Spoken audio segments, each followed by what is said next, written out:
Good evening and welcome to the Town Board meeting for November 18th, 2025. If we could all stand for the Pledge of Allegiance.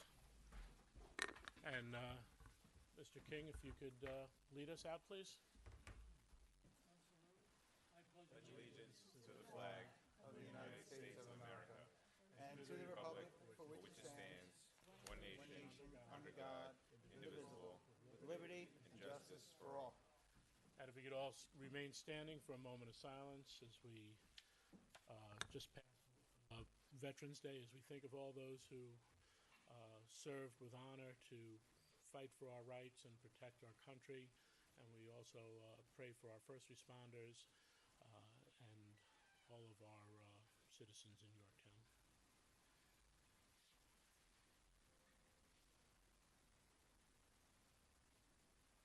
Thank you.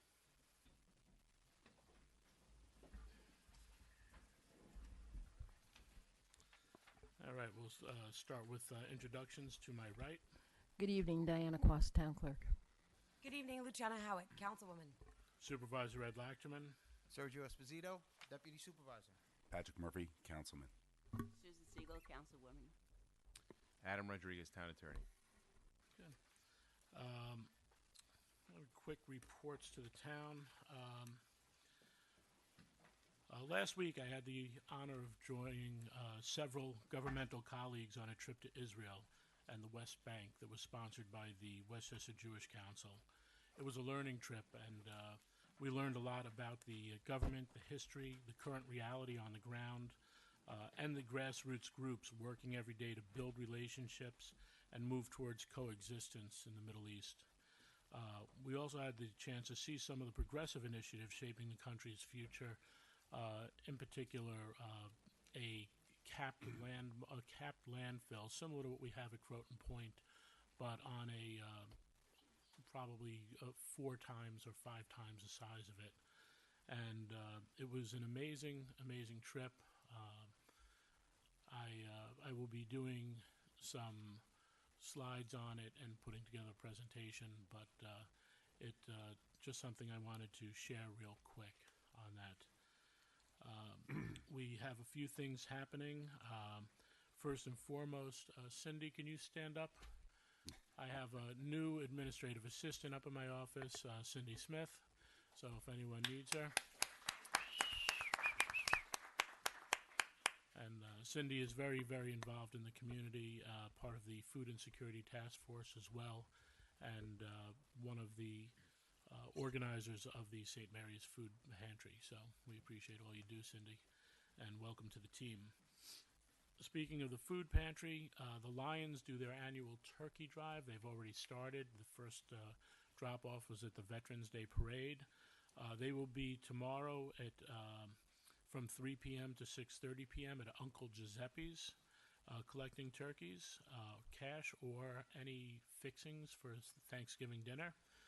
Friday, November 21st, they'll be at the Acme in the Triangle Center from 3 to 6:30. And then on Monday, the 24th, their last drop-offs will be at the Gazebo from 10 a.m. to 2 p.m. And I think we are currently at about 170 turkeys. And I believe St. Mary's alone is expecting about 350 families. And those turkeys will also be shared with the Presbyterian Food Bank. So if you or anyone you know, you get your free turkey from your points at ShopRite or Acme, or just really want to help contribute to help the food insecurity, some great opportunities there. Dave can't be here today, but he did tell me or give me a quick update. I was there Friday as they were finishing the concrete. But the old Crompond Road, the bridge, the concrete is curing. The bridge will be delivered on November 24th. They'll have to build up the walls. They'll have to connect the roads. They'll have to do some work. They should be done the second week in December with the stream work, possibly another week before the actual road is ready to go. But they have a pretty good timeline and schedule, and everything with the concrete looks to be going very well. A couple of things going on with our refuse and recycling. The Great Fall Cleanup, as we have the Battle of Yorktown in the spring. We have the Great Fall Cleanup this Saturday, November 22nd. If you're interested, you could stop by the Refuse and Recycling Office behind the police station to register and to get supplies. They'll give you bags, vests, garbage pickers. So it's a great way to help contribute to keep Yorktown clean. And the same day, the staff will also be doing e-waste, paint, textile, and tire drop-off day, and that is from 7:30 a.m. to 2:30 p.m.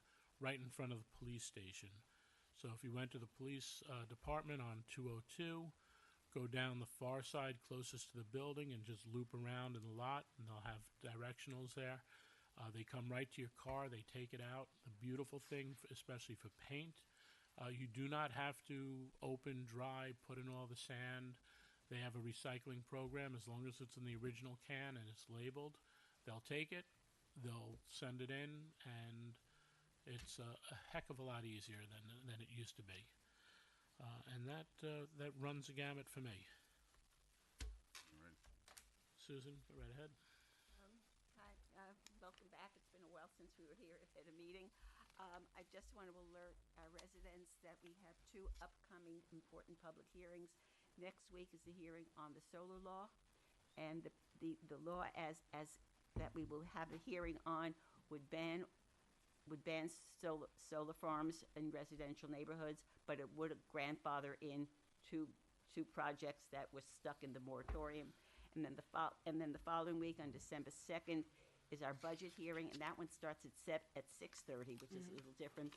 And I've been told that the preliminary budget is now online, and it's many, many pages, but I encourage people to take a look at it and read it because it's your taxes.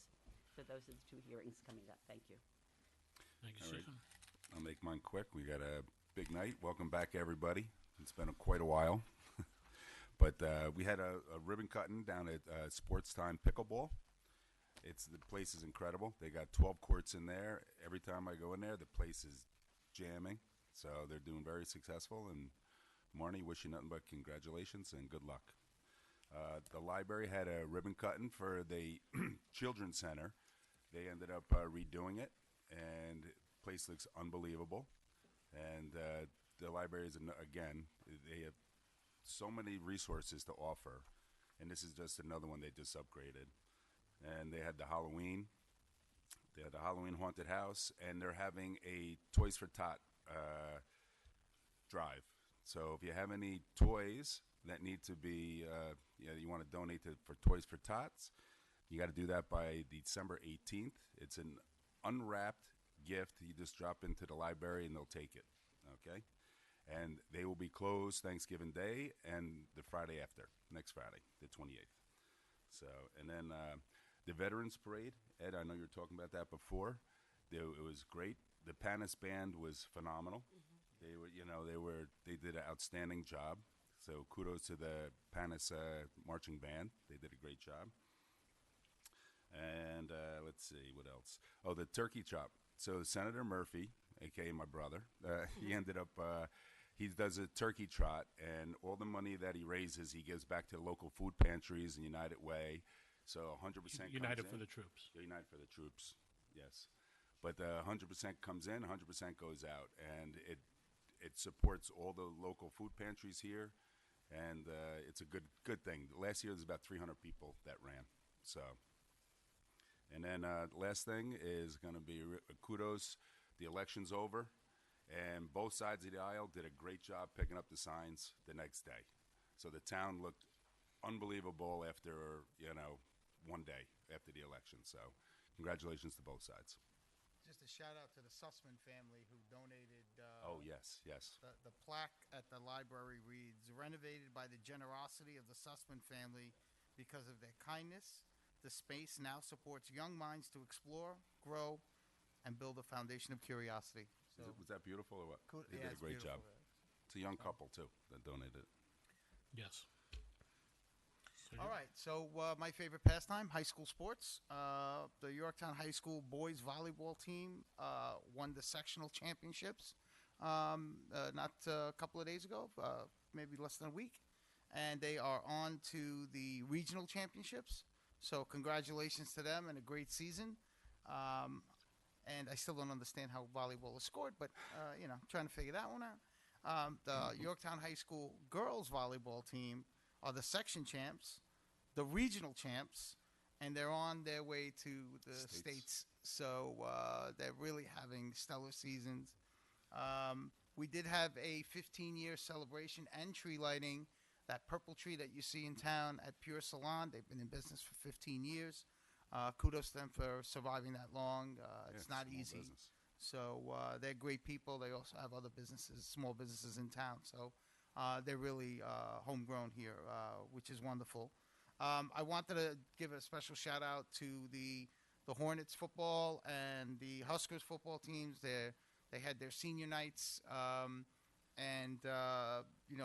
kudos to both all the seniors on both squads there as they progress into the next chapter of their lives. It's the last time they'll probably play. They're going to be playing organized football, at the high school level, which is, I think, fantastic. But it is kind of sad. We also did have another grand opening. Our progress with building our commercial tax base continues to grow. Maison de Gâteau, which is MDG Cakes. It is right here on Commerce Street. Really wonderful inside. Really great cakes. So it's more of a traditional pastry shop kind of place. They sell coffee, and we wish them the very best. Again, It's right across from Starbucks, right? right across from Starbucks, right next to Game Day Grill, right in the Cataldo building. Again, another Yorktowner here that decided that he has a business in Queens, and he wanted to establish himself here in his hometown. So we wish them the best of luck. And going back to Halloween, we had a great Halloween parade. It was really packed. There were so many kids running around. Just what our town is all about. And so thank you all for coming here tonight. We welcome you back. I'm glad to be here. Glad to be back, and we appreciate it. Thank you so much. Okay, I can't believe it's already November 18th. With that being said, obviously we talked about sharing turkeys, but how about joining the 7th annual Yorktown Turkey Bowl? It takes place, rain or shine, right here in our town at Granite Knolls. It is in order for us to create what we say here is all about inclusivity, understanding, and empathy. So Able Athletics puts this on to merge the gap from one athlete to another. So it takes place at 9 a.m. There's no charge. All the proceeds and what you've decided to donate to them will go straight to the cause, and it will be on Thanksgiving morning. Also, just because, let's face it, Thanksgiving is going to bleed right into December, we have our 14th annual Holiday Electric Lights Parade. So bedazzle yourselves. Make sure that all these clubs and Girl Scouts and Boy Scouts get involved. Speak with Jim Moderano about getting online. Local businesses, come out and just join the fun. The more creative we get, the more I find that the kids actually prefer having candy canes thrown at them than they do waiting for us at the end. So come there, join with your logos, sparkle it up. It'll take place on the 6th of December. That's all. Very good. Thank you. I also believe the Friends of Parks and Recreation will be doing their polar plunge again this year, so make sure you look for that. All right, we're going to jump to presentations. This past Saturday, had the privilege of going to the 94th Assembly District Veteran Hall of Fame that Matt Slater, as we all know, Matt runs, and got the chance to recognize one of our Yorktown veterans. It's very, very difficult sometimes to pick out people, but this year we had a very obvious choice. Don King, can you come up and stand at the podium?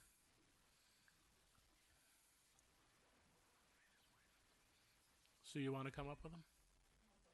You sure? All right. Aw. Come on, Sue.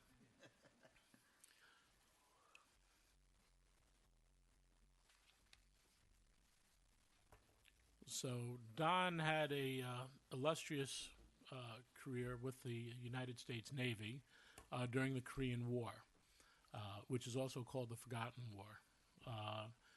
Don has been very instrumental in making sure that the Korean War is remembered here in Westchester, working, I believe the first monument was the city of Yonkers, correct? And now there's one at Lasden Park. And you're still very active. Of course, we do a lot of things at the Post, which is amazing. But you were underwater demolitions during your time with the Navy, and you also wrote a little book that I had seen a little bit about, and it was mainly for your family. But I do hope you actually get that done. So let me just read this proclamation from this past Saturday. Whereas the men and women of the United States Armed Forces have served our nation with courage, honor, and unwavering dedication, it is fitting that we express our deepest gratitude and respect to all veterans for their service, sacrifice, and commitment to preserving our way of life. And whereas Don King served the United States Navy starting in 1950, serving in the South Pacific and Korea as part of an underwater demolitions team, UDT, and whereas Don served with honor and has dedicated his time to his veteran community as an active member of the American Legion Post 1009 and a support volunteer for the Hudson Valley Honor Flight, and whereas Don is a member of the Korean War Veterans of America and a founder of the Korean War Veterans Association, Chapter 91, Westchester, New York, and whereas through his efforts to build this organization in 1998, they were able to obtain a parcel of land in Yonkers to erect Westchester's first Korean War memorial. And whereas Don and Chapter 91 were also instrumental in the construction of the Korean War Memorial in Lasden Park, now therefore, I, Edward A. Lachterman, and the town board of the town of Yorktown do hereby congratulate Don King on his induction into the Assemblyman Matt Slater Veterans Hall of Fame. And this was signed. I know you already have a copy, but I have another copy for you. And, I just want to say, as my dad served in Korea also,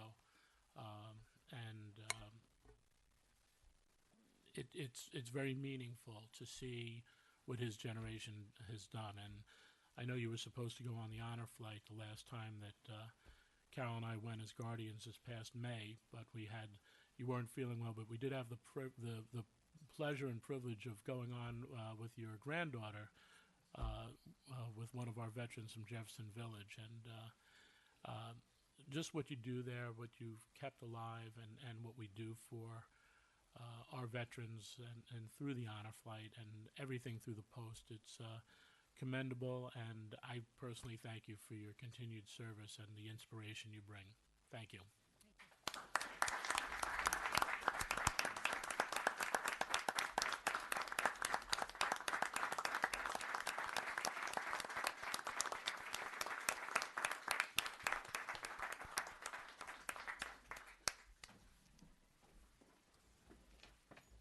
While I drop this off, Mike, you want to approach the...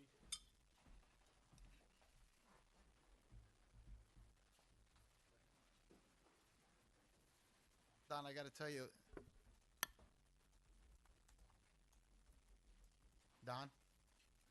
you, listening to you tell the story about when we were at the Veterans Hall of Fame when you got inducted, about you guys had to destroy the port, yeah, unbelievable story. Listening to you tell it was incredible of what you guys had to do. It stuck in my mind. I have a lot of stories, some are good and some are not so good. Yeah, I hear you. Yeah. Thank you for your service. Congratulations. Thank you.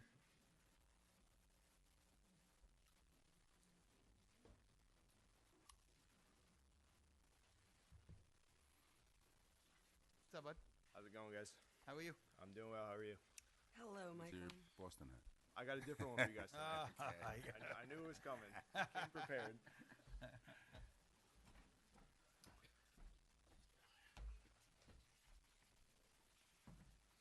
All right, so I had asked Mike to come today in just in an effort for the transparency. Every year we do some adjustments for water loss and we shift some money across for payment of like water we've lost in water main breaks. This year we were doing some water tank work, and we had to dump some water because you cannot get below a certain point, which brings the number up a little higher. But I just wanted to give Mike an opportunity to share with us, and there'll be a resolution later in the night. Yeah, so the water department needs to transfer a little bit of money to compensate for some of the losses that we incurred this year. So we had a big project, as you guys know, going on at the French Hill water tank right up the road here.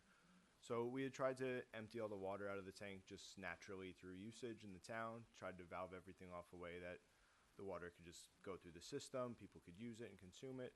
Unfortunately, just given the way the town is kind of structured with the tank sites, the tanks all lower at the same time, so we weren't able to just do that. So we ended up having to valve that off in a way and just kind of let the water out of the tank to prepare for the work. So that's where the loss number for that specific project comes in. And of course, you know, as some of you guys know, we've had some main breaks and stuff on bigger transmission lines this year. So that's pretty much where all the money accounts from right there. And the electric that we put in for the mixers as well at the French Hill, which was part of the project as well. Well, Mike, I saw you guys fix a water main right on 202. Yep. It's incredible what you guys do. You guys just like a little 4x4 hole, you go down 8 feet, and, you know, a couple hours later, everything's back to normal. Yeah, I mean, You guys do a phenomenal job. I That's all. appreciate that. But we try our hardest to keep the residents with water as long as we possibly can, and try to limit disturbance as much as we possibly can. So I appreciate the kind word. Thanks you. Yeah. Now I do know, and they don't feel it's a problem with the Amawalk plant, but they've had to bring the Amawalk plant online because of the aqueduct work that's going on for the Catskill Aqueduct. And unfortunately, when that happens, it could be something reverberating through our system, but we normally get some breaks. And we had this weekend we had a small one over on on Underhill. I'm sorry, Yep. and Front, which about what was that 3 months ago, had a much bigger break on one of the main transmission lines. Yeah, so there is the main transmission that basically comes from the French Hill tanks down Underhill through the town and out to the 35 plant. So fortunately, we do see a break or two on that pipe, maybe once a year, I'd say, but nothing that we're not familiar with. We know how to shut it down. We know how to get fixed quickly to limit the loss. So, And you even figured out how to get a car out of that one this past time. yes.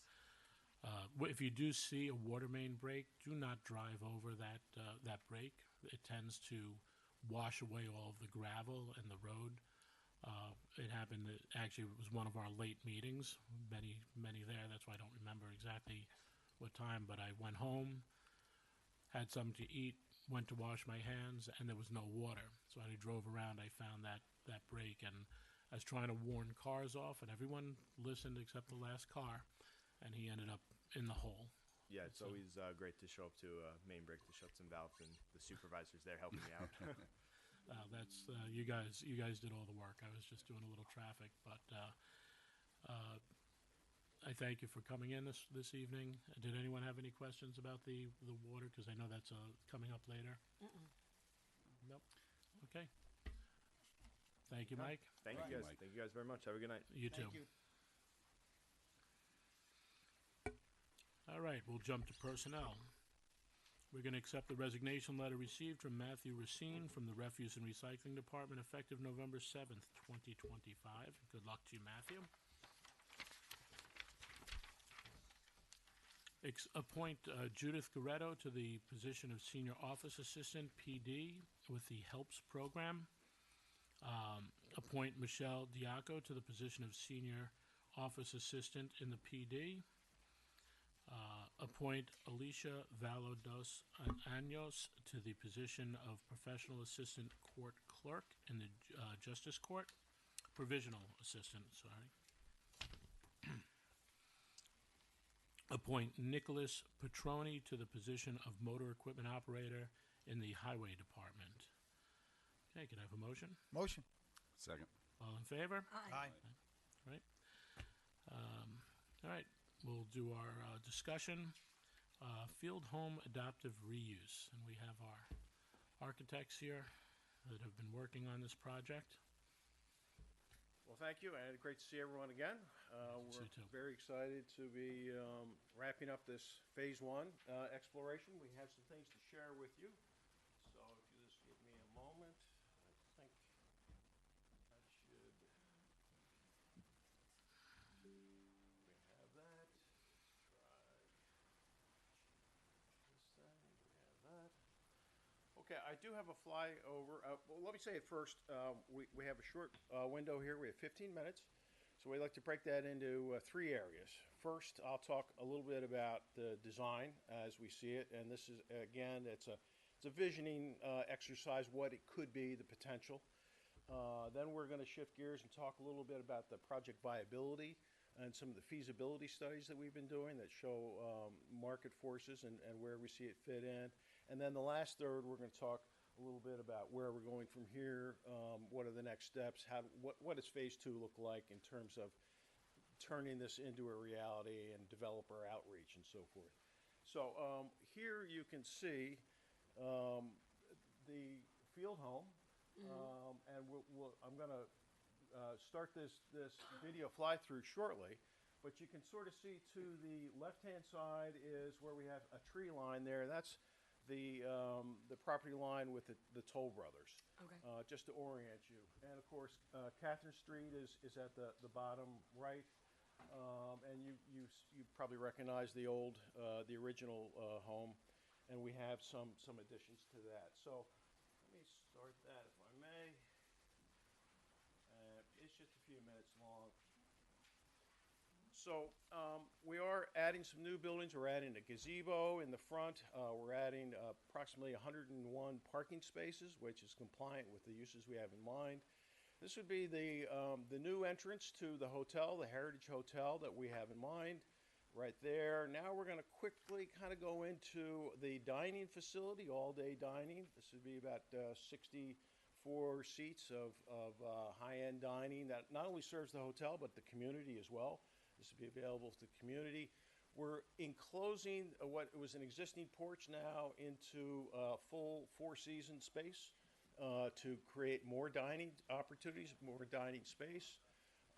And extending out, there you can see that kind of screen wall between the Toll Brothers and the field home. Combination of hedges, a fence, pergola, things of that nature. And now coming back up again, this is we're doing the same thing on this wing. We're enclosing it to a 4-season space. Coming up to the guest rooms, we have a baseline of 23 guest rooms, but expandable to 35 for an additional 12. This is kind of what we see for a typical guest room. Very clean, kind of modern. We're not going to get too historic up in the guest rooms themselves because they want to be, more modern by nature. But we have a lot of historic preservation throughout the rest of the building. Apologies for this kind of fly through the building. This is the other side. You may recognize as we get closer towards the back of the building, and to the left there is what was the old chapel. We see that as a main event space. Can be a number of, could be a corporate event, could be a wedding, could be a community event. This shows it here. This could be upwards to 100 to 120 people capacity. We're creating a new building to the side. You see that used to be an exterior wall with windows, and we've opened that up to a multi-function room now, which gives us maximum flexibility. So we're adding about 2,000 square feet there. This is the new multi-purpose addition here, so that while an event is happening in one side, we can be setting up for another function. So this is, by the way, the parking that we've negotiated and been working closely with Toll Brothers about getting this additional parking which goes out, which is kind of critical for the event side of this to work. So this is looking back at what would be the new event center, if you will. There's a nice drop-off there, handicap parking. There you can again see some of the visual separation between the Toll Brothers on the right and the historic field home on the left. And that's a little veranda which comes out of that multifunction space. This is going to fly back in again to kind of show you how that works. Again, this is a new addition that's connecting parts of the existing. As we're going to take a quick look to the right, we're going to connect to the one of the existing wings. Now this is one of the existing wings completely redone, opened up, and this is for a small pre-function area or can be for private events. Similar exercise here with full enclosure of this four-season space with a lot of outdoor dining opportunity. There's a seasonal tent that could support outdoor events during good weather. And as we kind of come towards the end here, we're going to turn the corner and show the front. We're proposing an additional new 12 key guest room additions. And we've broken it down into two buildings, you can see, to just beyond the gazebo there. One of them is a two-story structure of 8 rooms, and the other is a one-story of 4 guest rooms. But we think that one of these could also serve as a spa facility, and the spa could also be a day spa, which could serve not only visitors and people staying at the hotel, but also the community as well, to do things like yoga, Pilates, things of that nature.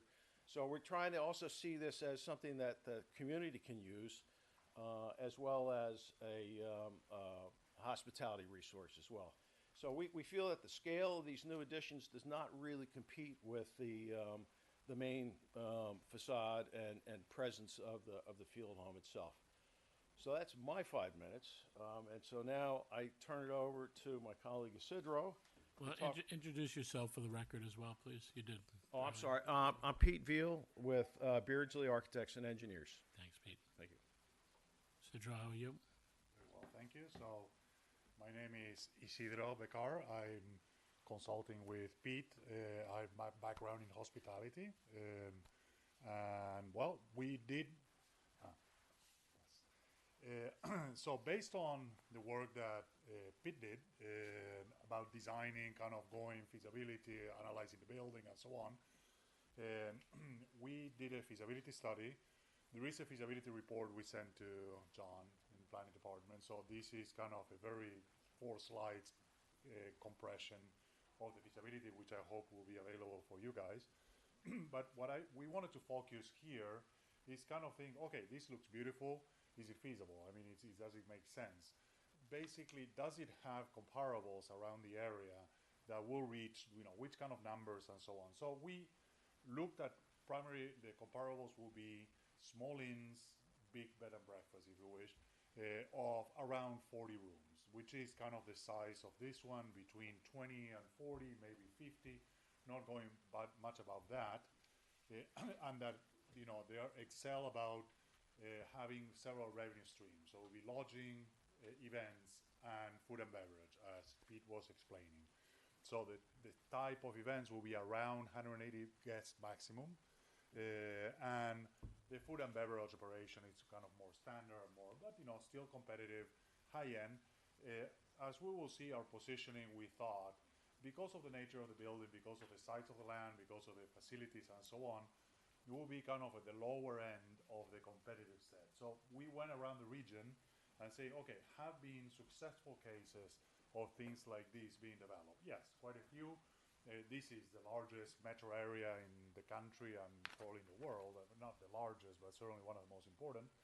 So there is a lot of resources, money here and so on, people willing to spend a good amount of money for having a good experience. So these are the main what we feel. It's pretty comprehensive. I wouldn't say that it's all that exists, but it's a good chunk of it. So if we go in the Greenwich area here, Stanton House, it's about the same size of the smaller version. It's about 25 rooms, commands pretty premium prices. I'll go to a table afterwards that shows kind of average daily rate and that kind of thing.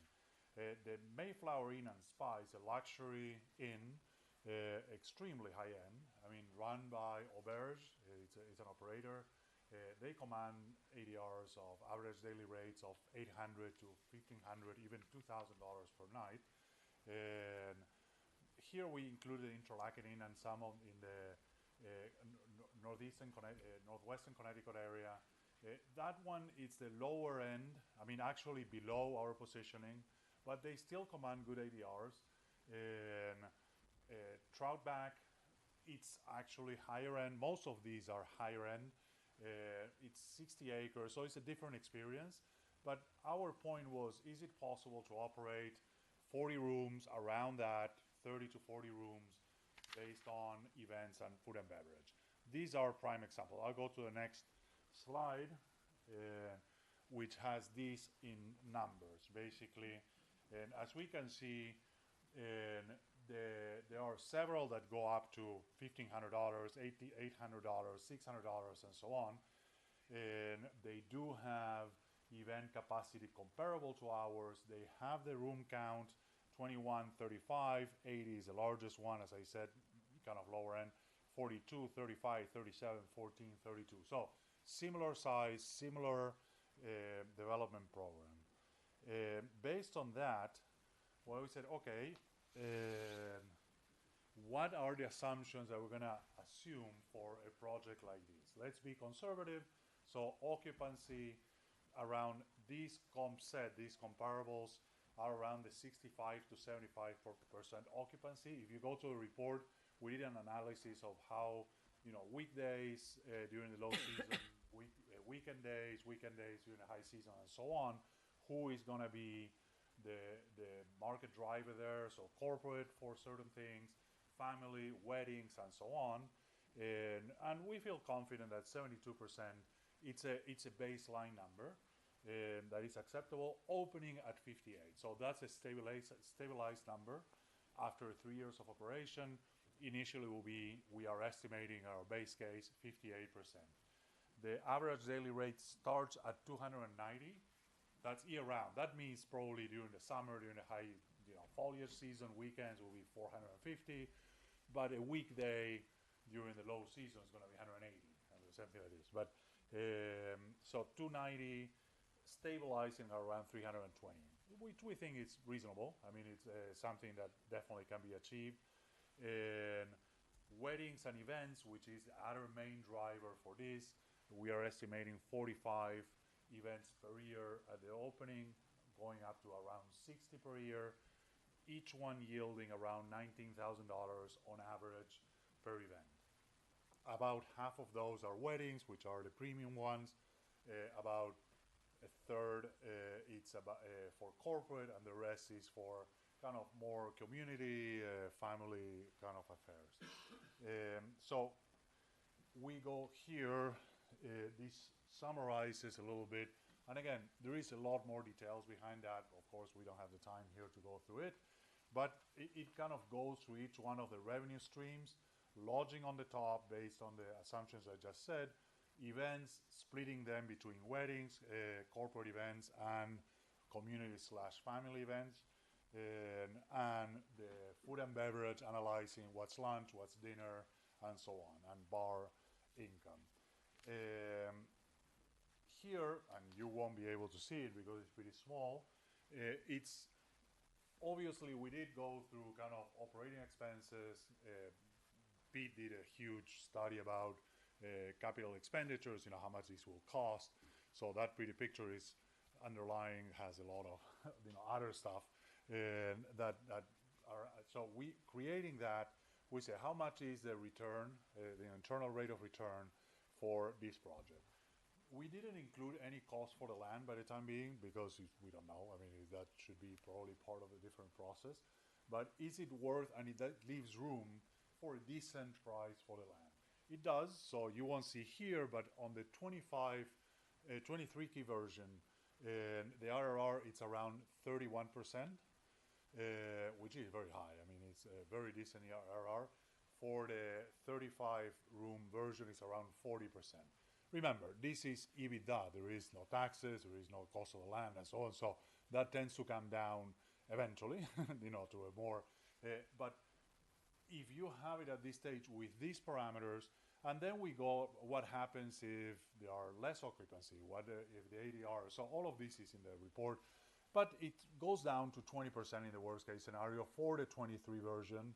the 23K version, which we feel is decent and also has a huge upside. I mean, it's this. Let's remember, I repeat that it's a very rich county, very rich area in one of the most prominent metropolitan areas of the country.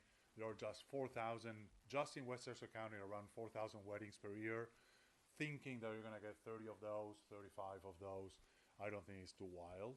And, you know, the expenditure around $150 per person in all the event, I don't think, and that's just for the weddings. You know, it's cheaper for corporate, cheaper for family. And around $40, this is our base case for lunch per ticket, and about $75 for dinner. So premium, not luxury. Many of the properties I showed as comps are kind of luxury properties.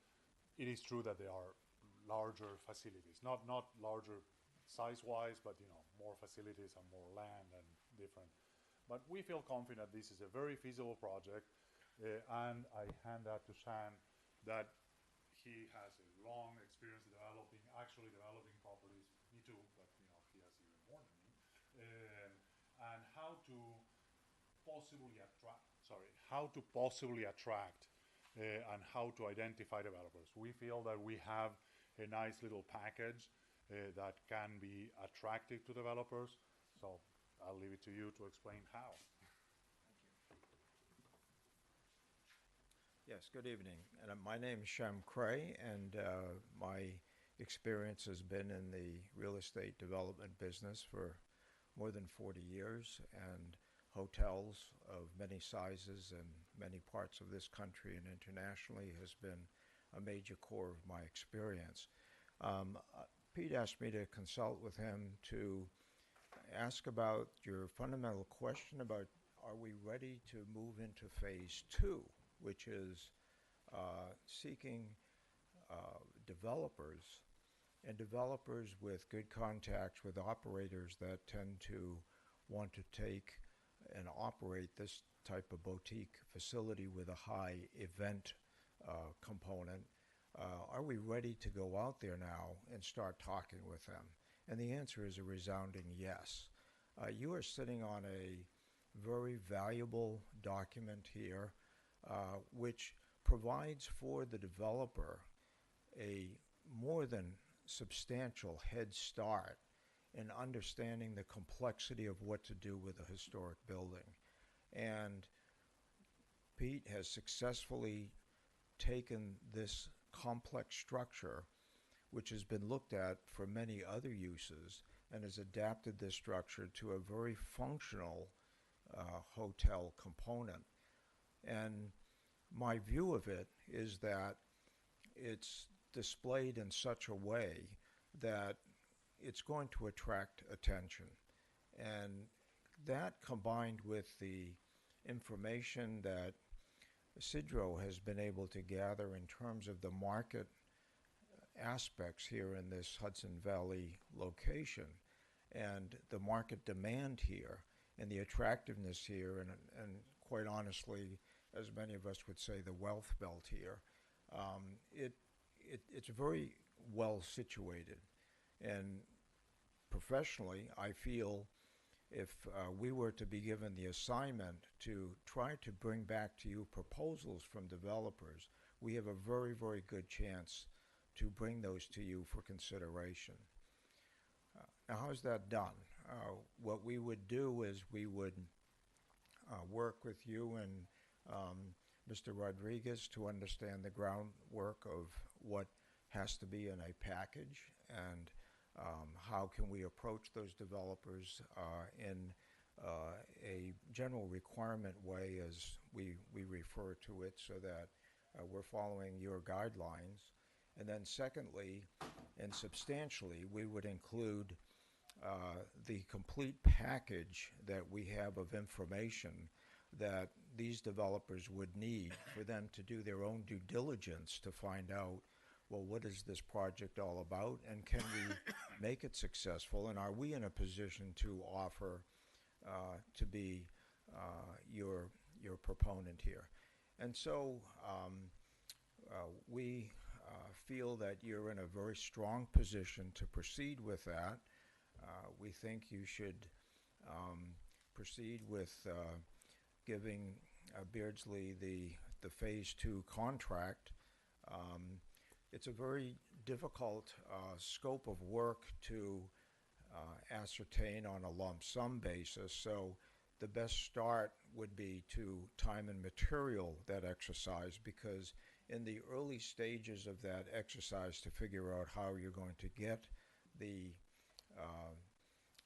proposals, we have to understand your general requirements and what is the structure and the timeline of that you're trying to achieve for that to be accomplished. So there is a certain period of time that's needed to understand the scope of that Phase 2 and then proceed with that work and launch it and start talking with the developers.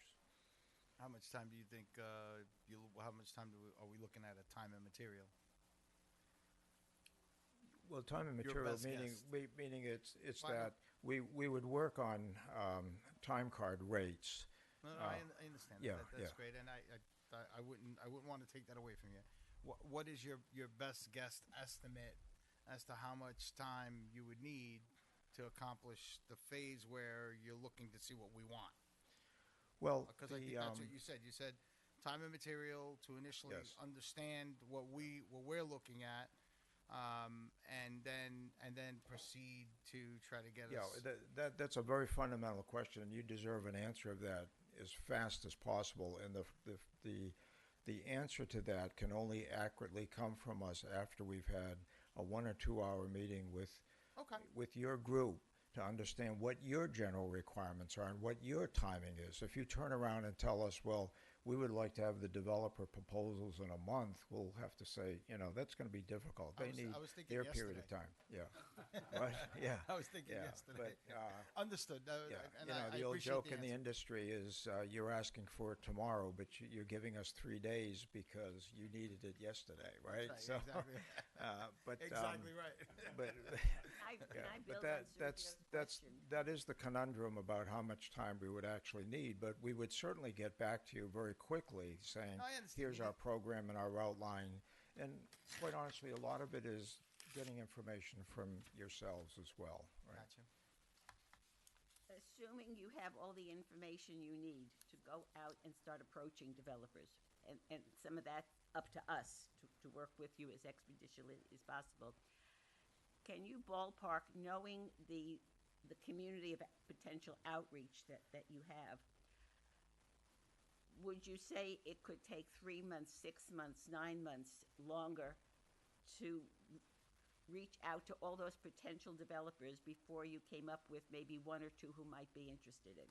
In other words, how long could this Phase 2 process go? Because that ties into another question that I have, which has nothing to do with you, but has to do with certain time constraints that we're under, which I'll go into later with I think the planning director's here, and he can answer that. The fundamental critical path issues are getting information from yourself on the general requirements. You probably could guess that meeting with your planning commissioners and lawyers and whatever, and we would of course need a lot of these things in writing. We would be doing all the draft. We would take all of your information, cut and patch it, and put it into documents, so we can work in lightning speed.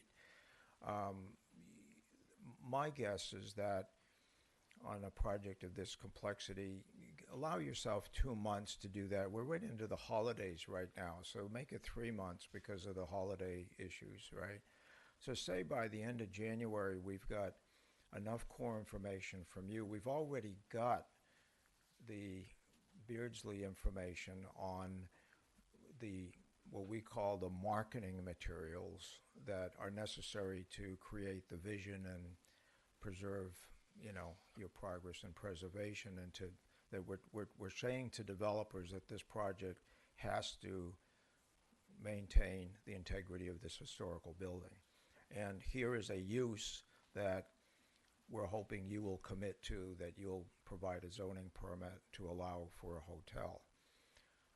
So there are zoning issues that you need to align and so forth and get that done. So that would be in your 3-month period. so in that period while you're doing that, we would make sure the rest of our package is finished, so that maybe between the third and fourth month, we have the package ready to go. At that point, we'll have another meeting with your committee that's directing us, and we'd say, okay, are we ready to release this and start talking to developers with credibility in terms of where you are with the closing with Toll Brothers, right? So that would happen, and then you would say yes or no, go. Okay, in the fourth month, you'd say yes or go.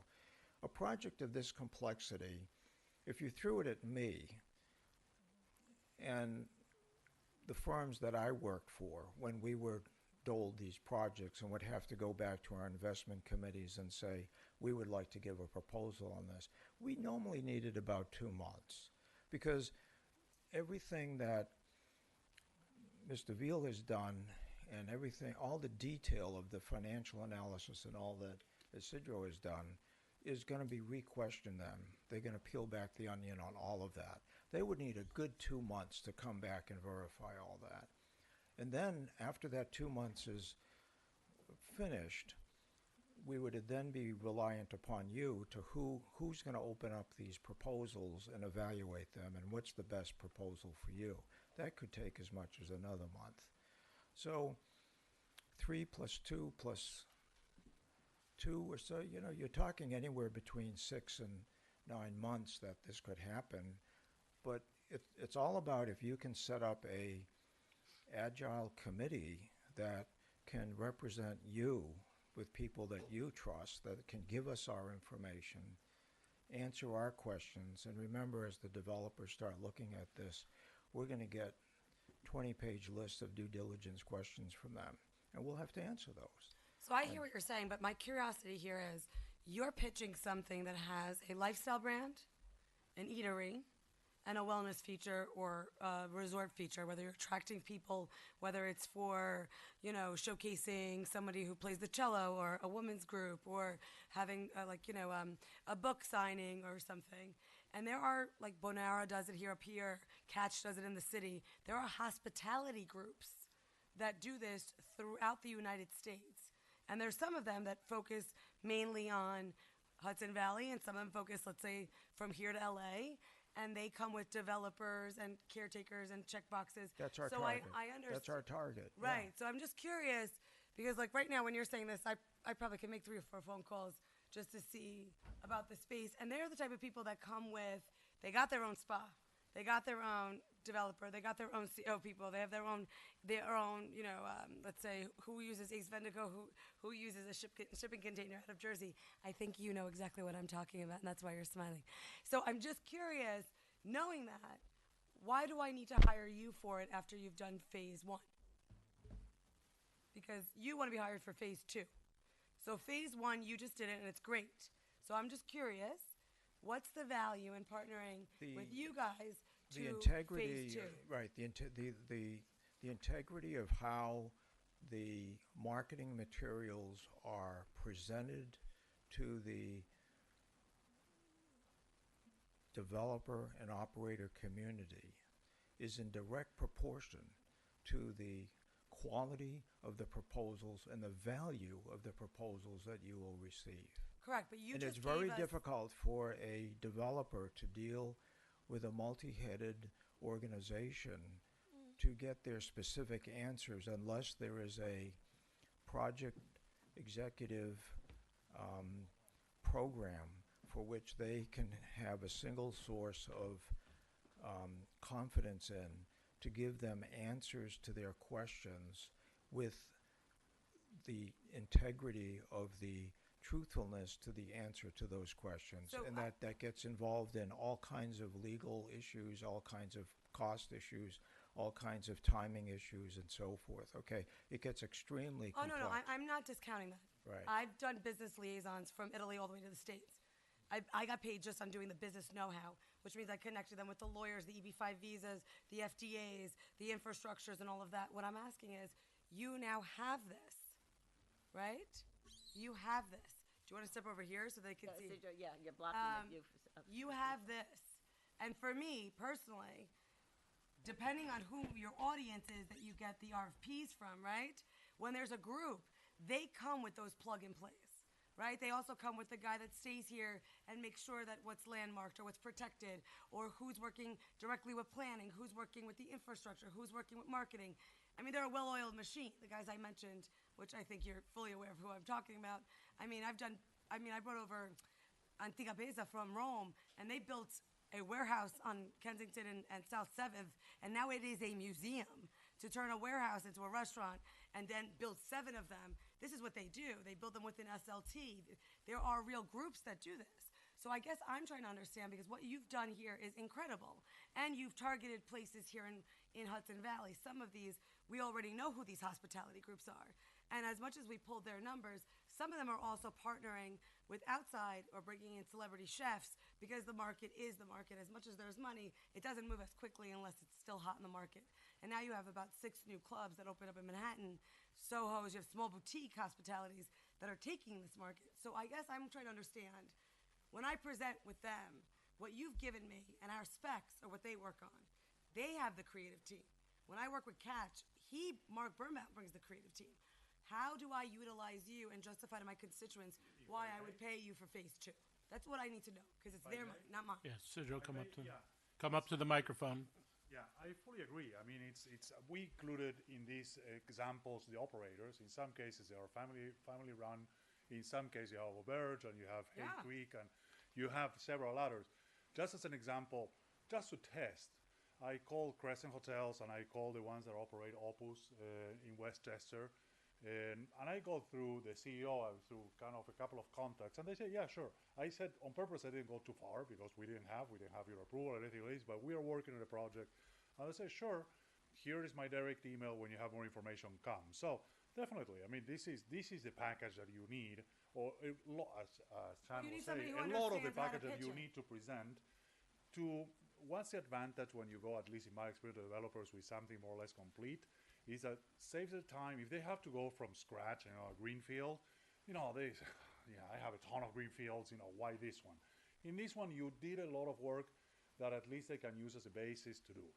You still need, I think, and you have somebody to do it. That's great. Hey, go run No, with I it. always think there's going to be a handle like If that. you do not, definitely there is experience here that can do it for you. This is phase 1. It's not tied to a phase 2.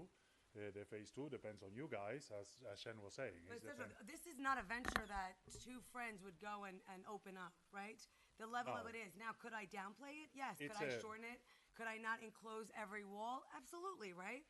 But what you're predicting also has the ability to attract someone who is backed by the Carlyle Group, who does have the facility, and they have that. And I do think that your work was impeccable. I'm just wondering, because if you find somebody who has the capital behind them, they know the business know-how. This is not something they do all the time. If you find somebody who owns just Mohonk, right?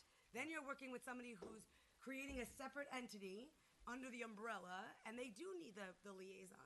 So I just wanted to make sure that when we do entertain phase 2, that we understand that it might be something that you're seeing that maybe they don't have the business knowledge, because they're not those bigger schemes. I'm not sure.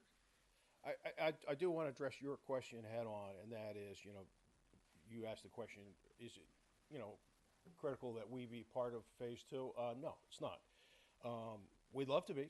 We're offering our services, but no. If you feel that you've got the wherewithal and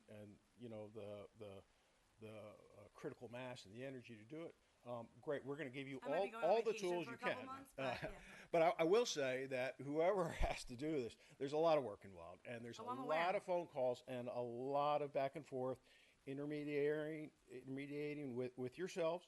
Also, one of the reasons why I brought Shem into the equation, I've worked with Shem over many years, and he can pick up the phone and talk with some of the nation's top developers, literally, and get a meeting with them, hospitality developers. Right, but I've worked And with now, Related, I've worked with Moanian, I've worked with Xtel. Okay. I've done that. So I'm saying I respect what you do. I also know that sometimes you get these great developers, and before you know it, you're on Bowery picking out their roll-out kitchen equipment, and that's not even part of your job. I'm just telling you, I'm fully aware of what that takes. Okay. I would simply say this, that this is a unique property. It's a unique proposition, everything we're talking about, and there is no playbook here. There is no playbook. So we're offering a service if you like, and if not, we'll support you in it whatever way we can. But if you want us to help you get through this journey of discovery, and I think what's going to happen is there probably will be a few dead ends, but then we'll meet some people that might be the perfect development team for you to realize your goals. And I do want to say one other thing. In addition to the kinds of financial benefits that Isidro was talking about, the benefits to the town here go beyond that. Obviously, we're preserving a great historic landmark and contributing to the community there. We're increasing the tax revenue with real estate tax, with room tax, F&B tax. Yeah, if it gets taken. And we've also, Echo. Wow. Isidro has done his estimation at this point. We think this will generate 70 new full-time jobs. So this is bringing jobs. So what I'm trying to say is the benefits do go beyond just the bottom line in his financial feasibility for the. But I think our planning director had something to say since he started to drift up front. I'm just anticipating questions. Hey, Pete, Okay, Why don't you come up, John? I just have one quick question. Pete, I know before at the early stages, you guys were having an issue with the easement with Toll Brothers. Is that all taken care of? Are you guys happy with that? Because I know that you guys are trying to push the road. You know, has that been solved? Because I know that's a big. Or is this a John Tediger? I think we got as far as we could get, right? It's a question for both, but basically that's been solved and settled. Okay. I just know it was Some compromises took place, but Okay. I think what you've seen in this presentation, in particular, the design aspect, they have made what we ended up with work, I think, quite well. So I think that's the answer. Happy to that. Yes. To bring this to some kind of resolution, I see four separate issues. One, this board has to decide whether whether we like this concept and we want to proceed with it, or we want to shelve it. That's number one. Two, we have to decide who does it. Okay, does staff, anyone involved in the town, have the time and ability and expertise to take on everything that Shem laid out? Okay, my sense is if we want to decide to go ahead and do this, the town cannot do it if we want to get it done in any reasonable amount of time. Anyone who has followed any type of major project in this town knows it goes on forever, and we don't have forever. Mine don't. What? All right. The third issue is what it's going to cost us for phase two. And this is something where you'd have to give us a proposal for your initial time and materials, and then for the outreach. So we have some sense of what we're committing to. And then finally, the fourth issue that we have to deal with, which is a concern that I had being at the planning board when they passed the Toll Brothers resolution, is the timing before the deadline for the town to take title to the property. This is something I raised with the planning board after the meeting, and with the town board members and also the town attorney, because there's a town board resolution that we passed in December of '24 that says that within 1 year from the adoption of this resolution, that was the resolution that rezoned the property, or the signing of the plat, which is the subdivision issue, or the site plan, which is the Toll Brothers townhouses, by the Planning Board Commission, whichever is later. Okay, that was a town board resolution. The Planning Board resolution, which was passed this last week, all right, it passed a resolution for the townhouse site plan and also for the subdivision that would make this process go forward. And that says to accept the transfer at such time as the town board determines, and in accordance with the December resolution, but in no case this is for the subdivision, but in no case later than 60 days after the subdivision plat is recorded. My concern, and I'm not a lawyer, so I just raised this issue, can Toll Brothers file the subdivision plat as soon as it's signed? And there are no other conditions in the subdivision plan. They don't need DEP approval and DOT approval and the whole kit and caboodle of approvals. My understanding is it's ready to be filed as soon as it's signed. That means 60 days after it's signed. Has nothing to do with the site plan, which is going to take many months. So the town board is under a time frame. So if we want to act, we have to make a See, decision. but all I'm saying is, if you act and you shop it, I'm not saying you don't get a handholder. If the audience is small, you're going to need somebody with a business liaison. If the audience is bigger and finally funded, anyone who's had experience in this, they come in with all of their liaisons. They will honor your parameters, but they can build it out in a moment. It's not building out, it's when the town decides that we have developer X who has said they're You're not hearing interested. what I'm saying. When you hire a hospitality company that's funded, they show you all of the people, all the COIs that they work with. They're not going to do your project with somebody else. No, that's not the issue is when we take title so we can tell developer X we're ready to sign, we have picked you hospitality company X. Now you go ahead. We're not saying when you start building, but we have to know before we take title that we have a developer ready to deal with that. And that's going to take the time to reach out to these different people who have to look at what you've presented. They have to do their own due diligence, questions back and forth and whatever. And the that's, town has to assess the risk. Does this town want it? well, I don't think, does this board want to take the risk of taking title to a property when we don't know if there's a developer out there who is interested? I think in an ideal world, it would, your best case scenario would be we could wait as long as we want to before we have to take title.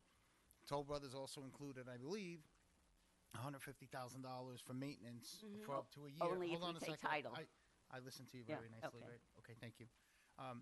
And so, in my opinion, this property is going to be deeded to the town for what, like next to nothing, right? Like $1 or something like that, That was the inference that right? So it's a significant piece of property. It's a significant piece of land, and if the town has to take title to it prior to having a developer, which I don't see us having a developer like within a month or two. Then I think we should move forward with it, and then we could always sell it if we wanted to. If we don't go ahead with this project, I don't necessarily think we should pass up the opportunity of taking this piece of land at the inference of $1 when it's worth significantly more than that we could sell if we had to. That's a separate issue to Well, it goes to your question. it goes to the question, but I think if the town, we have multiple decisions to make. Do we want to proceed with this idea? Okay. Do we want to proceed, and do we want to go into a phase 2? And if so, who's going to do it? And that's a decision that I think we have to make quickly. We just got this report today, so I haven't had a chance to read it. I think we all want to look at it and see if we like the concept. I don't think we're here to make the decision on picking everything that we heard tonight. But I do think that we've been discussing making this some form of hospitality and a boutique hotel for quite some time. And I was under the impression we were all on the same page, for that use, for that adaptive reuse of this property. So I wasn't aware that we weren't on the same page on this. I mean, why would we have hired Beardsley to come up with a proposal for a boutique hotel if we weren't serious about pursuing a boutique hotel? I think we all I agree think- So I don't- that's I the don't- only usage for that building. I So I think don't we know. Agreed on did that we did months like ago. that, but then Okay, the then- question became, we like that idea, do the numbers work? And that's what The they numbers do. work. That's So- what this report does. The numbers say it works. Right. And that's So there are two major questions. Do we think a boutique hotel is a viable function, which we did when we hired Yep. Beardsley. We had that decision, and yes, that's why they did and Sidra did all of the numbers to look at it. Now, the next phase, if we move forward, is that shopping, whether it's done internal. Well, there's a little bit more before that, which Well, is, of course, we have to figure we out. still have to feather the bed to Right. bring it to the developers, Well, I which is a think- lot of the stuff that they need from us Yes. to make that And happen. I also think although I am in favor of a boutique hotel use, I am not, to your point, I am not prepared right now to make the decision to proceed to phase 2 without actually looking at the numbers and looking at this stuff. This is the first blush we're looking at it. But as far as the question of the boutique hotel, and I think that that's a responsible prudent way to proceed ahead. So, yeah, I mean, I'm not here to make this decision right now and hire everybody and say, hey, woo, Yeah, let's do it. You know? we didn't. We So- didn't. Okay, so this Right. this presentation was not conceived by these folks as a job interview. I don't think. Okay. I agree They with came here to tell you what they've found and the studies that they've done, and that there is reason to take the next steps. I think that's what And this they- presentation and that we is should about. hire them for the next step. I said it wasn't. No, it's not a job interview. I'm not. Yeah. No, not Not necessarily. but it was suggested. Of course. It Of was course. gently suggested, so I just like to gently say I heard you. Had they not said it, I think we all would assume that they would like to do the next Exactly. phase. So, but the point, the important point to take away from this is that, from these folks' professional opinion, this is a viable, achievable use, provided you can find the right developer, and that will hinge on some of the next steps of what we would gather for them to put append to this report that they've done with a little bit more work.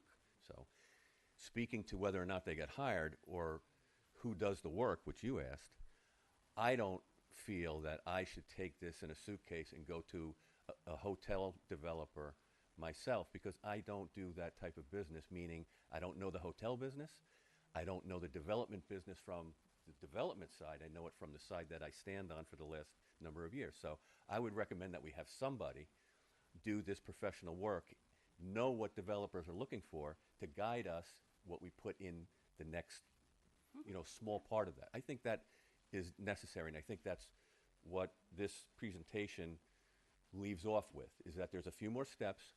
I had anticipated, after speaking with these guys, that we should have maybe a staff level meeting or two with the supervisor and the town attorney to figure out some of those things, so that there's an understanding of what phase 2 looks like. And, then we can bring it back to the board if you want to do it that way. But I think that there's some things that need to be talked about that don't need to be belabored at a public meeting like this, about, nuts and bolts of what we need to gather and what would be in this report that a developer would take their glasses off and say, that's interesting.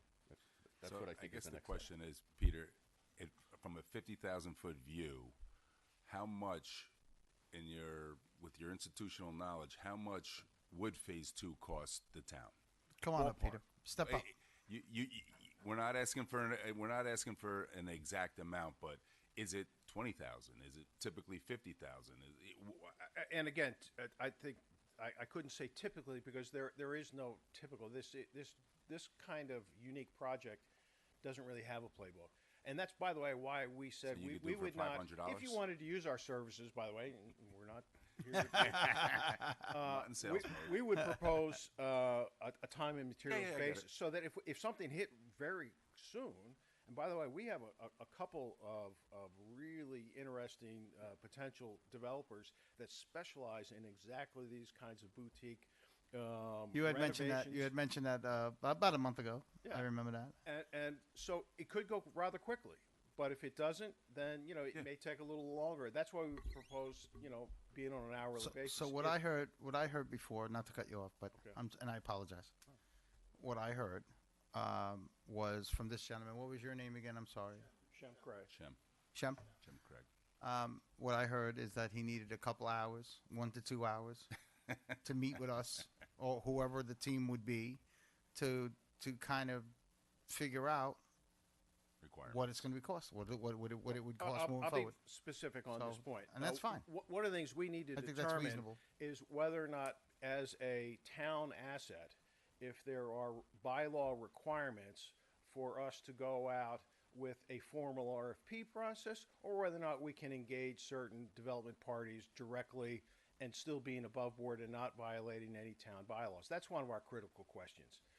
If they say, yeah, you're free to go out and engage, we can head off directly. We have just about all the materials we need in hand. And by the way, one of the ones things that we did not show and present to you, we have a detailed cost estimate that we did based on those designs. Now, it's concept design, but it's by Benaccio Construction up in Saratoga. So it's as reliable as you get for right now, that, notwithstanding a month or two from now. But so I think we have everything we need. We have a couple of key questions that we want to determine how your process works, because we don't want to get anybody in trouble in terms of us going out prematurely talking to parties in a way that we shouldn't say. So that's the kind of discussion that we want to have, I think.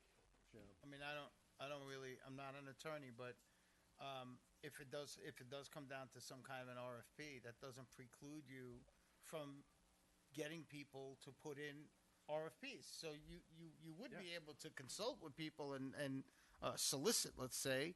But again, I think we're belaboring the point. You need a couple hours with us to figure out what you can and can't do and how to proceed in a professional, legal manner. Is that accurate? Yes. Okay. And could So you to go, just, well, you know what? I just want to go back to what I was saying before. Our next step is to figure out shopping it, and to do that, we need to have the meeting, set the playbook, figure out exactly where the town wants to go. I think we are beating a dead horse right now because this is all something that has to be done with attorneys and get it settled. So I want to pull back a little since we have 3 public hearings coming up. Are there any pertinent questions regarding the numbers, the concept, not looking at phase 2, but we know where our next step is. Does anyone have anything else? I don't. well, I would just, if we're going to have the next meeting with some staff, then I would encourage you to have a cost estimate in terms of what you already know and what you need to know, and it's going to take you X hours, and what that cost would be. So when we sit down at the table, we know that that's what the cost will be, and your best estimate for the outreach, because you must have an idea of how many potential outreach things there are and what's involved. So break it down and give us two cost estimates. Your initial. I think that's the point of the meeting. Yeah, that's right. And we'll do that. We'll give you our best guess for how many hours. But to your point about the cost estimate of the project, that's already done. No, not the project. No, she's talking the about outreach. phase 2. For the phase 2, yeah. The phase 2, which is the critical. So, critical and cost. we've already asked him, and we've already discussed it. So have the cost So if we have estimates ready. nothing else, I have nothing I else. think And I would hope that this could be done sooner than later. I know holiday time is coming. How but about next Thursday? You guys want to come down and see us? I am Bring some concerned. I turkey. am concerned about the deadline, about the deadlines with Toll Brothers and the resolution, because unless the town board is, and this is something the town board has to discuss. Susan, Town board wants to we take it understand. over in a I will set up the meeting. John, let's get something on the books, and we can move forward. Gentlemen, thank you so much for your time. and joining us. John, before you go, I like the blazer, man. You're looking sharp. Sharp as a marble.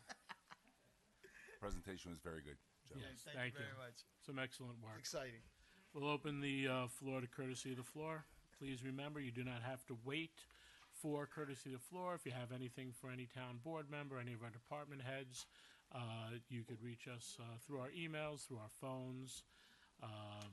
Come up to us in our offices. Supermarkets are usually pretty good too. And please limit your remarks to 3 minutes, and thank you.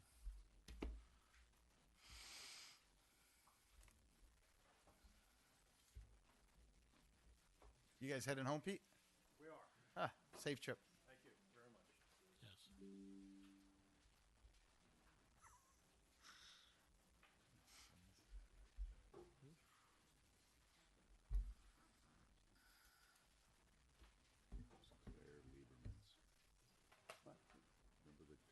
Good evening.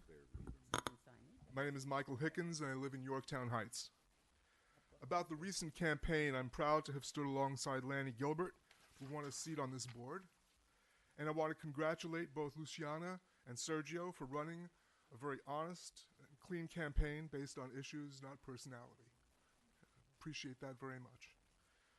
I wish I could say the same for you, Ed, but in the waning days of the campaign, you issued a very scurrilous letter on official Yorktown stationery, which you called an update about the so-called Navajo Fields project, that misrepresented the facts and insinuated something about me and my running mates that you knew to be untrue.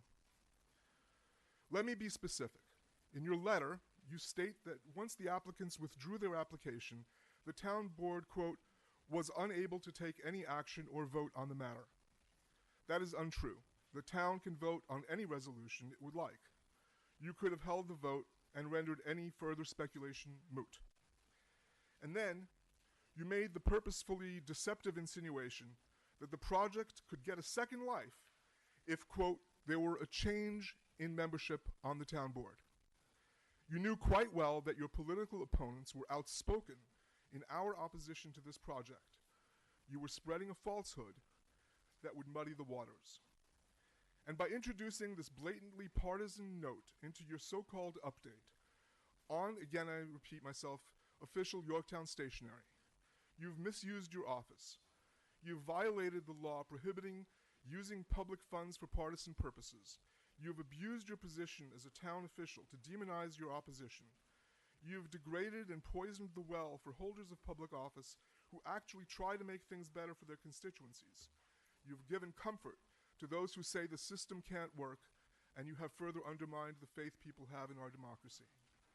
You should be ashamed, and I will be bringing this matter to the attention of the Ethics Board under Article 18 of the General Municipal Law of the State of New York and Ethics Code of the Town of Yorktown.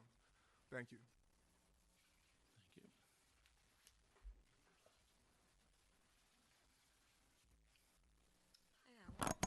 Hello. Howard, how are you? Good evening. Supervisor Ed Lackerman in the Town Board. Make sure you introduce yourself, Howard. Oh, okay, I'm sorry. I am Howard Gould, Yorktown residents. First, I would like to congratulate Supervisor Lackerman and Councilman Esposito for their re-elections and Elon Gilbert for his election as town councilman. Councilwoman Luciana, your dedication, hard work, and the positivity you brought to our town are deeply appreciated. We are especially grateful for your calm, logical way and the knowledge you contribute from your extensive background in commercial real estate and business development. Thank you so much. That commitment to our town's future is why I want to address the urgent need to find a balance between growth and preservation, especially concerning housing. We recognize the national housing shortage as a crisis impacting our children and essential workers. However, the crisis cannot justify inappropriate development that sacrifices what makes our town unique, our character, history, and green spaces. We cannot contribute to solving the housing shortage without sacrificing our town's soul. This means focused, increased density on already developed areas like our town centers, prioritizing adaptive reuse, converting older commercial spaces into modern housing, leveraging our zoning codes to encouraging new homes that fit the neighborhood, not overwhelming it. The development we permit today must reflect a commitment to our past, a vision for sustainable future. Let us work together to find this essential balance to build responsibly and preserve thoughtfully. I also know that the town board takes their time to get all the information, listens to both sides for the developers and the residents, and never makes a decision until all the information and studies are in and if it fits the requirements. Otherwise, it would be haste makes waste. Looking ahead, I also urge an expansion vision which includes robust health protection, A+ safety roads, and effective solution for traffic gridlock. I have faith in our fantastic supervisor, Ed Lackerman, and the fantastic town board. I believe anything is possible, and I know this board can truly make it so. Thank you, and I wish all of you the best in your continued work on these important issues. Happy holidays, and a happy, healthy New Year to you and your families. Thanks, Howard. Thank you.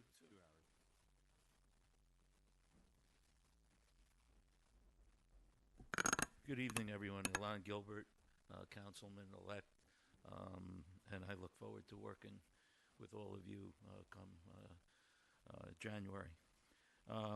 Luciana, you ran a very good campaign, and I only wish you the best in your future and whatever doors open for you going forward.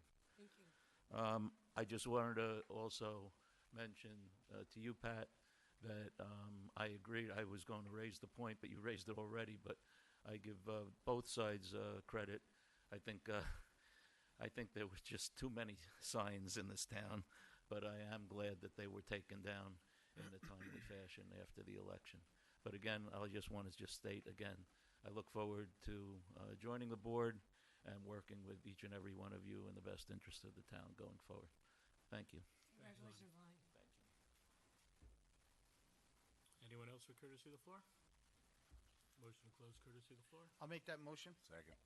All in favor? Get it quick. All Public right. hearings. Howard, Yeah, right. thank you for your comments. And Thank you, Lonnie. Howard. Michael, I'll just address quickly. You talk about, I guess, misinformation. Your assumptions on change of leadership of the board was not an immediate thing. Somewhere down the line, whether it's today, tomorrow, 10 years down the line, that project can come back. Not a lie, not a falsehood. Anyone can bring their own project. You're also incorrect in the fact that you can vote for something. This is not a resolution. This happens to be a project that's before the board. There's a distinct difference. So as you try to learn more about government, you may come up and figure that out.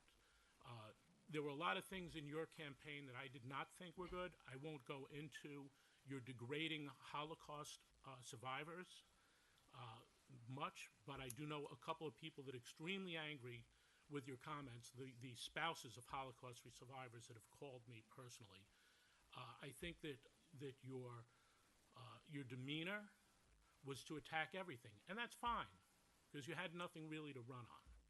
But to insinuate, well, you could laugh all you want, Pete, but to insinuate that I shouldn't inform people who are asking what is the story with the Navajo Fields, because people want to keep a sign out thinking the project is still alive. In our eyes, it's dead.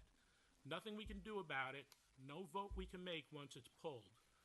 But they will have, they will have that right. And I think that the property owner has been back in town hall in engineering looking at different things. That's their option. That's a legality that we can't control. We're not going to take people's property rights away.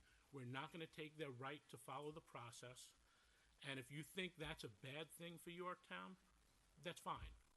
I think that we need to follow through. We need to be able to communicate with our residents.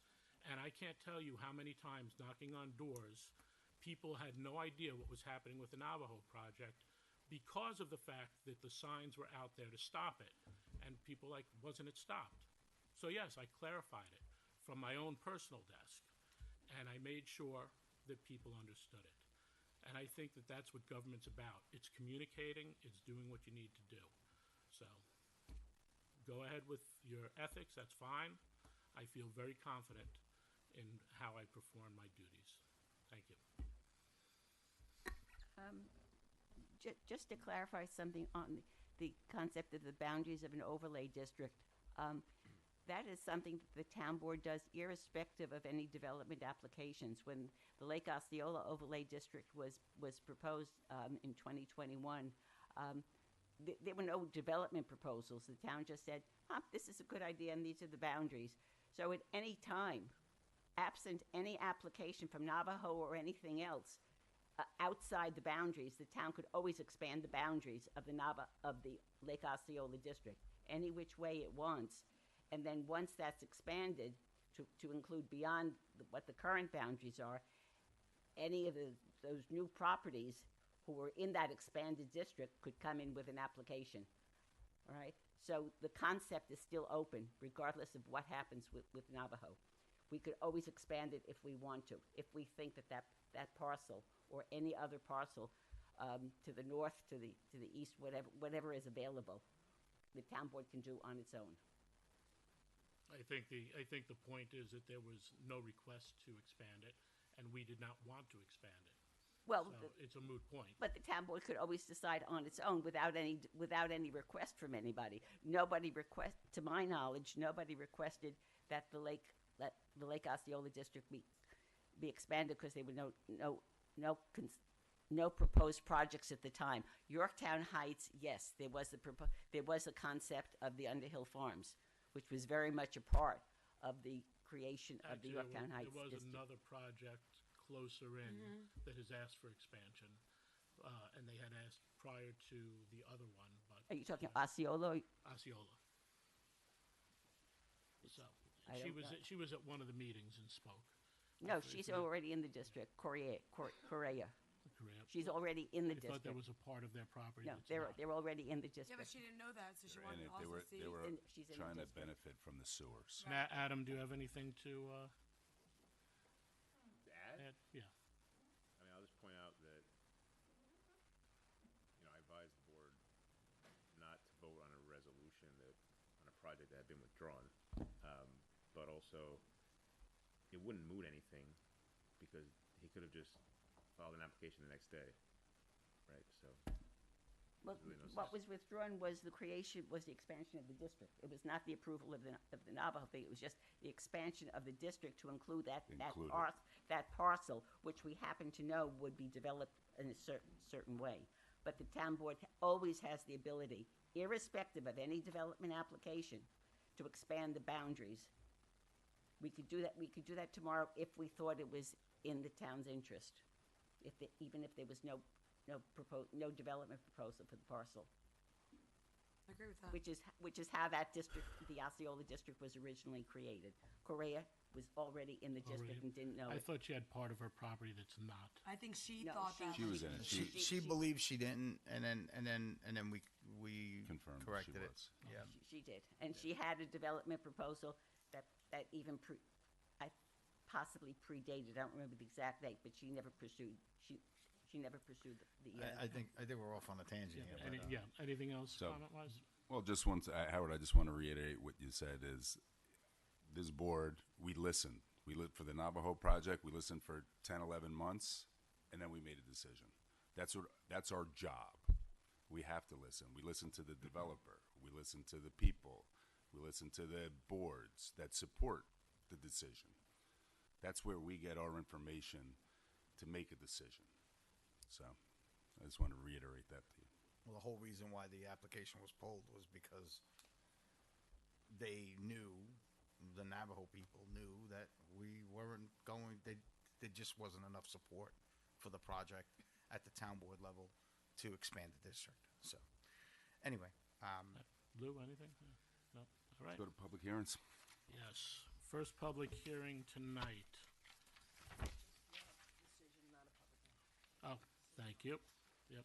Decision for public hearing to consider the application of Frank Friolo, 436 East Main Street, Jefferson Valley, New York, 10535, to construct a new home. Hi, Joe. Hi, hello, everybody. So on October 21st, we had held a public hearing on the, Oh, introduce yourself, Joe, even though I know you. what's that? Introduce yourself. Oh, I'm sorry. That's okay. Joseph Farina, Principal Site Design Well, Consultant. he's going to give us some background, too. Representing Mr. Frank Riolo at 436 East Main Street in Jefferson Valley. On October 21st, we had a public hearing on the tree permit and stormwater permit application for a single-family residence. I received a copy of the resolution. I have no issue with the resolution. All right. So, Joe, I know we had addressed with Dan the access on the easement, so we're good there. Stormwater, Dan is, come on up, Dan.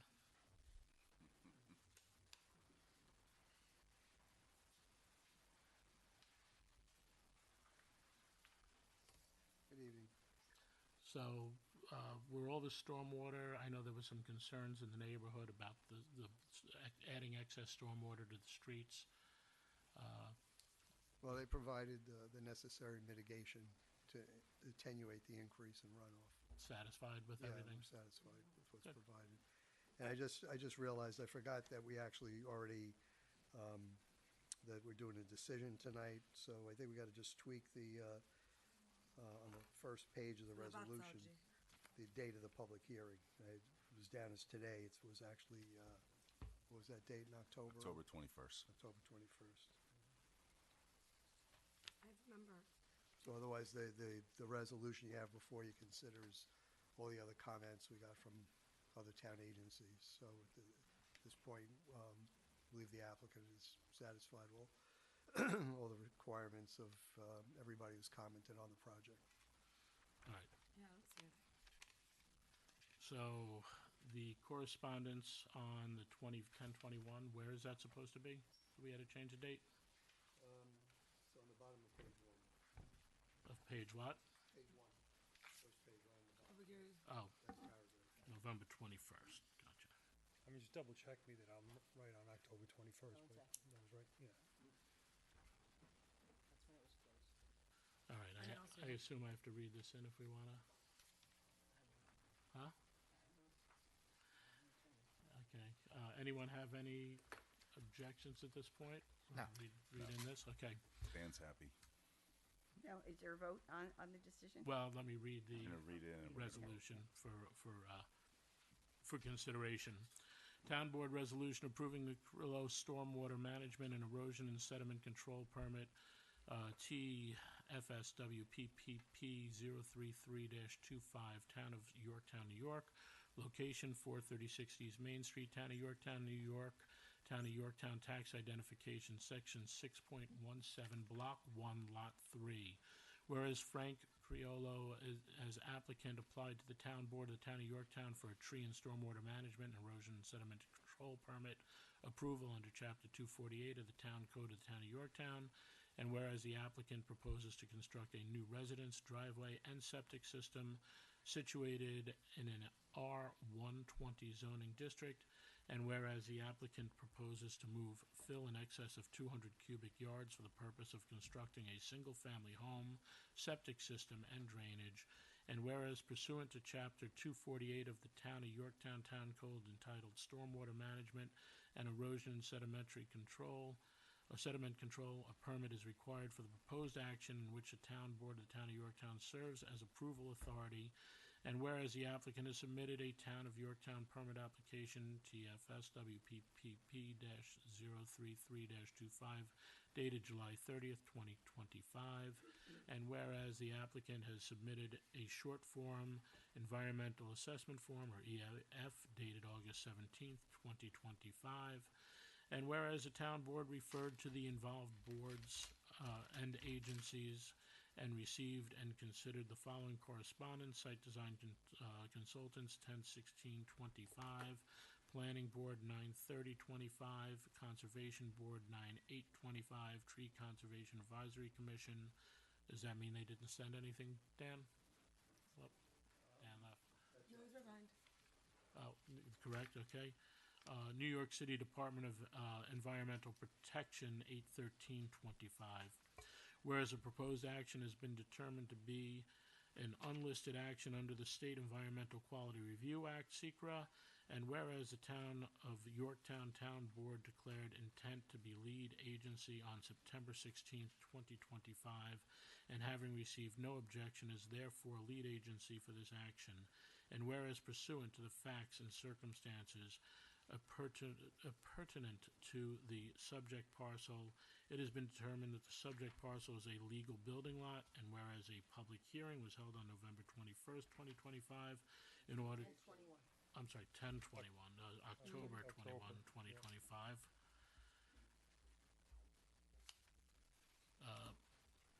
In order to solicit comments from the public regarding the proposed action. And whereas the town board has considered all reasonably related long-term, short-term, direct, indirect, and cumulative environmental effects associated with the proposed action, including other simultaneous and subsequent actions, and determined that the action will not have a significant adverse impact to the environment, and now, therefore, be it resolved that the following plans and documents are approved subject to the memoranda listed above and the below listed conditions. A set of plans prepared by Site Design Consultants entitled Site Plan Prepared for Franklin Criollo dated July 16th, 2025, 3 sheets. Be it further resolved that the stormwater management and erosion and sediment control permit is granted subject to the signing of the plans of the town supervisor and shall be valid for a period of 1 year from date of this resolution, and that all work associated with the wetland permit shall be conducted in strict compliance with the approved plans, and be it further resolved that the applicant will provide the town board with a report stating whether the applicant has complied Ed, with the there is no wetland permit. Yeah, there isn't one, right? Yeah. Oh. Could you scratch that? Yeah. Okay. Just a stormwater and tree permit. Yep. Right there. All right. Well, Diana, See did right you? here, sediment. Dan wrote it. Wetland permit is right here.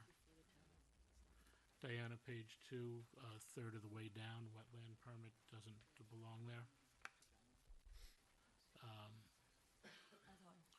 Be it further resolved that the applicant will provide the town board with a report stating whether the applicant has complied with the requirements of this resolution and the approved drawings by the end of the term of the permit. And be it further resolved that the town board makes a negative declaration pursuant to the State Environmental Quality Review Act, SECRA, and be it further resolved that the permit shall automatically expire upon completion of work, and be it further resolved that the below-listed conditions must be completed within 6 months of the date of this resolution, or shall become null and void unless an extension is requested by the applicant in writing within said 6-month period granted by the town board, and conditions that must be met prior to the supervisor signing the plans. A construction monitoring fee in the amount of $300 must be submitted to the engineering department clerk. An erosion and sediment control bond or other collateral acceptable to the town board in the form acceptable to the town attorney shall be submitted to the engineering department. Said security shall be in the amount of $500, which shall be released upon required documentation of satisfactory completion of all work and stabilization of the site.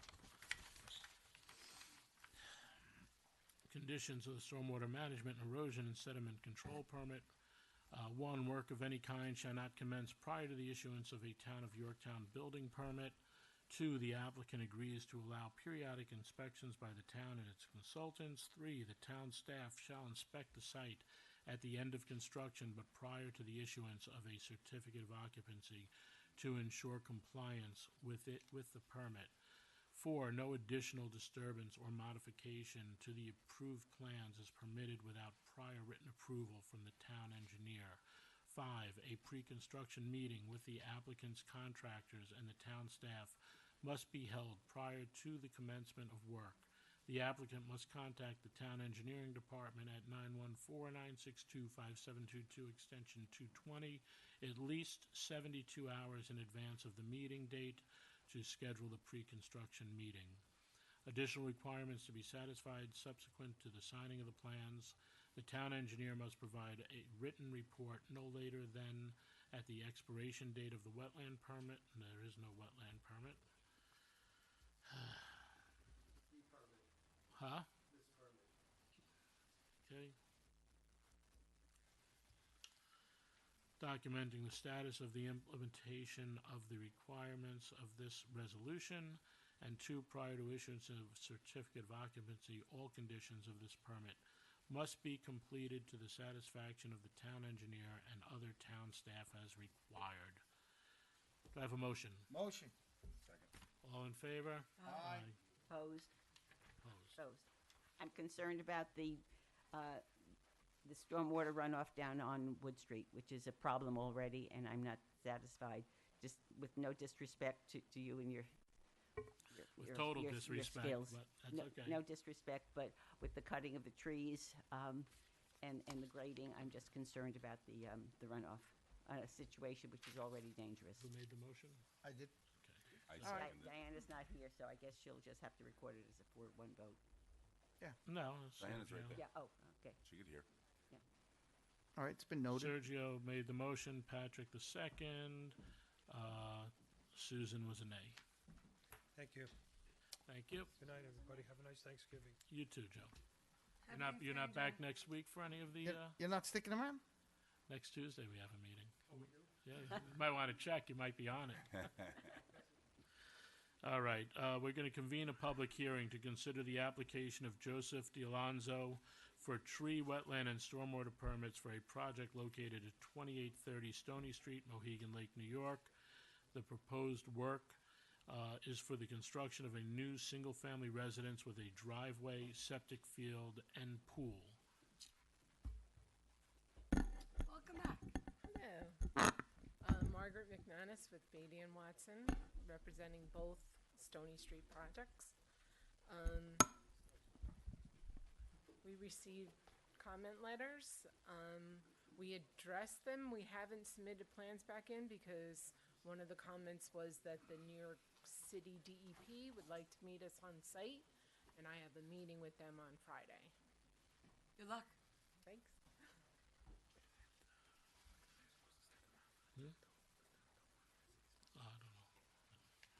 All right.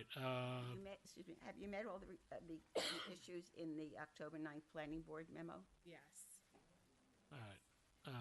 I just hadn't resubmitted plans. Right. Tree committee says that you're good. Yep. Town conservation. We addressed their comments too, but I, again, haven't resubmitted because if I have more changes from the DEP, I just want to get it all done in one fell swoop. Okay. May I I want to be concise. suggest that since the DEP meeting is pending and you have to submit the revised plan, that we just adjourn this hearing until there are revised plans that have been reviewed by the planning board. Unless you have any questions, I do not have a problem with that. All right. Abaca, no comments.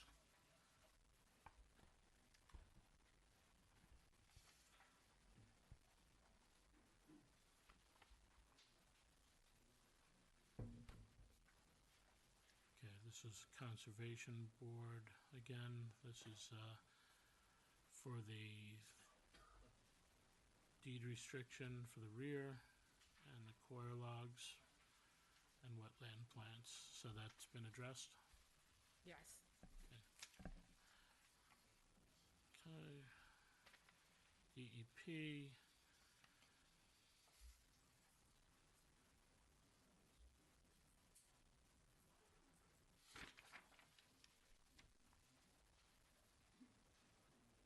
So the DEP is who you have your meeting with? Yes. And that is Friday, okay?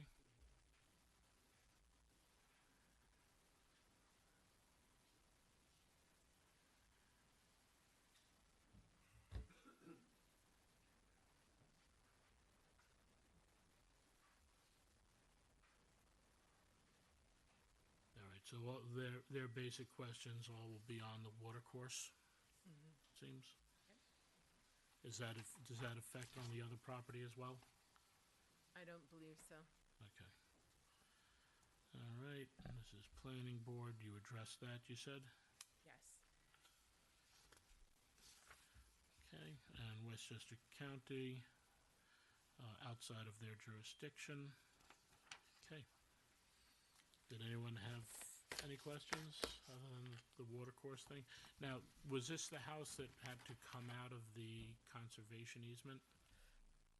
Actually, it's the other lot that, no, it is that lot. Yep, we moved it like 10 feet over, so there's easily a construction vehicle can get around the building between the house and the conservation easement. Yeah, just reiterate that until the planning board sees revised plans, I think we have to adjourn Yep, this. no, we do. I think. I just want to make sure my questions are answered. And is there anyone here to speak on it today that came in today? Okay, so then we'll do it again. So we'll adjourn for, yep, till we get the comments back from DEP. Thank you. All right. Yep. Nice to see you, though. Next. All right, can we have a motion? Motion. Second. All in favor? Aye. That takes care of two of them, right? No, we have to open it Yeah, I have to open. formally. Now we're going to convene a public hearing to consider the application of Robert Cohen for tree, wetland, and stormwater permits for a project located at 2824 Stony Street, Mohegan Lake, New York. The proposed work is for the construction of a new single-family residence with a driveway, septic, field, and pool. Are you back, Dan? Dan? You're holding up my applicant. I don't think she should. No, leave, right? you, Margaret, you have the second one. She's adjourning this one, too. Yeah. Just a formality. We have to open it and adjourn it. Okay, I'm sorry. On this one?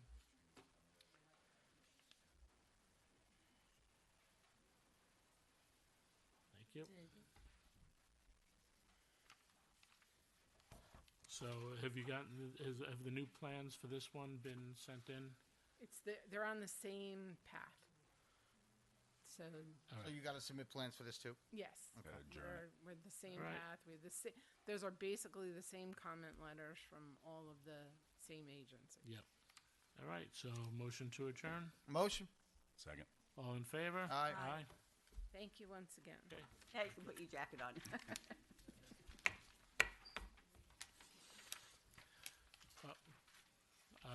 John Tegeter? I just want to point out that the brewery fellow is here, thinking there was a public hearing on his microbrew tonight, the law. So, but it's not on. So, should we release him to, release him? Send him, so he's not. Yeah, sorry about that. I didn't, thought you just wanted to get more involved with town government. Well, he's actually been trying to get permits, so I think he's been set off with a demolition permit, but he's going to need to get this closed up. Okay, This is the microbrewery yeah. brewery over on Front Street. Front Street. Not, Yeah, not no, to no, be I know. confused with the irrigation company. right. No, I Well, we know. can't even do it tonight because it wasn't noticed. So. I know. Yeah. Yeah. But I didn't want him standing there all night. Yeah. Yeah. Thank you. Yeah, we can't even do it for you if we wanted. You know. Sorry for the micro inconvenience. No problem. Macro. See you on Front Street. Not yet, though. So now we're going to convene a public hearing to consider amending Chapter 300 of the Code of the Town of Yorktown entitled Zoning to add Beverage Container Redemption Center as a definition. So just for clarification, this is not reference to any project. This is in reference to changing the code for the 202 corridor to see if we feel a beverage container redemption center would fit into that zoning and as a use. So, John, did you have any comments on it before we start public comment? Or? Beverage container. Okay, so is there anyone here to speak for public comment? Okay. Anyone from the board? Yeah, I mean, I'm not in favor of it. I was clear on it. I did vote to push it to this point to see if we had any, any comments from the public. Apparently, nobody's here to speak about it. So, I know we constantly get questioned on why are we allowing this kind of a store here or that kind of store there. Well, we really don't have any control over what an existing landlord, puts in if it fits the zone that the landlord is renting to whatever customer, for example. Big thing we keep getting is why are we allowing what's the auto place? The AutoZone? AutoZone in Turco's. We really don't have much of a choice on that one. I mean, it fits the zone and there's nothing, it's as of right. Speaking Here, of- this. I'm sorry. Oh no, Ed, what is that 202 corridor zoned as? Mr. Light industrial?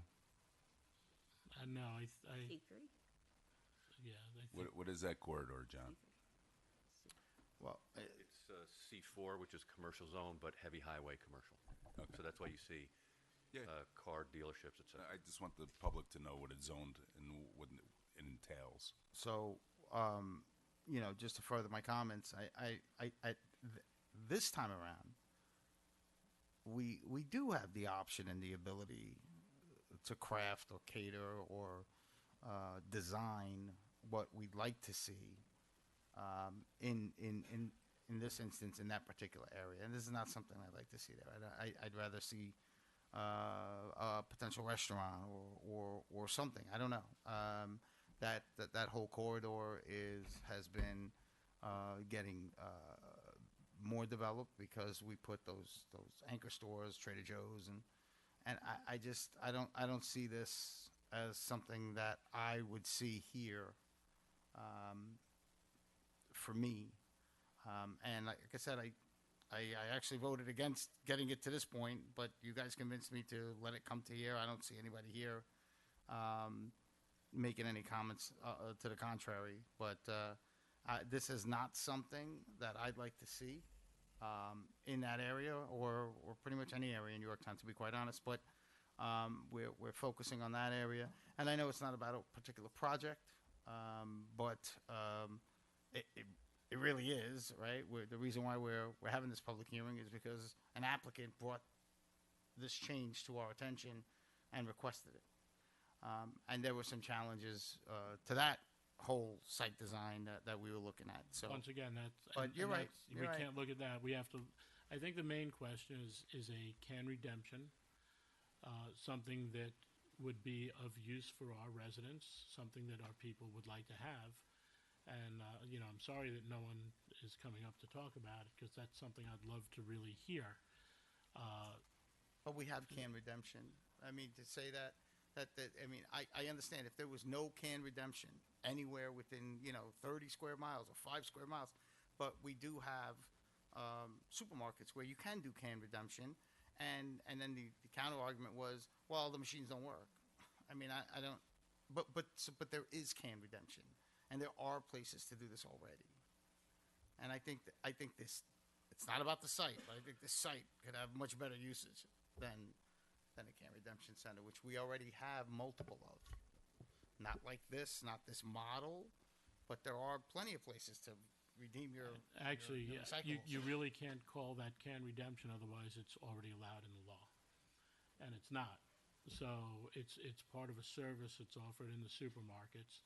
It's limited to stuff that is purchased from them, and it is it's not a reliable sense as there is. So, I'll play devil's advocate on it. But to say that we have can redemption means that it's legal already.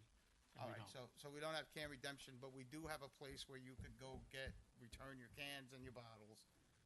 Okay, and I don't know how critical a function reliability of not can redemption is. And like I said, I think the site could have much better uses. And it's not about the site. I understand that. I just don't. It's not a use that I envision here. It's just not what I see in Yorktown. And I'll pivot to large-scale solar in residential neighborhoods. I don't see large-scale solar in residential neighborhoods as something I'd like to see here. I'd like to see homes with kids riding bikes, in a tree-lined street. That's what I think our neighborhoods should look like. Same with this. It's the same idea, different concept, but that's my vision, Patrick, and that's any how I feel comments? about it. So we're saying that, quote, can redemption can go into what, light industrial and higher? It's C4, which is like highway. Yeah, and I get that, Yeah. but what about if, later on it's light industrial? Or something like Light so- industrial might be a better use. That would be like Front Street. Yeah, so, but my point saying that is, the public hearing, we're saying, look at, I don't like to dictate, what people can do with their property, but I want to understand, what it's zoned for, so that, that's the drawback on that. So if you want to look at what's in that area, former lawnmower shop, gas stations, car dealerships. No, I some get restaurant- you. yeah. I understand that, but I'm just you got to play devil's advocate. What's coming down the line? What's the next request? So is it going And to you're always- be in residential? I'm making it up. I could but- tell you that would be a no I right know, off. I know, I know. It has to look if there's a fit for what we have. Like Yeah, right I next get it. door, you have Nestle Water. Yeah, I get it. So You that- got restaurants, you got Lowe's, you got Guiding Guys for the Blind. I don't know if they fall into the C4. They're right on the You got a corner where gas Lowe's is. station there. Yeah, but we might. I think C4 starts lower down. Irrespective, that corridor. So this is not- That's what's been coming in. This is not which I think for are specific. far better uses. Yeah, it's not for a specific project. It's for Right. Are we going to allow beverage redemption and C4 properties? So, is there a way to control what beverage container redemption centers require in the zone? Because for me personally, I don't have a problem with the beverage container redemption center. I have a problem with trucks. I have a problem with traffic and being parked. I see this all the time. I get it. They could do it at 4 a.m. They could do it at 10 o'clock at night. They park right in the middle of the road. I know they're in and out, but let's face it, I don't even consider myself a good driver. It's a little scary. So the in and out of the trucks, the sizes of the trucks, I recognize it's a box van, but I understand you could do kind of an in and out. I think, John, you were saying something about that. You're getting specific about it. I'm not saying that. I'm just saying That's whatever the redemption place needs for beverage containers, it's going to have a restriction on how things go in, where it gets picked up, and how it goes out.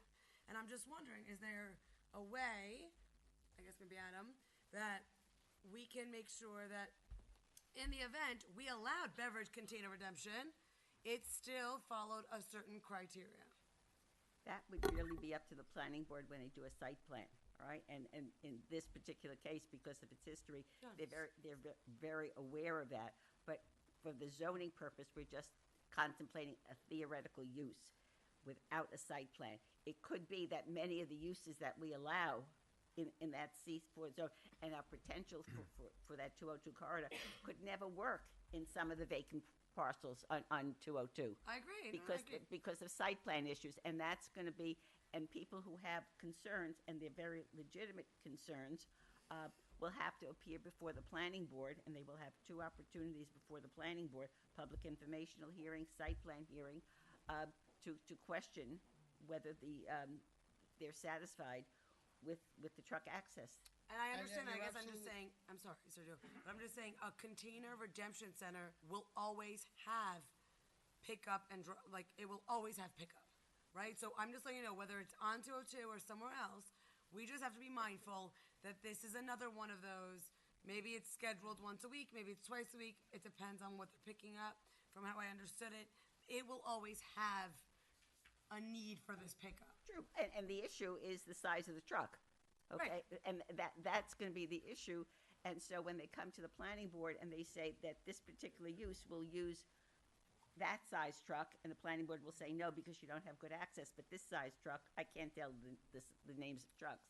Like a box van versus a tractor trailer. Box van versus a tractor trailer truck, and that's a significant difference. That's the planning board's job to review those kinds of concepts. Just the way when they were talking the other night about an addition to the back of the old Turcos building, because they need a new loading dock, and they were concerned about the turning radius. Yeah, that's true. So the applicant has reduced the size of his proposed new loading dock to allow for a better, safer turning. This is a planning board issue. I'll say two things. It is a planning board issue, and the impetus of this public hearing is, to be quite honest, I know we're not supposed to talk about a particular site, which we've seen what the issues are with that particular site. So that being said, I want to talk about the site, but this use doesn't work there anyway. That's my opinion. Now, unlike other instances where, there's as of right uses and they go straight to the planning board, in this particular instance, this town board has the ability to craft an image, to weigh in on something that is not as of right. Because if it was as of right, we wouldn't be having this conversation. The public hearing wouldn't be here. It would be there at planning. And they do a wonderful job. I'm the liaison there. I think they just a talented bunch of diverse individuals that really, really care about the town. That being said, in this particular instance, the town board has the ability to weigh in. And, as far as I'm concerned, it's really not something that I see, as a use that I'd like to see here in that corridor or anywhere.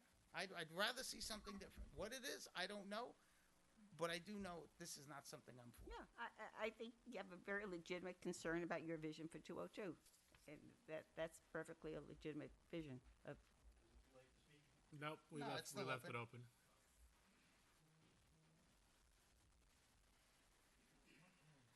Hi, Rich Stautner, owner 3711 Cron Pond Road. How you doing? I feel like this discussion is not supposed to treat a specific project, but it actually is. I mean, you talk about what you would like to see there. This is a business that will have absolutely no carbon footprint. It's actually good for the community. There's a house on that property that provides housing for a family that you talk about, affordable housing. There's other projects that want to come into this property. They want to level the buildings. So, I mean, you talk about Yorktown and providing for families, family-owned businesses, keeping the structure of Yorktown. This is exactly what that is. I disagree with you. I obviously, yes. But this is And exactly what that is. Don't be mad at me, but You've been against it from the beginning, and you're right to your opinion. And so but what? This, If I was against it from the this beginning, or if I decision was against tonight, it in the middle of it, what's the difference? I was speaking, please. I'm sorry. This decision tonight is about to change the code. You don't even want it to get that far. So correct. I'm just saying the job tonight is not to focus on a specific project. And if I'm wrong, tell me. Rich, in fairness, Sergio's not looking at the project per se. Yes, there are some examples to use. He just doesn't think it's a viable use for that as what we'd want to see. Right. Similar to when we removed vape shops and changed the coding on that. It didn't feel that was, a reasonable use for that area. Right. So, But I'm just concerned because it's being dictated what can go in there, and I don't think that's fair to a business property owner in Yorktown, because if it doesn't disagree with the town's principles and codes, it shouldn't be dictated. If it's not violating anything, it shouldn't be dictated what can go in there. But And you bought a piece of property in a particular. Don't be mad at me because you sound like you're mad at me, and I'm sorry if you are. I'm not I'm the mad. biggest small business advocate in the town. Why you're And now so I'm against speaking. it. Yeah. Now I'm speaking. Okay. I'm the biggest small business advocate in the town of Yorktown. This is not a use that I would appreciate. Okay, it's got nothing to do with you. It's got nothing to do. But you bought a piece of property in a zone that doesn't allow this. You are asking us. The whole town does. You are asking us to allow it. It's not an as of right. So to say it's not violating anything, it is. It's currently it's violating the current zone that you're in on the property that you bought, knowing what zone you were in. So and we're trying to consider it. For me, it's. But the town doesn't allow the zone anywhere in town right now. We're Correct. trying to decide whether C4 zoning will allow it. Correct. And I appreciate you guys try to push this through and getting it done in a timely fashion. I really appreciate that. But I'm just very concerned because this type. I mean, even if you put an eatery in it, you seem to have ideas of what should be on this piece of property. I'm open to suggestions, but like you said, it's in a certain zone. Right. So we're going to have to start this process all over again. Not if you put something in there that's as of right, then you go straight to planning. But I mean, there's nobody here objecting to this code amendment change. I talk to people all the time in Yorktown. I'm a business owner. I talk to people all day long. So am I. Everybody I talk to says this would be the greatest thing for Yorktown. They go to Uncle Giuseppe's, brand new machines. They're broke all the time. One guy came in my store the other day, said he had to get the guy 3 times in one visit to fix those machines. So, where you say we have a place to redeem, yeah, but it's a nightmare. So I'm just concerned of why you're so opposed to this. I just don't like the use. I've seen redemption places. I know you showed us the pictures. I know this isn't what I'm used to, what a redemption center looks like. But I don't like it.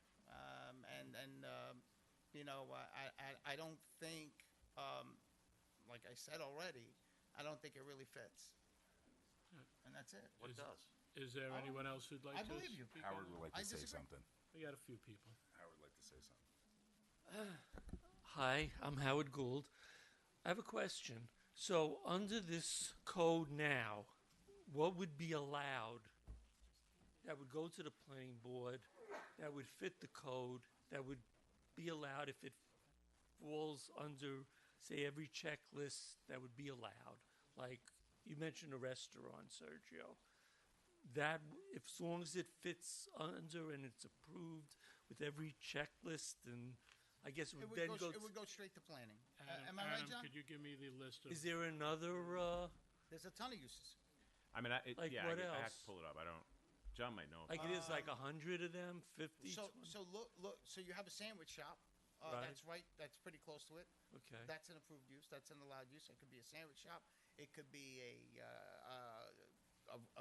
restaurant. It could be a drive-through. It could be anything that you see along 202 that's already there. Those are all approved We have uses. auto dealerships. We have restaurant stores.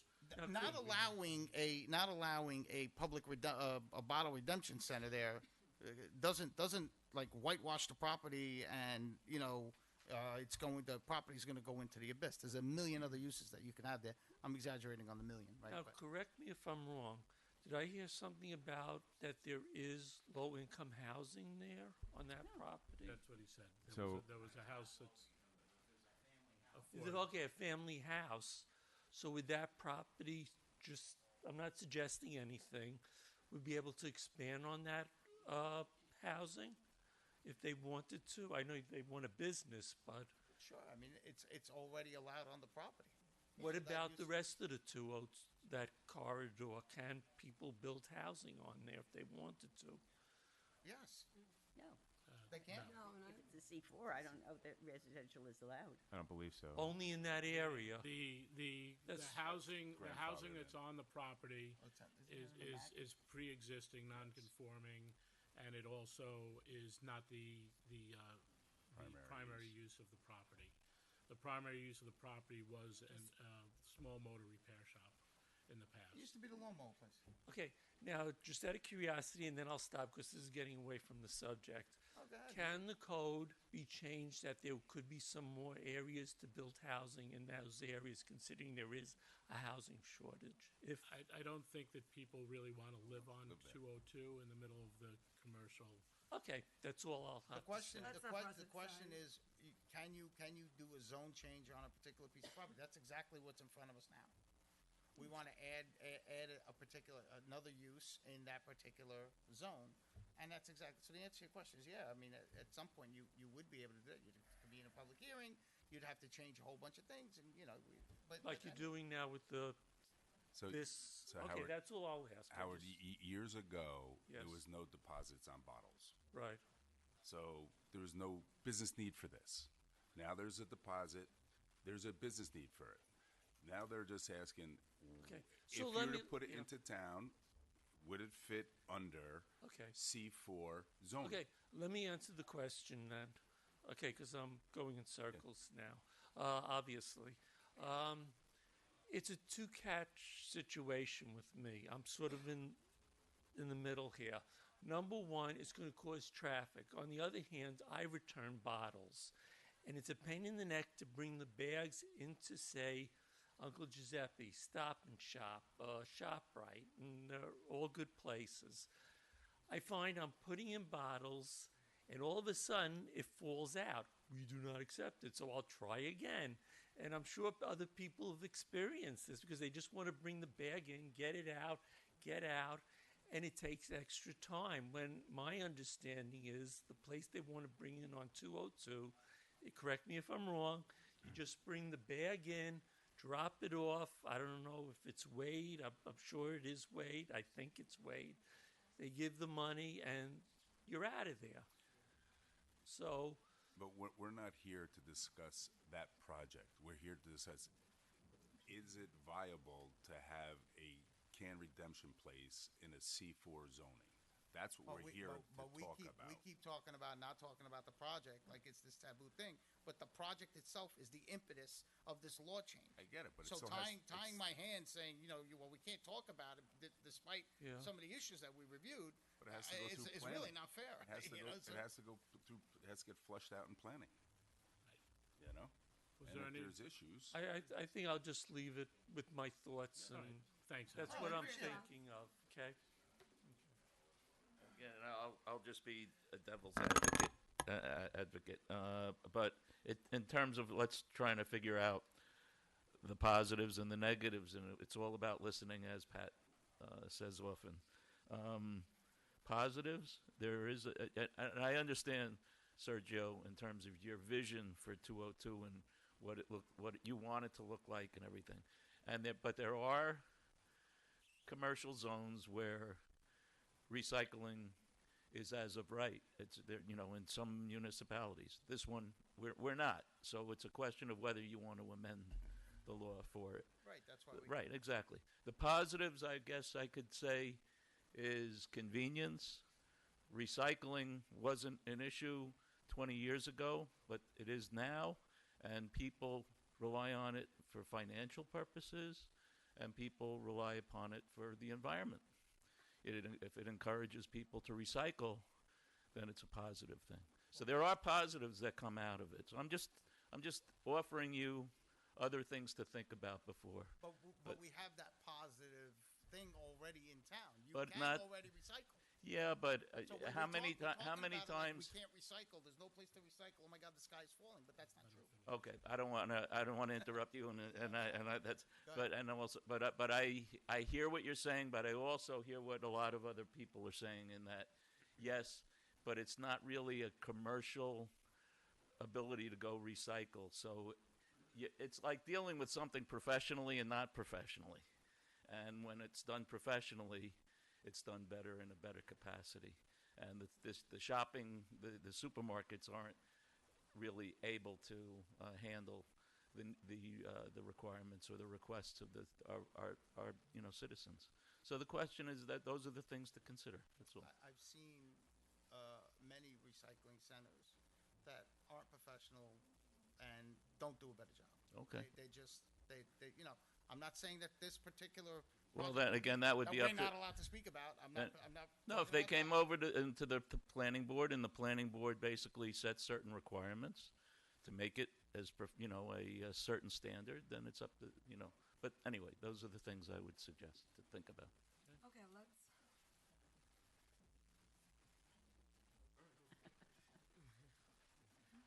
I actually didn't even know this was on the docket tonight, but do I need to introduce myself? Yes. Jan Mirchandani, Yorktown Heights. I got to take issue with your logic. Okay. You're saying, you can't have a recycling center. I don't know where you've seen them, but anyway. But you're saying... Any place. Okay, well, that doesn't narrow it down. But to say that, that use, because somebody can go somewhere else, I can go to any number of restaurants, and maybe I don't want to go to a fast food restaurant, but there's a new one being built on 202. And I don't particularly see that as a vision for Yorktown to have, a bunch of fast food restaurants. So, I just think the logic is not as sound as perhaps it could be, because it is one option among many, and I think people maybe want options. I have no particular stake in the viability of this particular project that we're not talking about, but I think that the point is define what it is, what it isn't, what the criteria would be to make it viable or not viable, and that's what the task is. Not to vote on that particular project, which we're not talking about, but I just think, again, to the logic of, well, we've seen it not work elsewhere, and people have options. Well, you could say that about any business that's as of right. So just to pick up on a comment on the fast food restaurant, you're aware that the fast food restaurant is an allowed use as of right in the C4 zone, yes? No, So then that's why the restaurant is there. No, That, I but- wasn't. but this is picking. different. I was using that as an example of the options. I and you can, understand. But so logically, that didn't make sense to me because you're conflating an as of right use in a particular zone with something that isn't as of right. So that logic is a little flawed to me. well, back at you because my point was simply Touche. when you're talking about competition, and that's what you're saying the issue is with this particular use. If you're saying, well, we need to exclude the use because we already have that option, I'm just saying, so. I just want to say that no matter what, a beverage container redemption center can go two ways. It could be unkept, completely destructive, and be all over the place. Or, I mean, I've walked into places that you would be amazed that you could eat off the floor. Or it could be immaculate and totally amazing. So I think what we're really saying is, as Councilman Sergio Esposito is saying, is I'm not for beverage container redemption centers here in Yorktown, period. And whether it's the fear of seeing them unkept and the not so cute cats that are actually rats showing up or whatnot, which does happen in places, but that could happen in a restaurant, just like Jan was saying, or somewhere else. People can let things go. And then there's the other side where this might actually be a place for prosperity, where Howard doesn't have to try 100 times to get his bottle in, where they're going to keep it clean, where hopefully that family is going to have an opportunity to live there, which means not only they're going to keep the venue clean, they'll also keep themselves clean, and they'll only allow box fans and not tractor trailers, and it could be romantic. But I'm just saying, I think that the bottom line is not everybody wants a Dunkin' Donuts, and if it doesn't allow to go there, we can say no, right? And not everyone might want a beverage container redemption, and that's okay because, yes, the truth is I've seen very beautiful things, and I've also seen people destroy very beautiful things, and it caused neighbors heartache, just like normal houses, right? Like it destroys it. All right. So I think that's what I Mr. think he was Hickens. saying. Sorry, Michael. No, you're good. Michael Hickens, Yorktown Heights. I just want to sort of piggyback on. I was going to actually say this before, but I'll piggyback on what Jan was saying, but in a slightly different vein, maybe. If the proposal was to change the zoning on Underhill or Croton Heights Road to allow for a beverage recycling center, I'd say, yeah, that doesn't really fit in with the vision. It's a really beautiful tree-lined area, very residential, etc. But we're talking about Route 202, which has eateries, but not every eatery is lovely like Savannah's, which is a really nice place and it's a restaurant. But I mean, most of them are fast food places. There's gas stations. There's auto dealerships. There's used car lots. There's a really tempting motel in the line of Peekskill and Yorktown. So I guess what I'm saying is I'm not sure what vision you have for 202, or like whether you're thinking 50, 60, 70 years down the line when you're sitting in Ed's seat and you're a venerable old man and Yorktown is completely transformed. No, I'm calling you old. 50, 70 years from now, and there's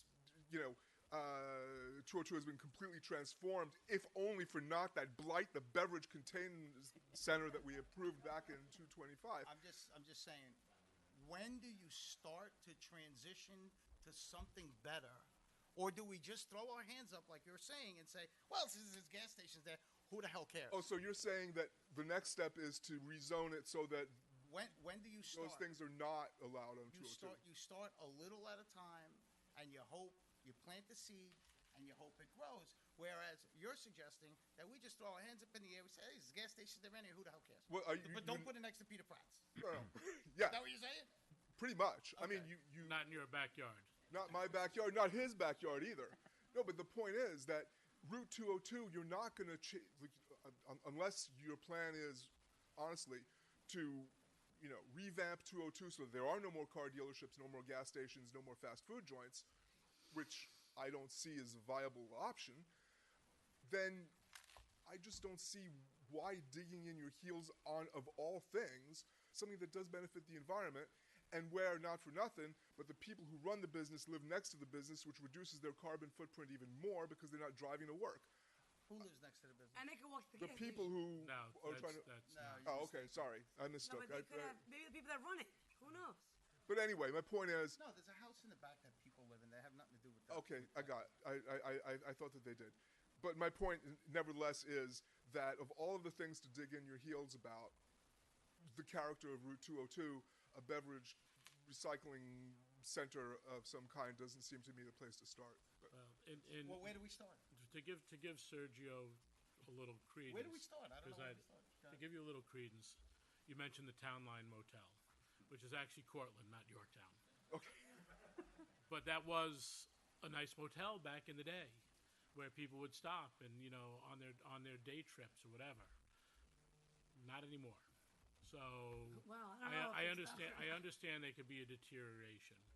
I just but are we looking at a difference in 20 years where we don't have recyclables anymore? It's something that's landfill wise and it goes away. So Unless Elon is If making us. you're asking me that, when am I going to be able to snap my finger and transform the entire corridor of 202 with AI inside of, I don't know, what is your timeline? A week? No. But what I want to know is, all right, well, what that's is what your? So you said eateries, but that's a huge category. What is your vision then for 202? Not that. I'll tell you what it's not. It's not that right now, and I think you begin by because right now we have a unique possibility to start to craft it. Is it going to happen overnight? Well, no. No. Is it going to happen in 10 years? No. But I am not going to follow your lead, throw my hands up in the air, and say 202 is ugly, so to hell with it. Let everybody do whatever they want. But I'm not doing that. So, but you're not proposing a change to the zoning of 202 at all. Not at this point. So Again, you're not starting anywhere. I'm starting with this one particular use that Or you're isn't start- allowed there. But you're starting by the negative rather than proposing something. All right. All right. Then, anyway, I made my point. I don't think I don't that- know what your point is. Your point is like you My expect point- me to snap my fingers, and all of a sudden, all 202 is going to be like some kind of animation, No, like no, the no, guy no, no. had with the whatchamacallit. No, my Come on. point was that It's ridiculous. No. My point is, Yeah, yeah. I don't understand why you object to this particular type of business in an area which isn't exactly percolating with, beautiful enterprises. So let's throw our hands up in the air and say the hell with it. To cut to the chase, I think he's stated many times he doesn't think it's appropriate use for Yorktown. That's all, and that's his opinion. And he's 20% of a vote, like we all are, and we could have our opinions, and it could be the same, it could vary.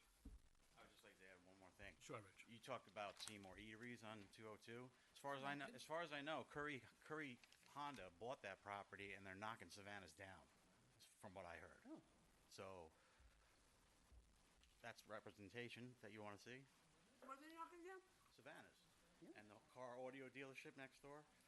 Curry bought that property. That's why all the trailers are up, and they're knocking Savannah's down, and they're knocking down the car audio place. Actually, they're doing.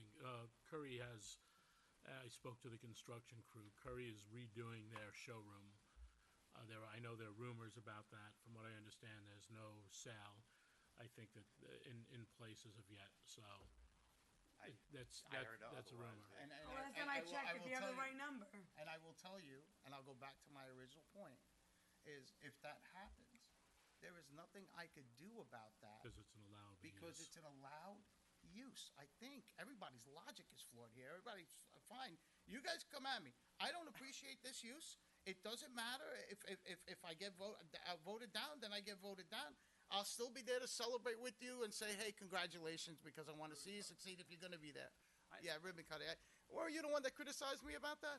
So anyway, that was the clean campaign. Yeah. I just wanted So to add, 'cause anyway, people no, say hold you on. want to see more eateries, So and I heard Savannah's is going away. But I understand that. But there is nothing I could do about that. Right. And we're constantly being told, hey, how come this place is coming in here and this place is coming in there? Well, it's an as of right use, and there's really nothing the town board could do about that, right? Otherwise, we're violating some people's rights.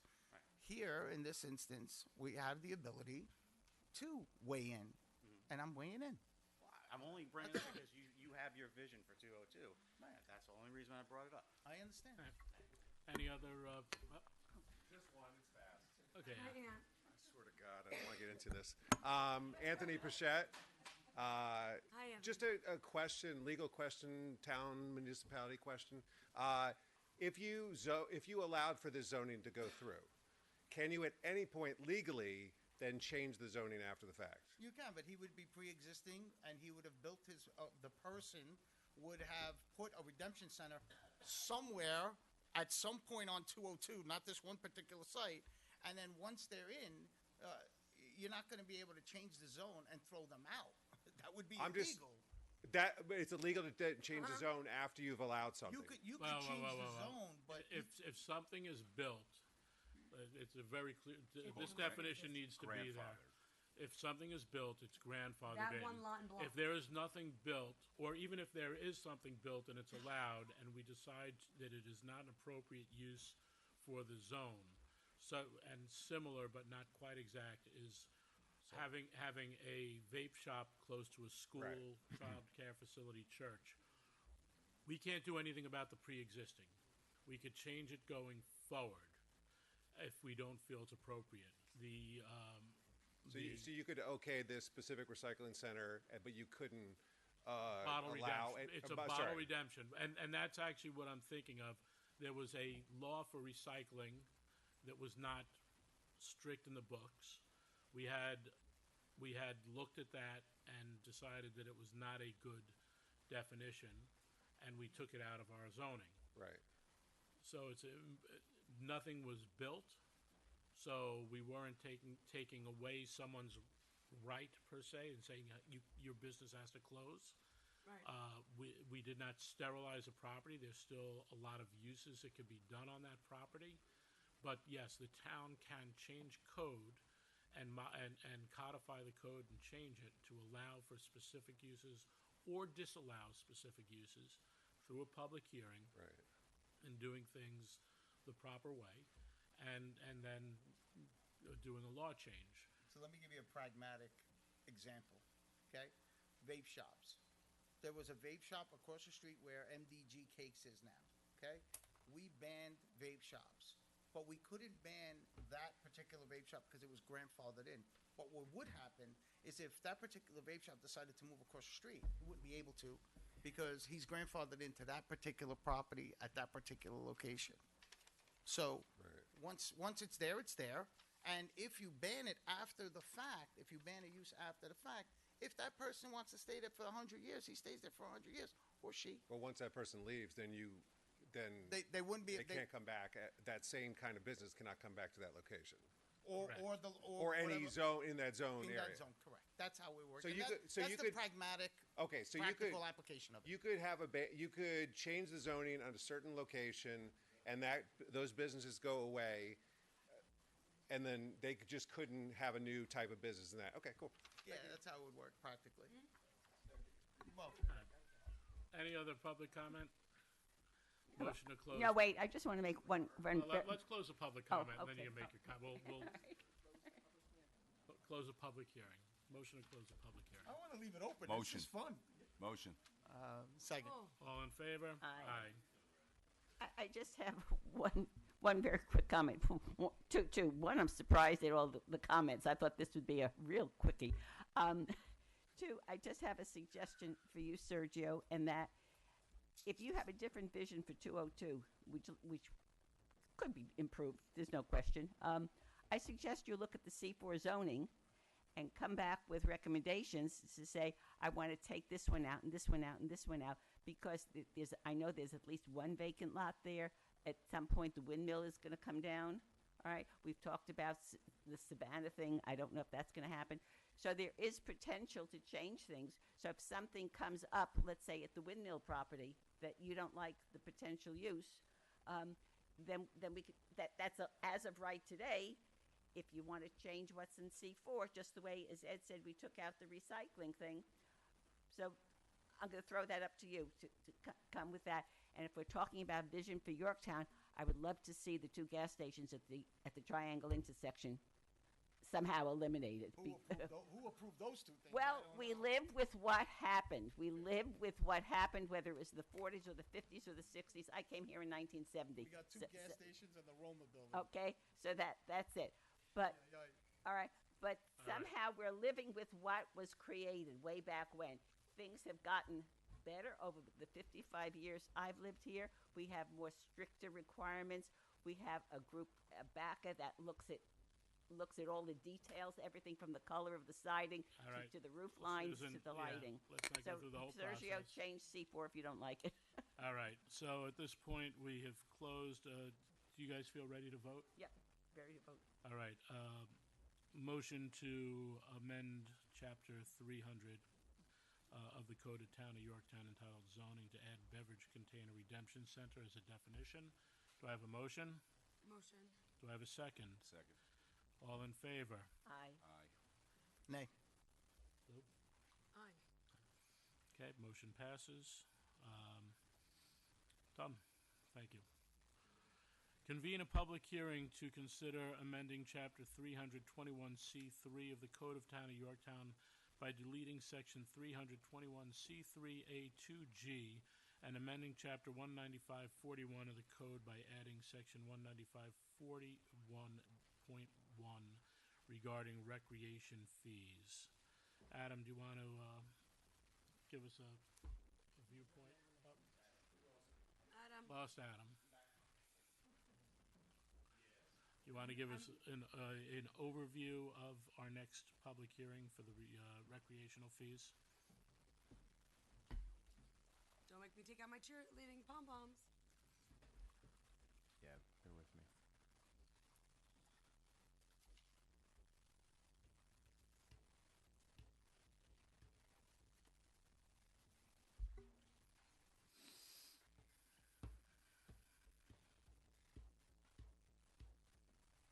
I mean, well, look, while I pull it up, I mean, we're making changes to the code that's going to allow the town a lot more flexibility in establishing fees for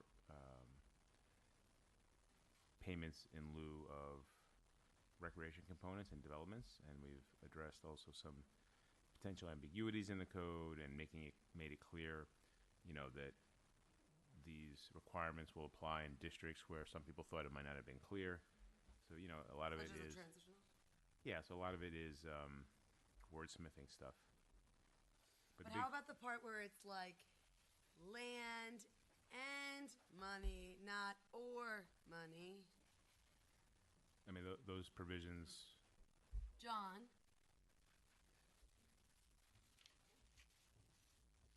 What was the zone, Susan? The R3, where you have residential on top? What was that zone? Oh, CR2. CR2. That's right, CR2. So Nantucket. this captures the CR2. I know It doesn't say that, but it. The R3s, you're talking about the multifamily? It just sort of says all site plans is what it says. So a CR2 would be like the Nantucket Sound of Kier at 118. So CR2, guys, is if you have commercial, what was escaping us was if you had commercial on the bottom and then you had some residential on top, those residential units would skirt the door fees for recreation. And so that was one of the big things that Lou, I think that was you, right, that brought up. So we're trying to capture that as well. All right, just to before you go, John, we have Westchester County, not their jurisdiction. We have Planning Board with the board has no relevant planning comments at this time. We have ABACA, no comments. We have the Conservation Board, no comments on the proposed amendments. Then we have a rather lengthy email by Jay Kopstein. I am going to read. I'm going to read these 5 pages. Oh, and we also have a memo from. Susan. No. Yes. Oh, from Susan. Yes, I'm sorry. Yes, I Overall have it. comments. Susan, did Adam address these No. comments with you yet? They haven't been addressed at all. All right. Well, some of them are in there, so. Some are textual errors. Yeah, like she and- changed like the site plan. That stuff I didn't touch. Okay. No, that will be part of my comments. Go for it. John, you could start while I read this over. Okay, what would you like me to start with? Well, wait a second. Did we open the hearing? No, not yet. Motion to open the hearing? Motion. Second. All in favor? Aye. Okay. Is there a Well, I question? thought you were called up for a specific thing. I thought you called me. No, I was just rehearsing. I mean, I will be Why don't we- sitting at Courtesy of Floorston with Oh. money and land, or just money, All right. right? I'll come with the big signs. I think, yeah. I think I can learn from some of our constituents. They wear the signs. I'll wear a wig. Okay. I'll stand here for a while. Yeah, I'm sure no, you could. All right, I'm looking this over. So we'll open for public comment. Anyone want to speak on this? You guys are killing me. I got 6 pages to read here. You don't have to read mine. Well, there, Adam could highlight a little better, but I mean, like that. yeah, but look, I did. I mean, it's a significant revision. It's been up for a long time. I mean, to say what the changes are, I mean, I just basically did that, right? We went through, we did some wordsmithing stuff. We also made clear that it's applicable in zones where there was some argument that it might not be. But ultimately, the cash value of the payment in lieu of parkland is going to be set in the master fee schedule, which is how it reads now, and the master fee schedule will be changed and addressed by the board at a later time. I mean, that's basically it in a nutshell. So it's capturing all the ambiguous places that fell through the cracks. Now it's more detailed and described. Basically, I think it takes all the recreation fee requirements in the subdivisions, which are single-family homes, and it copied and pasted them in for site plans, which would be any multifamily development or some of the mixed-use commercial. It cut and paste from one section, pasted into another section. That's basically what it did. Yeah, capturing. What is there anywhere? I guess the question is for John. Is there anywhere that it doesn't capture? What are we missing? But we keep talking about what we're getting. What are we missing? Is the question. Well, to your point about the C2R, it doesn't explicitly include C2R, but to Susan's point, C2R would require a site plan which would have a component of multifamily residence, so this would capture it under that site plan. Is there anything that we're not capturing? I don't think so. No, and just to put a I mean, that's the bigger question, just right? to put a bow on this, right? To tie that bow or whatever. Anytime you go through a secret analysis for something significant, you can analyze recreation impacts, right? And I understand that, and one of the arguments, and we saw it with AMS, was that there's no requirement, and then I got into an argument with the guy. It wasn't an argument, but a discussion where I was like, yeah, but it's going to come up in secret. Yeah, but your code doesn't allow it. Blah blah blah.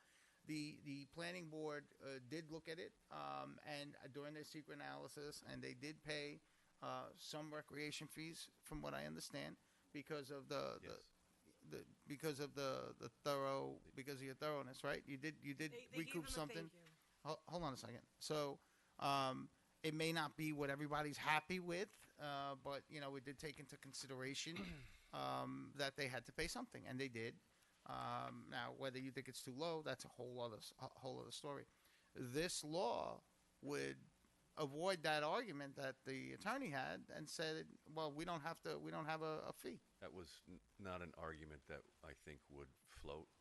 But why not? Yeah, because this requirement is in the town enabling legislation for both subdivisions, and then there's another code, which is almost the same language, Yes, which you gave us. for time residential Yeah. site plans. So here's the thing, when the we're planning helping board has been developers- doing it for as long as I've been around for multifamily site Okay, plans. so hold on. So Been now doing it. Absolutely. there's Yeah. a law that's referred out. You guys meet with them, and you guys discuss the rec fee, and then they decide what they want to decide. I guess this is more for Adam, but I think there should be a hold that if there's a law about X, that project should not be discussing unless you got approved prior to the law changing. You should be held to this law. Also, if a development has a beautiful $7 million, which I think everyone else, you could show them. I mean, you could go ahead and find my Parks and Rec tape, because I'm pretty sure that was a conversation. A $7 million beautiful recreational facility for their rentals and whatnot, which clearly helps them get a higher rental market, you're not guaranteeing that their kids and their aunts are not walking down to DeVito or Granite Knolls and all these other things. So I thought the purpose, and I'd like to leave it with that, is that this law allows that whether it's an expandable, double up, triple it, you can even throw bacon on it, whatever you want to call it, that at the end of the day, when a developer does an amazing thing which allows them to charge higher prices for their units, that should not affect our children, our neighbors, and our friends when it comes to Parks and Rec. And it doesn't necessarily affect that because, for instance, with AMS, they paid a recreation fee. They did not. They appeased a recreation fee. They paid a partial But recreation I don't fee. understand that. I don't reduce my fee ever, But John. can I just jump in? This legislation is designed to address, I think, those issues. And it also, what this legislation also does is it specifically names a specific number to a project like in a zone like AMS, right? At the AMS didn't have what number? The master fee schedule. It's going to point to the master fee schedule and say It these are pointed- your it- numbers. It pointed to there anyway. Okay, but I'm this I'm is telling more you. specific, right? This, Because this is clearing up any ambiguity. which is what I said because Yes. the project when it came front, the applicant was adamant that they didn't have to pay anything, and that wasn't the case, and it was a facetious argument. But now with this law in place, that argument you can't even make the argument. Can't even. So I'm gonna That's answer right. my That's fine. question, though. Between the planning board and Adam, if a law gets put out for referral, and we're waiting for comments to come back, okay? If a law gets put out for referral, and we're waiting for comments to get back, before I order food, I make sure how many guests I'm gonna have. Does that mean that the boards are allowed to have discussions about whether it's rec, solar, whatever, while the law has not come back to be fixed? Because I would think that the second it gets referred out, there should be a hard stop on discussing it until it comes in, because now everybody else who gets visited gets to be grandfathered into whatever the ambiguous language is. I'm not saying that we did anything wrong. What I'm saying is, Adam, is there a way that when you are telling the constituents, I'm working on this law, and now projects are getting approved, whether they're paying me 5 cents to shut up or $3 million like they're supposed to, which I'm just saying I'm being extreme, shouldn't there be something where it stops until it gets vetted before it gets discussed?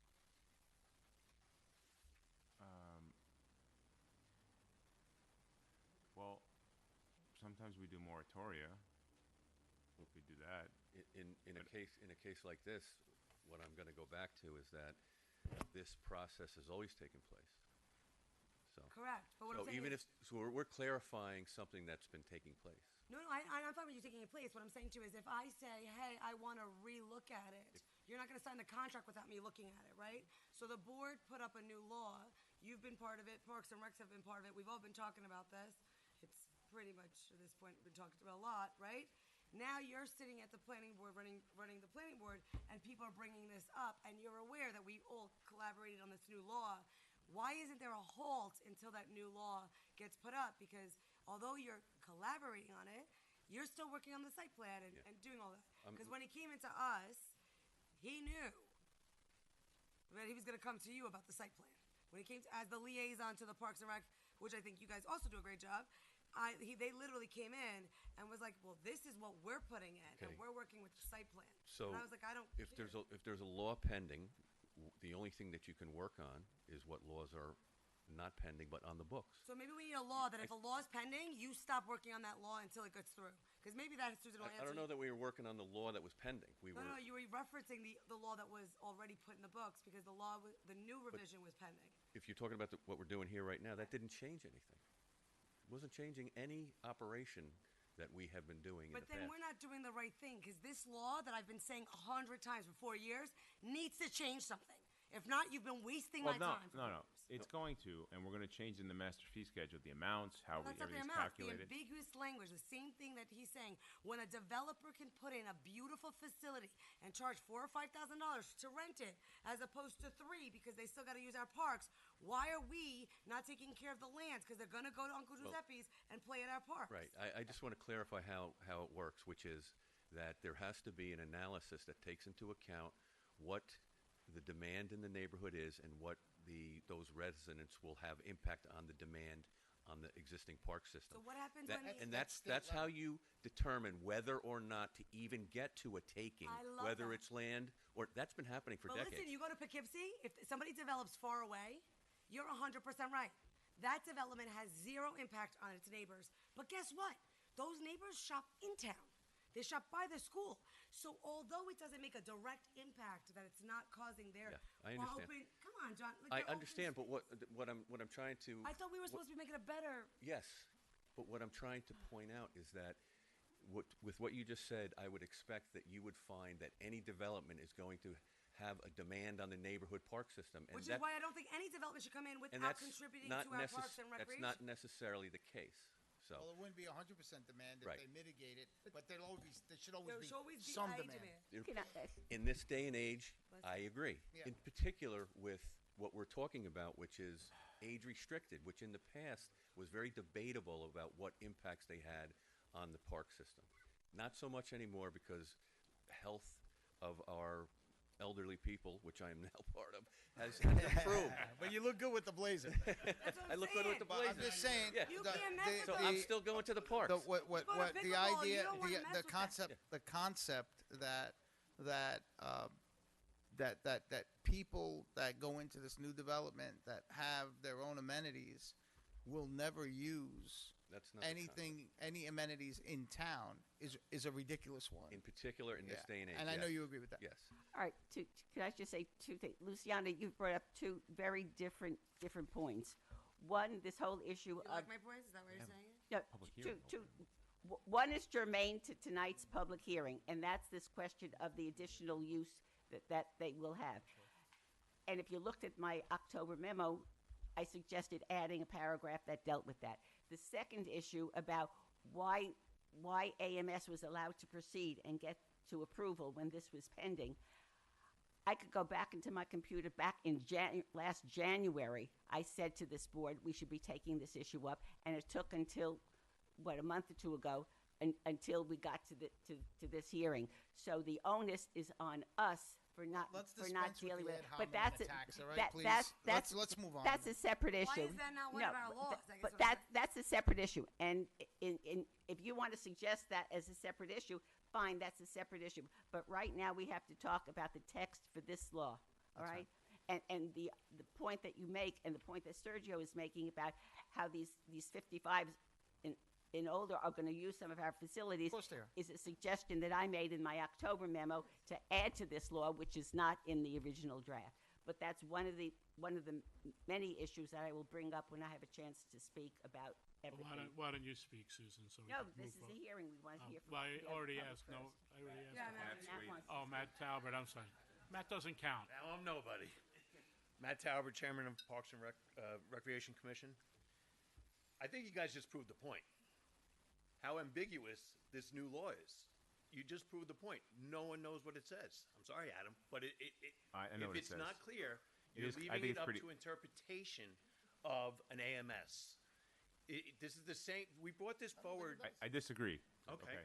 Well, it's my turn. The old law was the ambiguous one. This one's ambiguous also because you guys are fighting about it. You guys are saying it doesn't say what the intention is. We're fighting about the state. about the old law. We're having a very I'm robust fighting discussion. about the new law that it needs to be very black and white. And that's my point because I don't see that this is being black and white. We brought this forward when the Underhill project went through. They brought it to our attention. It's taken now, 4 years to get this to this point, and I don't think that we achieved where we need to be. I think it needs to be more black and white. I mean, we're losing tons of money. $250,000, as it was put to me, was a parks donation. Okay, it didn't go into the trust fund. It was a donation that I don't know where they developed that number from. You talking about AMS? I'm talking about AMS. They came up with a number. They brought it to the commission. We told them that we felt that we still were owed the rec fees, and we went through with the $250,000 donation, or we didn't go through with it. It's not our decision.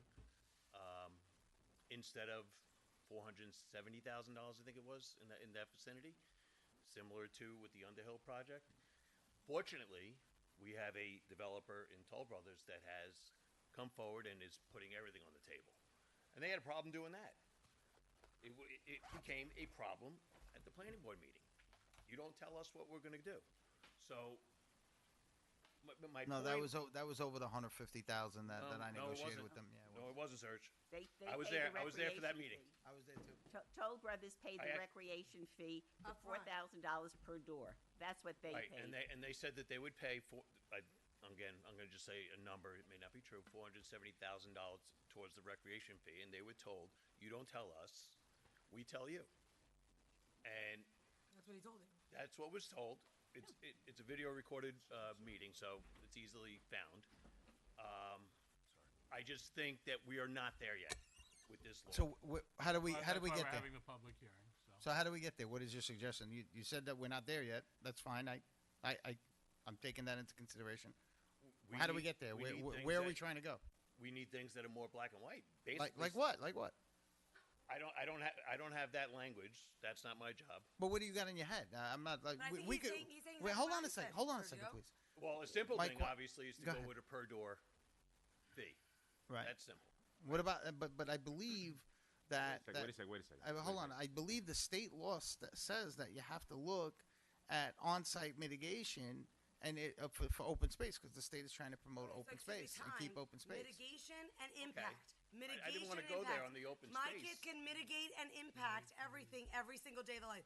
Who decides what the mitigation and the impact is? The planning It board. is a state law. So if I see it in other towns who have very similar layouts like us, who also have an abundance of open space, whether it's got swamp or trees on it, how come we know the real definition of mitigation and impact and they don't? Because they seem to be collecting. So why are we not collecting?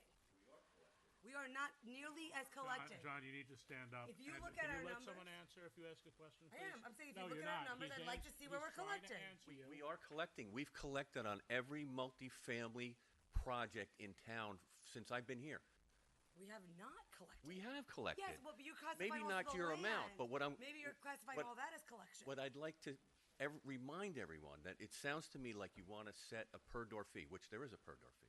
You want to set it so it's unequivocally taken on every project, and you will run into problems with that. Well, that we're already you running won't be into on problems solid because we're ground. running out of money to maintain all these things. I don't think you can do it that way. But I'm just saying You have to go through the process that's delineated in the town enabling legislation. I mean, Unfortunately, that's I know, but I sit with other towns and they don't have half of this, so I don't understand. I really don't get it. What? if you do you have their Yes, their and we laws? can sit with Mount Pleasant. We can sit with all of them. I'll I'd give you the like to clauses. see their We can laws. even meet with them.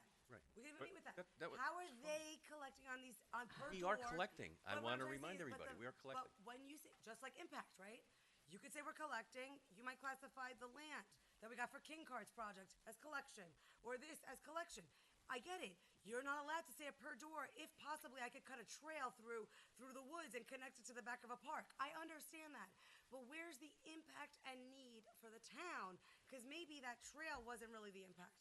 Maybe the $10,000 a door would have helped our parks, would have redone our pools, would have helped the pocket parks, would have done something else.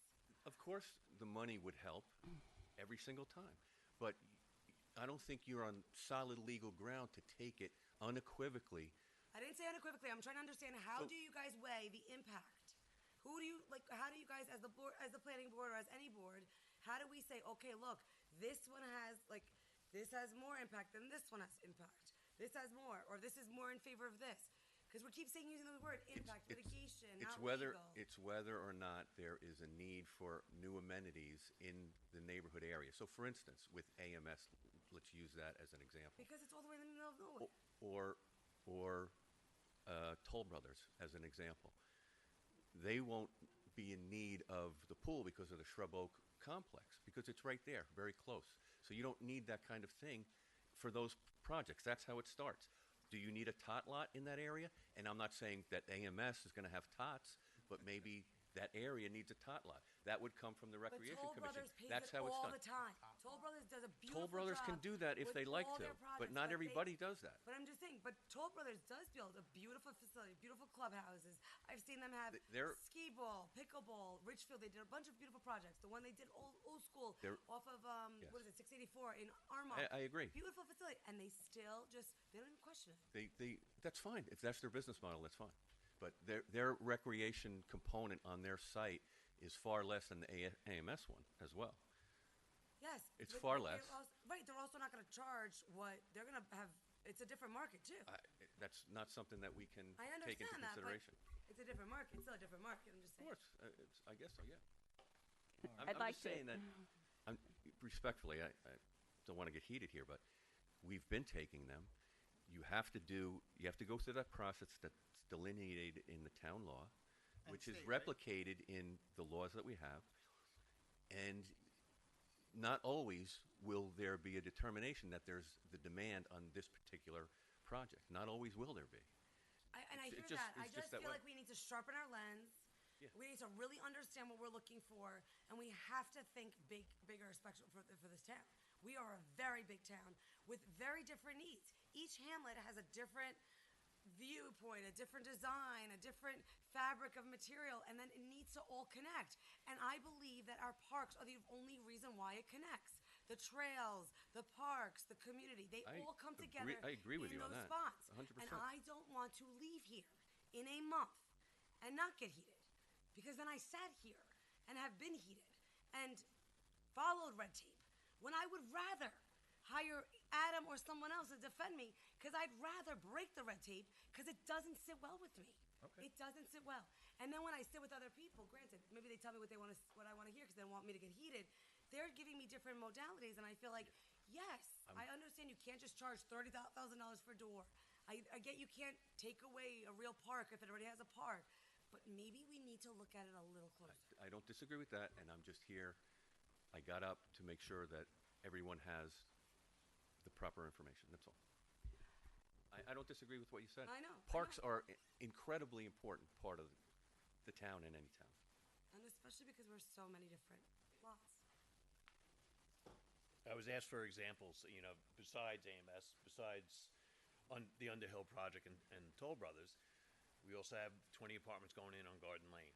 I don't know what the recreational aspect of that project is. I know there's a huge debate on that project about them trying to put some sort of recreation on a slanted hill.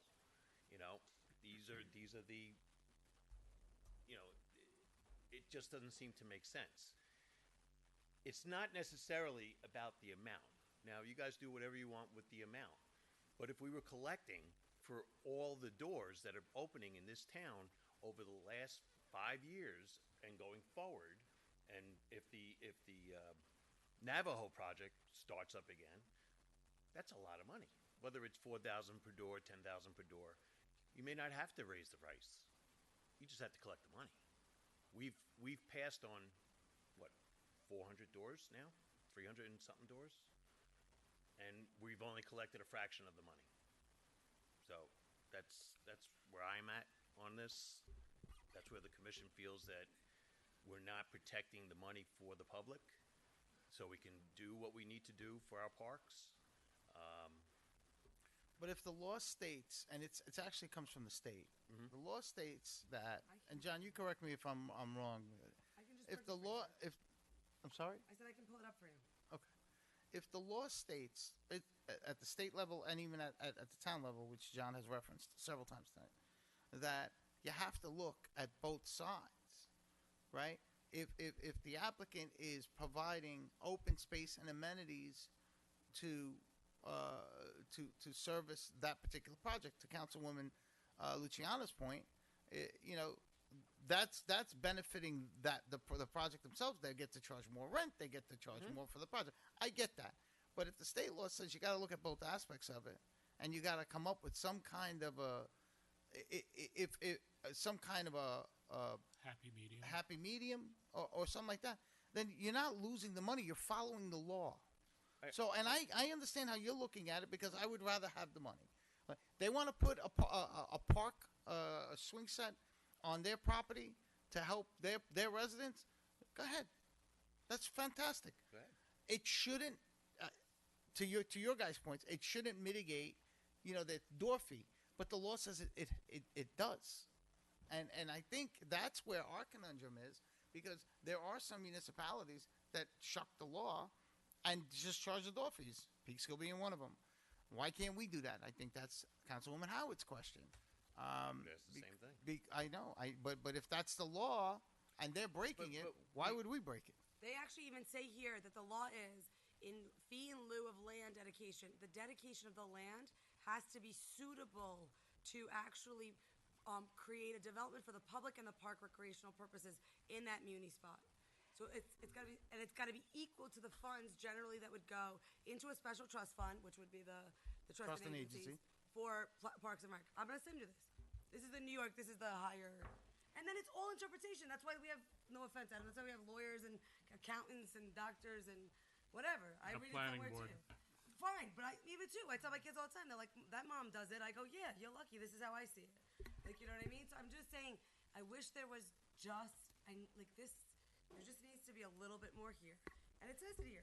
It says, what does suitable mean, right? Because again, it's it's up to whoever's reading it. Impact, another word. These words. But that's a duty of the planning board But to there determine are- suitability. That's what they do. Right, but right here, there are court cases that happen in Southampton, in Dutchess County, and all these other things that reference a little bit of what you're saying. And In a meeting with the Underhill attorney, he stated to us that the law, when they go into Peekskill, they know what it is, and they can actually work off of that. Let's call it $5 a door, whatever it is. Here, they're like, well, we come in and everything's so ambiguous, and we get to try to do the best we can for us. And the option was take nothing or take a donation. Or fight it. I'm going to litigate it. Or we'll fight it and we'll see where it ends up. Yeah, I got in trouble with that. I have the Peekskill law here. The law says you start with land or an on-site park, playground, whatever. If the planning commission finds that that's not appropriate because the land is not appropriate, or there's no good place, or we don't need the playground, or that, then you get to the money in lieu. So the Peekskill law is amazingly short. It's amazingly short. Okay. And That's why it always goes to the money. it's up to the planning Right, have you commission. met that board? No, wait They all go to the money. no, just a second. It's up to the planning commission. And one of the suggestions that I have raised, which gets to some of your points, is that there's nothing in this proposed law that would require an application to be referred to the Recreation Commission and to the town board. Right? Does it say that? I'm sorry to interrupt you, but does it this to your point? Does it say that let's say they put a playground on their thing? Does it say it's public? Yeah, it would be for public. We're not talking about a facility like AMS where the recreation is Specific to them. We're talking about for public use. what our law The says. state law is for public use. Yeah, our law is the same. It's for public use. But Our law says that as well. So we're allowed to go on AMS and play tennis? no. It's like not if what that law if AMS gave 10% of land or built a playground. I shouldn't bring up the one that we've been discussing, all right? But just trying to think of an appropriate one. I think on Deer Street, which comes off Stony Street, they built a little tot lot playground. Okay, the developer put aside, I don't know, a quarter of an acre, half an acre, and he built that playground. That's for public use. I may live in another part of town, but I can go to that and use that playground. It's public. Okay. Blackberry So- Woods, similar. Blackberry Woods. Those are public, and we have many of these that were built as part of that. I think the playground, the Chelsea ball field was part of that subdivision, probably. Okay, that's the planning board makes that decision.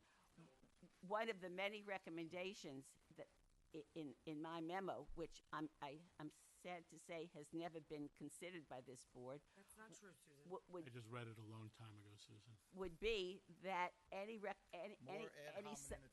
subdivision or site plan that includes residential, okay, always gets referred, just the way you refer to the Tree Commission, the Conservation Commission, the BACA. We always Autumn- refer to the record. Things have not been. If we've you're- missed just some, a sec- I acknowledge that the last time I spoke on this, that was an oversight, and we apologize. But generally speaking, we do. Procedure is And they send it out and The refer to law everybody. gives the planning board the ultimate decision. So the town board can say, we don't want to take this land, all right? We don't want to take it. You can decide, the planning board has the right to decide that. The Garden Lane thing is an interesting example. And that's another thing that this current law does not deal with. There's a section 321 that has very specific requirements for R3, multifamily, like Underhill Farm. The same as you read for Peekskill. No, Yes. all right. They have. Even more, in fact. No, what Because what it says requires is the it requires 400 play area for everybody on site, and it also requires a 10% donation if suitable in the R3 zone. But Just like that, except more. And I think that should be looked at in terms of this total law. That's one of the provisions that was not looked at, because you end up with the planning board approving recreation on a slope, okay? Every site is different, okay? Sometimes it could be land, sometimes it could be on-site facilities for public use, and sometimes that doesn't work out. The very small development at the corner of Lee and East Main. They have, I think, four townhouses. There was no place to put anything on site, and that was an R3. So I'm sure they took the money. They took the money in lieu. So it's flexible, but you should at least get the recommendations always from the and that should be in the law. And we So do. there's no oversight. I believe that It we do. should be that, and the town board. I don't know that the Yeah, I town don't board think was that's a ever considered whether it wanted Sometimes they don't talk the, nice Ki- to each the other. King Car property. And what I would like to say, and then there are many other provisions in this law that I have concerns about. There are 4 different references to what constitutes adequate land. It says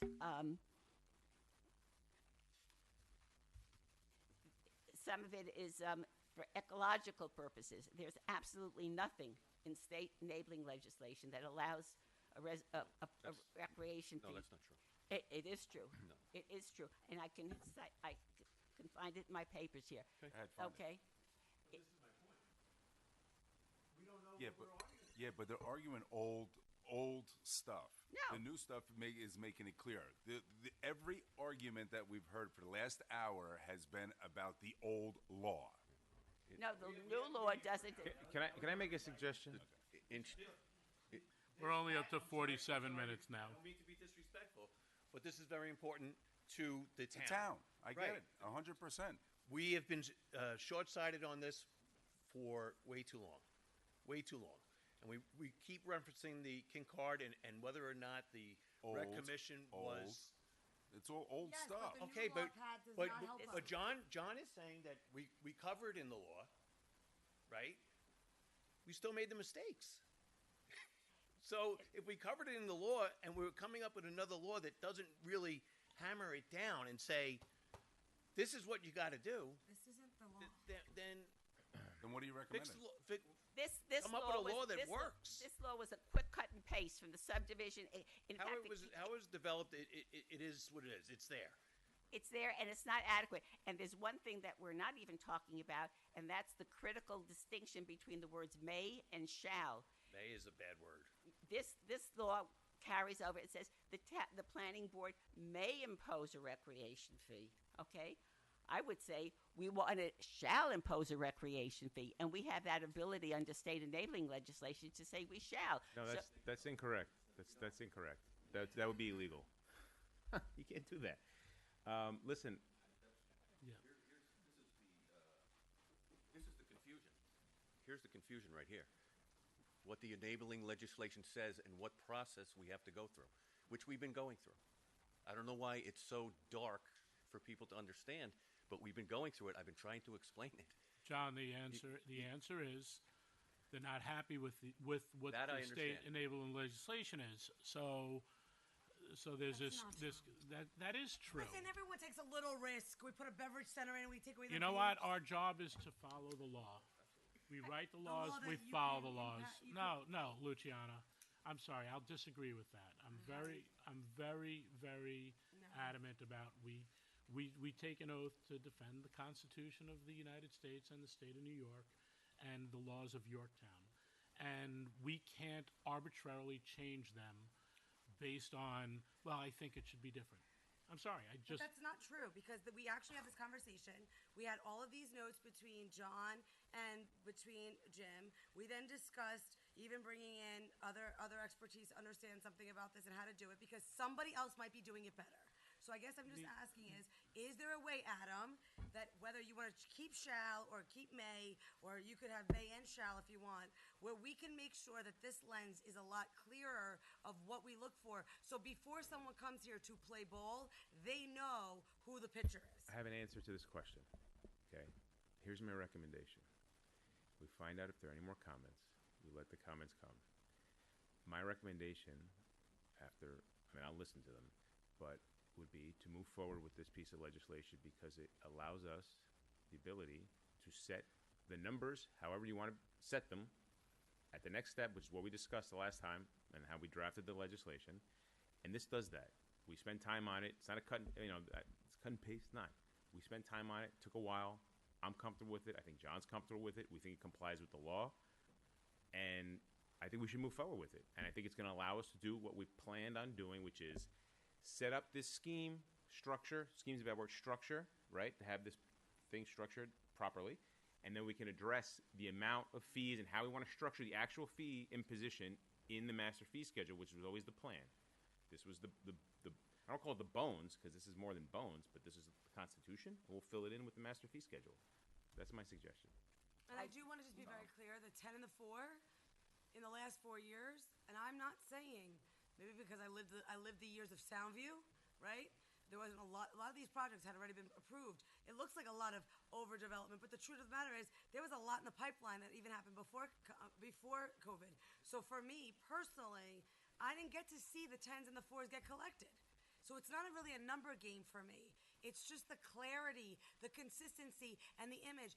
When I came to this town and I ran for town board, the one thing I heard about all the time was nobody contractor wants to take a permit out in Yorktown. It takes too long. And you guys streamlined all of that. And that was the vibe. It was a vibe. I mean, I built pools. I built backyards. What I knew about Yorktown was you didn't want to deal with the building department. And that's not the case anymore. So I want to leave on a note where when you know you want to come and be part of an amazing town, this is what they're looking for. Just like you might get the same vibe from someone else. That's it, Adam. And I don't know how to get that in this kind of a law. Because even when you read it, it has the may shalls and all the other things that I feel like it also leaves everything up in the air. Like I said, the law, in my view, is drafted the way it needs to be drafted to comport with state law and case law, and that's all I can really say about that. I will grant you, I won't argue with you over may, over shall, but here's the definition in the state enabling legislation on the issue of land. It says land used for, quote, parks, playgrounds, and other recreational purposes, close quote. In this draft law, we have four different phrases for the recreation. Playground or active recreation use, park, playground, or other ecological use, park or park suitable for playground and other recreational purposes or other ecological purpose, active recreation or open space. Yeah, within the same law, four different definitions of what this land is for. I don't know why it doesn't say passive recreation, because a trail, I don't know, is a trail active or passive? It's still or active. just Okay. okay. I'm sorry. But the point, Can I? and the point is, it does Susan, not. The law does not say ecological. Susan, if you want to talk about the law, this has been litigated already. Everything gets No. This has been litigated. Cami versus Town of Yorktown, Court of Appeals, State of New York, October 26, 1989. 89. Okay, but basically, That was a 43 acre parcel. They basically the developer shall provide a suitably improved playground play area. Each such playground play area shall have a minimum area of 12,000 square feet, maximum distance of 1,000 feet from the units to be served. In addition to the above, the developer shall also set aside 10% of the site for the provision of park and recreational. If the provision of such facilities is impractical because of the particular layout of the development or for other reasons, a recreation fee of $350 per unit shall be submitted prior to approval of the application. Oh, look at that. I just They- pulled one from they Lonnie's paid- book. they That's the paid- only litigation we've had. Lonnie, remember AI does a good job? The only litigation we've ever had about Parks and Rec But we lost it. was in 1989 for $350. 1989. okay. It is 2025. All right, we lost it Come on, guys. because it was ruled. 1989. But you have court precedents. The Cami case is Michael Grace's case, and that was about the legitimacy of a recreation fee.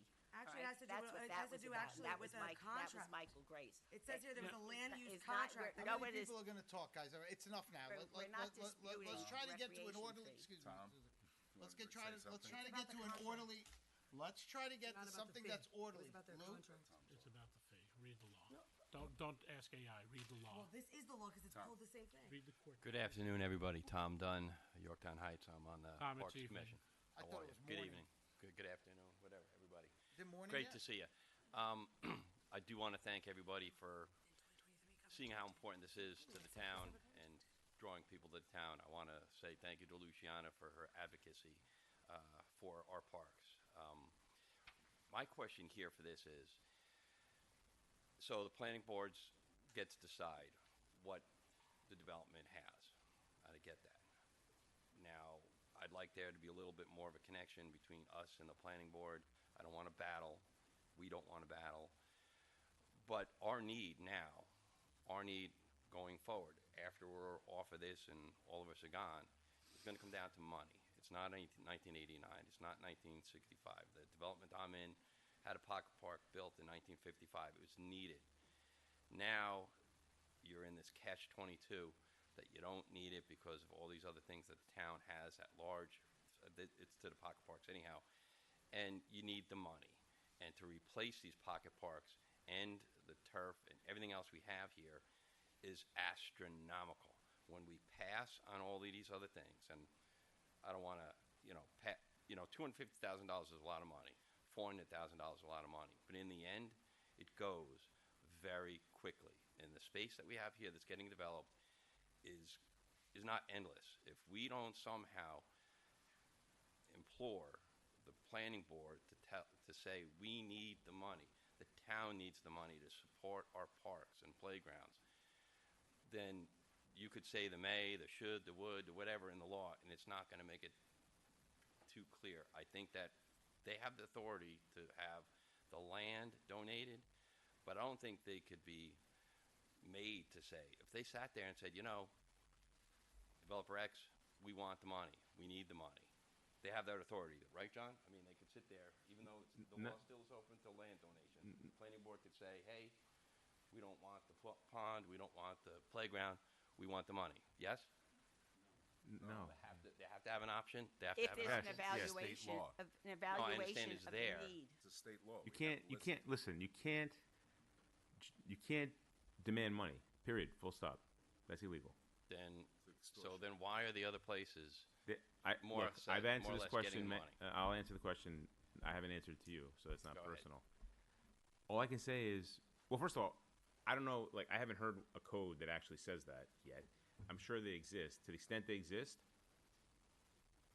it's a bad idea. If it gets challenged, it's going to get overturned. So I can't advise that, which is what I've done. You can assume I've given that advice, okay, already.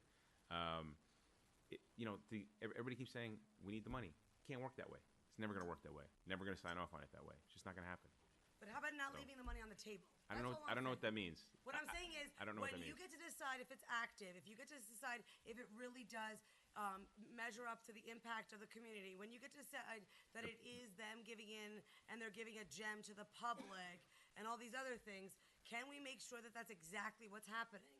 I'm not here to take the money. What I'm here is, I don't understand, even with walking at Underhill and going around the park, like if it wasn't for the fact that I could throw a birthday party outside that park and those tenants might get pissed at me, technically that's not open land, right? AMS, I'm not gonna go up there and play pickleball on their property. So how do we find a way to make sure that they know that we're looking and that we have some really tight lenses to why we would even take land, why we would even okay the park? I'm hearing some things that I haven't heard before. So is it my clear understanding that They got over if by the way. just is it my clear understanding that if an applicant is going to dedicate some land and it's going to go toward the mitigation, the door fees and stuff like that, right?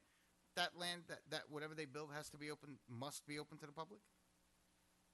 Yes. Well, and that state thing it does. That particular section is about public land, accessible parkland, whether it's other recreational purposes such as ecological, which is legal under the law. Whatever. Yeah. Forget So, about the definitions of the five the answer is definitions, yes. because I thought that, especially for Susan always wants clarity. I think that was pretty clear what the uses are. But so if an applicant, excuse me, Sorry. if an applicant gives a land for mitigation, that land must be open to the public. So AMS gave.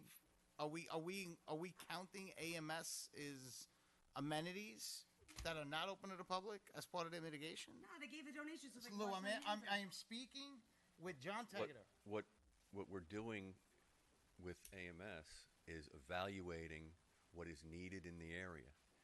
And the fact that all of the recreational amenities that they are putting on their own property will reduce the demand on the public parts. So that evaluation basically tells you that there's little or less or no demand in the area that AMS has to deal with for public park. That's what it's saying. But with what we talked about before, with the way the set that will be renting at AMS, which includes me, they are much more active folks and are likely to put a demand on the amenities that are already existing in the area.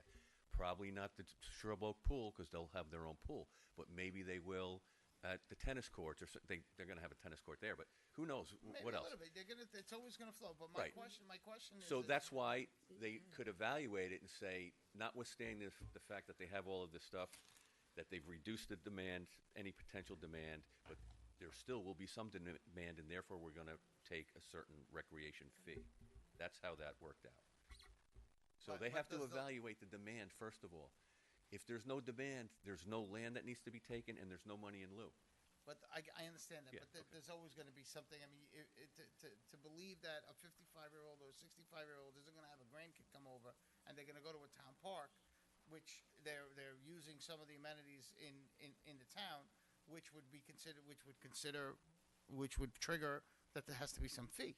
To believe that that's never going to happen in a development with 140 units or whatever it is and I know you always do that. You always consider that. Yeah. My question though is, in order to consider something that's going to reduce the demand, does that thing that's going to reduce the demand have to be open to the public? Because I think that's what the law said. Yes, we're talking about land or recreational facilities for public use. So if the land is not for public use, then it can't be considered as part of the No, mitigation. what's on AMS for their residents is theirs. What John is saying is if your recreation demand for something would be 100, all right? But AMS is going to provide 50% of that recreation facility. So there's less than So demand. it doesn't necessarily. So the answer they is a get simple less one. of It a fee. doesn't need this big long. So the answer is it doesn't necessarily have to be open to the public. It can still be No, considered. no. So that's what we're talking about. No, That's what you've been no, doing. it's no, not. no. What is a no? No. I am speaking. Please do not speak over me. Let's try to keep this cordial. That's all I'm asking. I Professional, cordial, raised to the level of your position on the board. Don't go no. What is that? So John, is that accurate?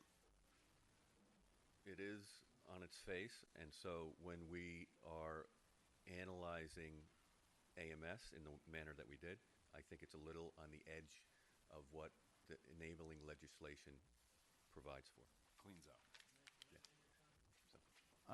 Yeah. I think it's open. It's open. Still open. Really?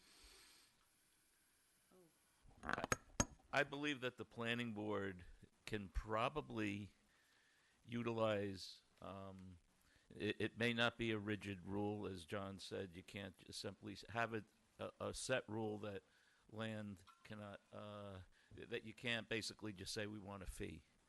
However, I think the law is framed, and Adam, you can correct me, it's framed that the planning board has the ability to determine whether or not the location or the suitable, the land that's being offered is, or donated, or the site in terms of the playground or whatever, if they feel that it's not suitable, that the town won't benefit sufficiently from it. For example, if AMS is all the way up at the far corner of the town and they say, you know what, not enough people are going to benefit from this particular park or whatever, that they could then determine that we say that no, that's not acceptable, and we're going to require. You can't do it on all cases as a set rule, but you can at least use their discretion. Generally, I'd agree. Like, and that's what they do, right? That's what John's saying. Right. If they can't meet the need on their site plan, on their development, that's when the fee is triggered. So here's my suggestion. Well, that's what the law. That's how. Exactly. That's what it exactly. says. That's what it says now. No, And if you have that's what the amendment. Right. And if you have a problem with it, you go to your state, you go to Matt Slater, you go to Pete Harcum, and you basically say, maybe we can get an amendment in the law because we think in today's environment, 1989 doesn't apply anymore. We need, as Parks and Rec is saying, we need money right now because that's the way we can sustain the parks that we have. You would also need to look for a change in how TNA money is used. Yeah, that's true. Well, okay, Because- but I'm because just saying we that there's a window that we can open up. Right, but that And- window is going to take a very, very long time. We're For trying to the, address for the the issues meantime, tonight. for the meantime, have the planning I know. board in the meantime have the planning board interpret strictly, not specifically that we're always going to demand money, but really say, really, does this, what you're offering us, does it really benefit the town? And if they say no, then you can we ask can for ask the it of money. the planning board, Lonnie, but they are an independent. I know they board. are. I know they are, but and once but- again, part of the reasons they're an independent board is that we don't unduly influence that, and they have their specific area of law to follow. But if you But give like- them, like you can Sergio give said, them, right? you can give Retro them too? guidance. You can give them guidance in terms of what Absolutely, the town and we have needs given them are. guidance, and, And that's all I'm- sometimes it matters. But and then, sometimes it like I doesn't. say, work with what you have, but try to then change the law. I think the planning board approaches this, and I'll give an analogy, kind of like an applicant that's coming in. They have to, the applicant has to mitigate whatever traffic they're going to be responsible for. They're not responsible to mitigate. Now, often applicants do this, but they're not responsible to mitigate the pre-existing traffic. They have to mitigate the traffic that they're going to add into whatever the area is. But if they're- and I believe, I'm Okay, sorry, no, I'm go sorry. ahead, go ahead, I I'm sorry. believe that the planning board is looking at the recreation component of a site plan in that same fashion. If somebody comes in and puts a park, a tennis court, a this and that, they are mitigating some but not all of the demand from that new development on the other town resources. And I think that's the way they're looking at it. And that's what they've been. I'll say it for John. I'll tell you that right now. That's what they've been doing. Now, you may or may not be happy. Not you. Someone Luciana. may or may not be happy with the amount and the numbers that the planning board has come up with on development A, B, all of them, some of them, maybe none of them. I don't know. But that is what's happening, and I think that's what this new law is set to capture areas where it was happening anyway, but now it's codified that an applicant comes in and understands that it's going to happen no matter what. But I think we should focus now on the needs of what the Parks and Rec are telling us of what the needs are in terms of the current status of finances in the country and in our town, and basically say, look, you know, if they offer you a project that is suitable and everyone in the town can utilize it and it's good for the town, then we're not. You can't demand the money. But if you can find a reason why, you know what, like I said, it's in the far end of the town where people aren't going to utilize it, or it's not going to have easy access, or people don't even know about it. Like there's tennis courts over in certain areas of the town where people don't even know they exist. Then you can basically say the money is the way to go with, and that's what we're going to require. I think they've been doing that. And I that's fine. But like I said, and if you want to, if as long as that's being done, that's fine. But if it's not, and if you also want to move to change the law, you get our representatives to see what they can do about changing the law. I think the Peekskill law summarizes this all in two very simple paragraphs. It just says the land, it's basically the same for site plans and for subdivisions. You set aside the land, okay, for parks or playgrounds, which shall include an evaluation of the present and anticipated future needs for the park and recreational facilities based on projected populations. Okay. Then it says, in the event the planning commission makes a finding, okay, that the park is not appropriate, then it can levy the fee. And that's the key. If with input from the rec commission and from the town board, then the planning board can say, we don't need this land. We don't need those public additional tennis courts or whatever. Okay, we need the money because, and that's where you get the input from the rec commission and or the town board, and that would justify the fee in the event. And then you would hear that, so you wouldn't take land that you really don't need, or the town doesn't want, or you wouldn't get the Garden Lane ridiculous playground things Exactly in what John lieu just of. said. All right. Exactly what John and, just and said. it's simplified in two simple paragraphs in the Peekskill law, and that says it all. I have not once said that the planning board has not referred these projects to us. They have, and we've gone out and we've walked land. We've responded to things. Didn't matter. The same situation happened.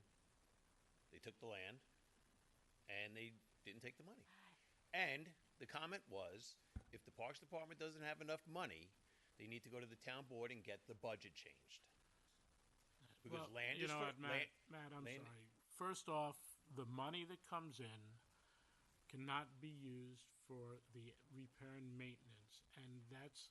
But it can be used for replacement. We have over $4 million worth of replacements. That's sort of smoky, and I agree with you. Yeah. But it's supposed to be used for new. So constructing new, whether it's a new area of a park, it's not real. Replacement is a little gray. It's always new. Well, yeah, Pat Caparelli, Not always. I Not can always. move the whole swing and it's new. I'm not suggesting that we're doing repairs with it. I'm not suggesting. I know it's a gray area. Yeah. It hasn't been proven to us that it can't be done, and obviously at the end of the day, you guys are the ones that release the money. We make the recommendations, and we go from there. So I believe we're doing the right thing. But I've heard like repair the pools, repair the. We have field, never- repair. No, Now not we're trusting from you. I've agency. heard this today. Oh, yes, yeah. you're right. So and out of this money coming from these units. No, and that's this not. money could go to something else so that money could actually go to that. So I don't have to use my landscaping money That's to not- help something else. Well, That's because we have no maintenance accounts, right? We have It's it's not a it's meeting. I don't know. As far as I know right now, the AMS money went to the general fund. I don't know, because I don't know what fee structure they went by. So I would have to assume, Adam, that it had to go through some sort of fee structure in order to get into TNA. I don't know. That's way above my head. And I guess a beautiful thing about the way the system works is when Parks and Recs need something, they do come to the town board. And this we town look board at- has been awesome. This town board has taken care of Parks and Rec, our recreation facilities, everything that we need. The previous town board was doing the same, but we've run into times when that doesn't happen, or we're running short on money, and it just doesn't get done. So the idea of the TNA is to have the money there that it can be used in a time of need, and that's what we're talking about. Understood. And But I think that your statement about, from the planning board came out wrong, but you do go to the town board when you need more, when you need a budget. And we work with, as you said, we've worked with our Parks and Recreation quite a bit. I'm trying to think of what I said with the planning board, that they do refer to us. I didn't say they listen to us. I said that they do refer to us. And you said that they've told you that, well, if you need money, go to the town board. Oh no, that's on tape. You can look at it. No, but that is the process. Is my point. No, it was changed. But It was also, we changed. It didn't was get the money changed. for pickleball It until was changed the pickleball budget. needed the money. It was changed the budget. But hold on, don't forget that pickleball. We as a board helped pickleball, and pickleball made like $24,000. They made money. They made money. Well, Luciana, in all good, the town board stepped up and But I'm just saying, and we're they replaced the partnering pickleball with each other. courts. Isn't that what we're supposed to do? We're supposed to But that's what we do. But that's what I'm trying to say. So I just want this law, and now that I sent you guys all the code, this should be a partnership. And if it needs to be public space, it's not public space when it's in someone else's backyard. Unless you guys let strangers hang out in your backyard. Well, AMS was perfectly clear when they came to the commission meeting. Oh, I remember, and that's on tape too. It's going to be private property because they're having trails and stuff, and we had asked whether or not that was land that our people can go, the public can go to, and we were told no. Everything there is private. But it still mitigates impact, which is another. Well, it does, and that's what. And I don't agree anything with it, would but mitigate it does. impact, right? If someone puts a pool in their backyard, that's going to mitigate impact. But that person at that residential house has to pay the $10,000. That's a good point. May I suggest? I could speak on Jefferson Village alone. We've done research with that. 183 people use our pools out of Jefferson Village. They have a pool. They have pickleball courts. I don't know the exact number on the pickleball courts, but we do know 183 people use our pools. And guess what? They use it for free because we take care of our seniors, and it's a free pass for them. So everyone will go to where they want to go. They're in the town. If they want to go to this park, that park, they'll go to it. We don't hold anyone back. Just because they have a pool in their backyard doesn't mean they can't go to a town pool. So right, and on the subdivisions, the planning board weighs those options and weighs the weighs the impacts. So and that's what they've been doing, and that's what the law says they have to do.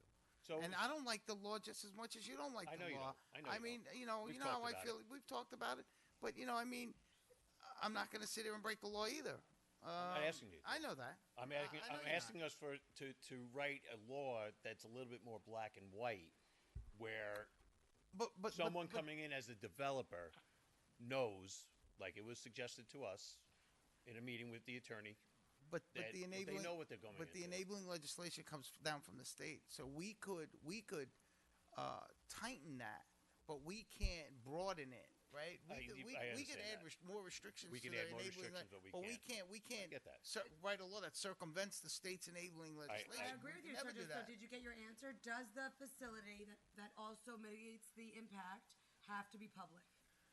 At one point, we're talking about public. That's the whole genesis. The whole discussion here is about public land, public facilities. So here's what I'm saying to you is, if a developer makes an amazing impact amazing development that mitigates the impact, right?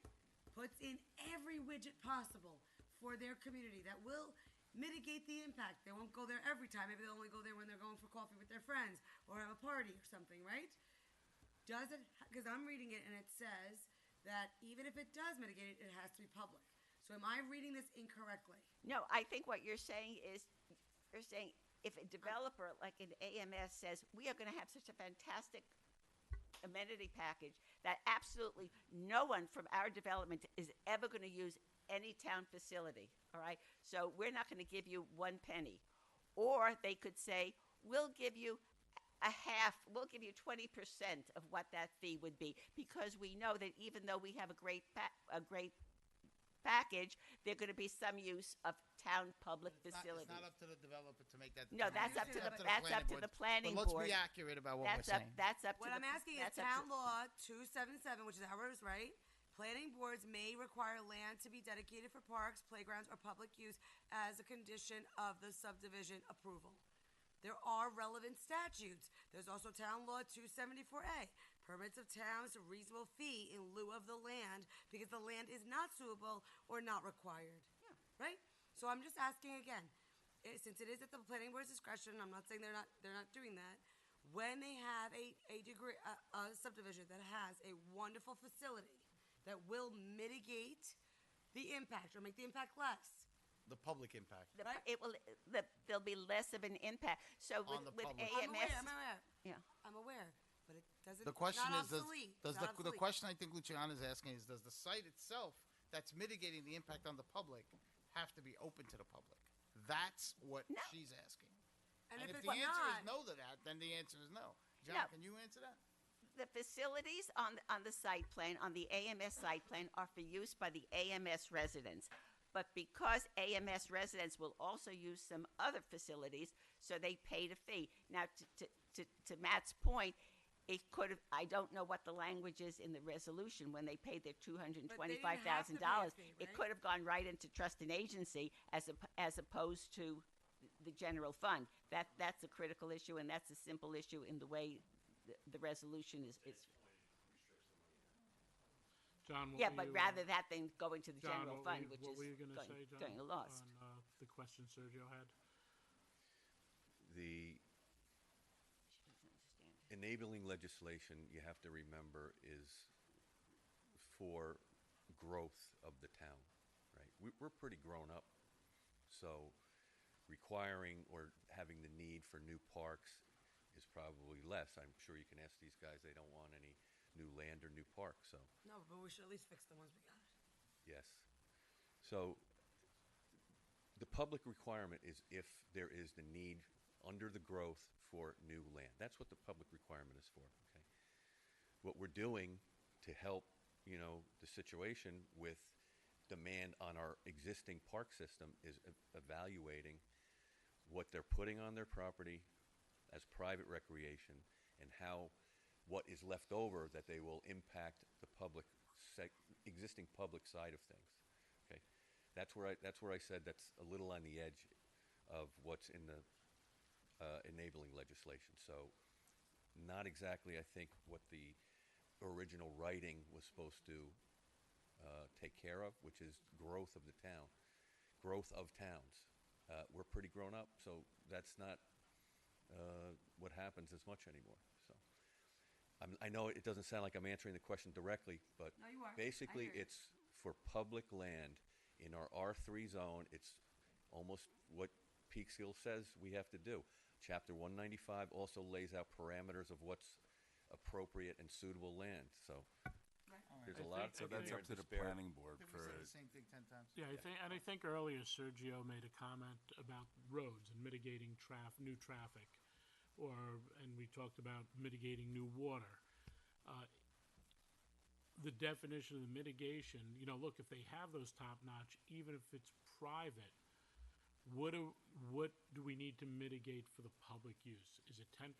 Is it 20%? Is it 50%? Well, if there's a question, Ed. That's a subjectiveness, and that's where the planning board sort of steps in. In a 55 and older, maybe it's less than a general age. Tell pickleball that. There you go. Tell pickleball that.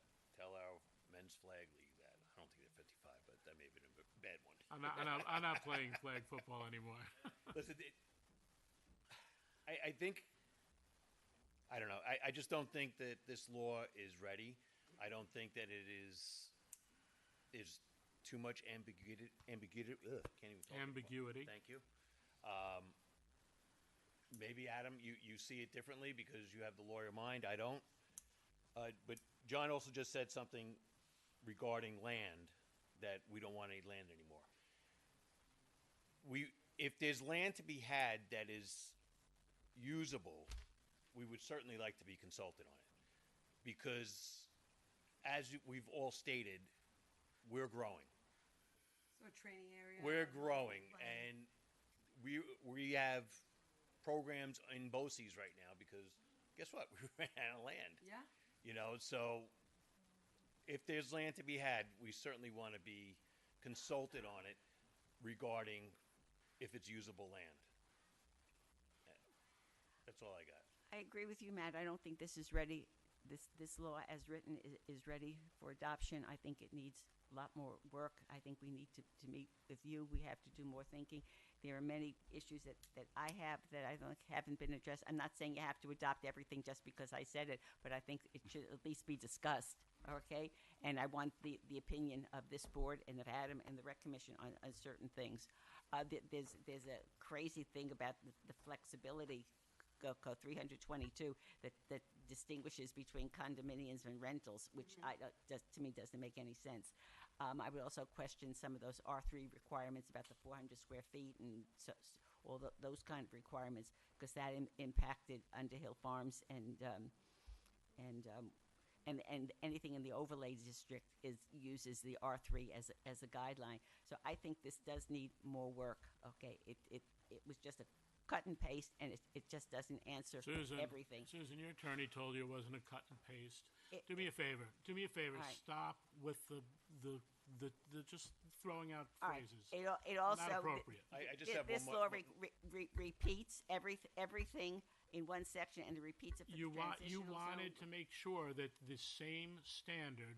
This was you pushing the same standard applied for every zone. Well, then All why right, don't we- you we say had you it- do we for had it RSP2? centrally and we wanted You to could do it change. both ways, I guess. Well, but- if you do it for the transitional zone, you should do it for the RSP2, and you should do it for the CR2. But it captures everything here. Here's where we're at, right? We've heard a lot. The law's not ready. I get it. I think the law's better than what we have at this point. Secondly, we've been talking about how we've been missing out, and this is going to capture a lot of the zones that everybody thinks we were missing out on.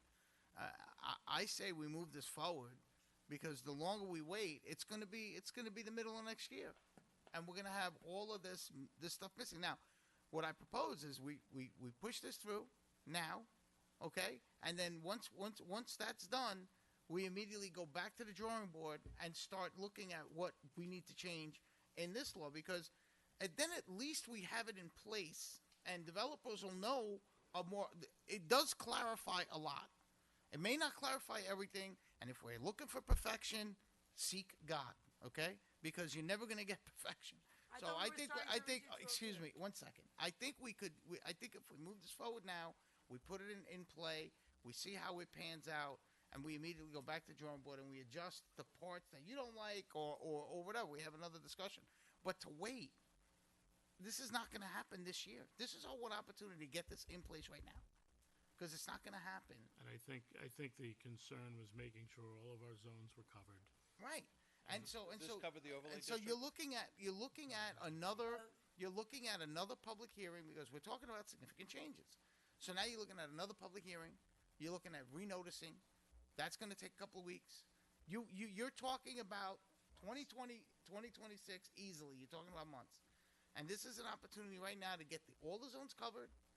And then, like I said, Susan, it's not perfect. I don't know what law is. I don't think I've ever seen a perfect law. But I think it's a lot better than what we have. And I think we move it.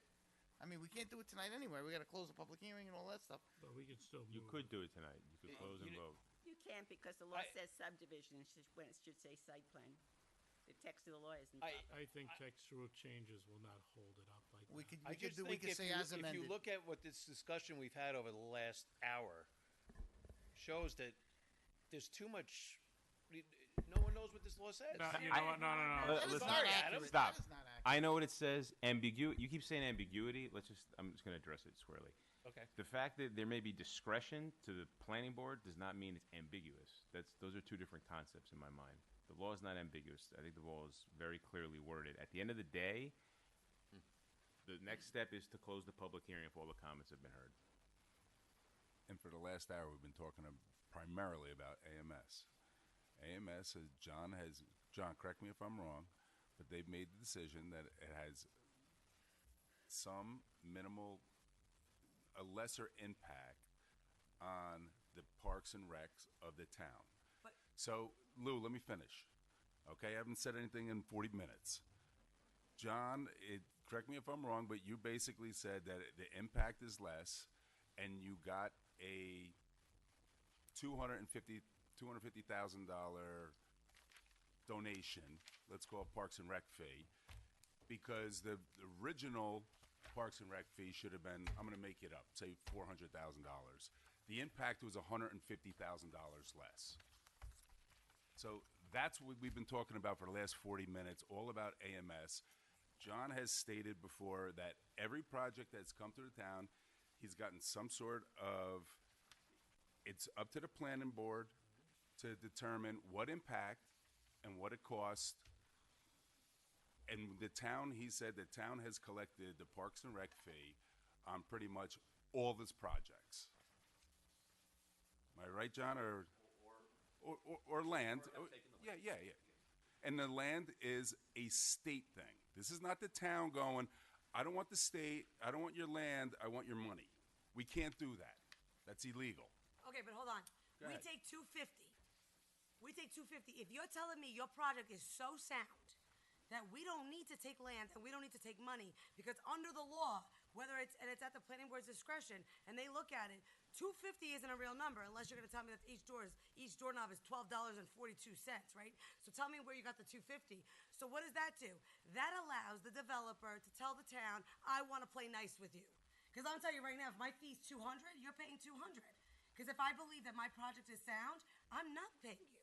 Why would somebody automatically give a donation unless it's to tell them to be quiet? Lou, Because that's what happened when we we're were sitting changing the here. law and we're changing the master fee schedule it to doesn't matter. capture it It's not- going forward. That's not my point. My point is, You just said it. we're not- Earlier you said it wasn't about the money. Now it's about the money. no, it's not about the money. If their Yeah, you just said project that. fell under the law, we didn't have to do anything. Adam, you answer this. If they didn't have to pay a rec fee, that they got to just write us a check for light bulbs or whatever we want to use, whatever those quote unquote words are, that means they didn't have to cut a darn check. They didn't have to cut $10.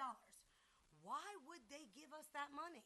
Because the planning No, board because people could requires s- it. or The somebody planning could board, sue you. The planning board required it. The planning board looked at the mitigation, looked at the impact, looked at what their recreation looked like on their site, and determined that that was the number in their best efforts that they should pay, given the mitigation that they're doing on site. Now, you might not like the And number. then you call it a donation? All right.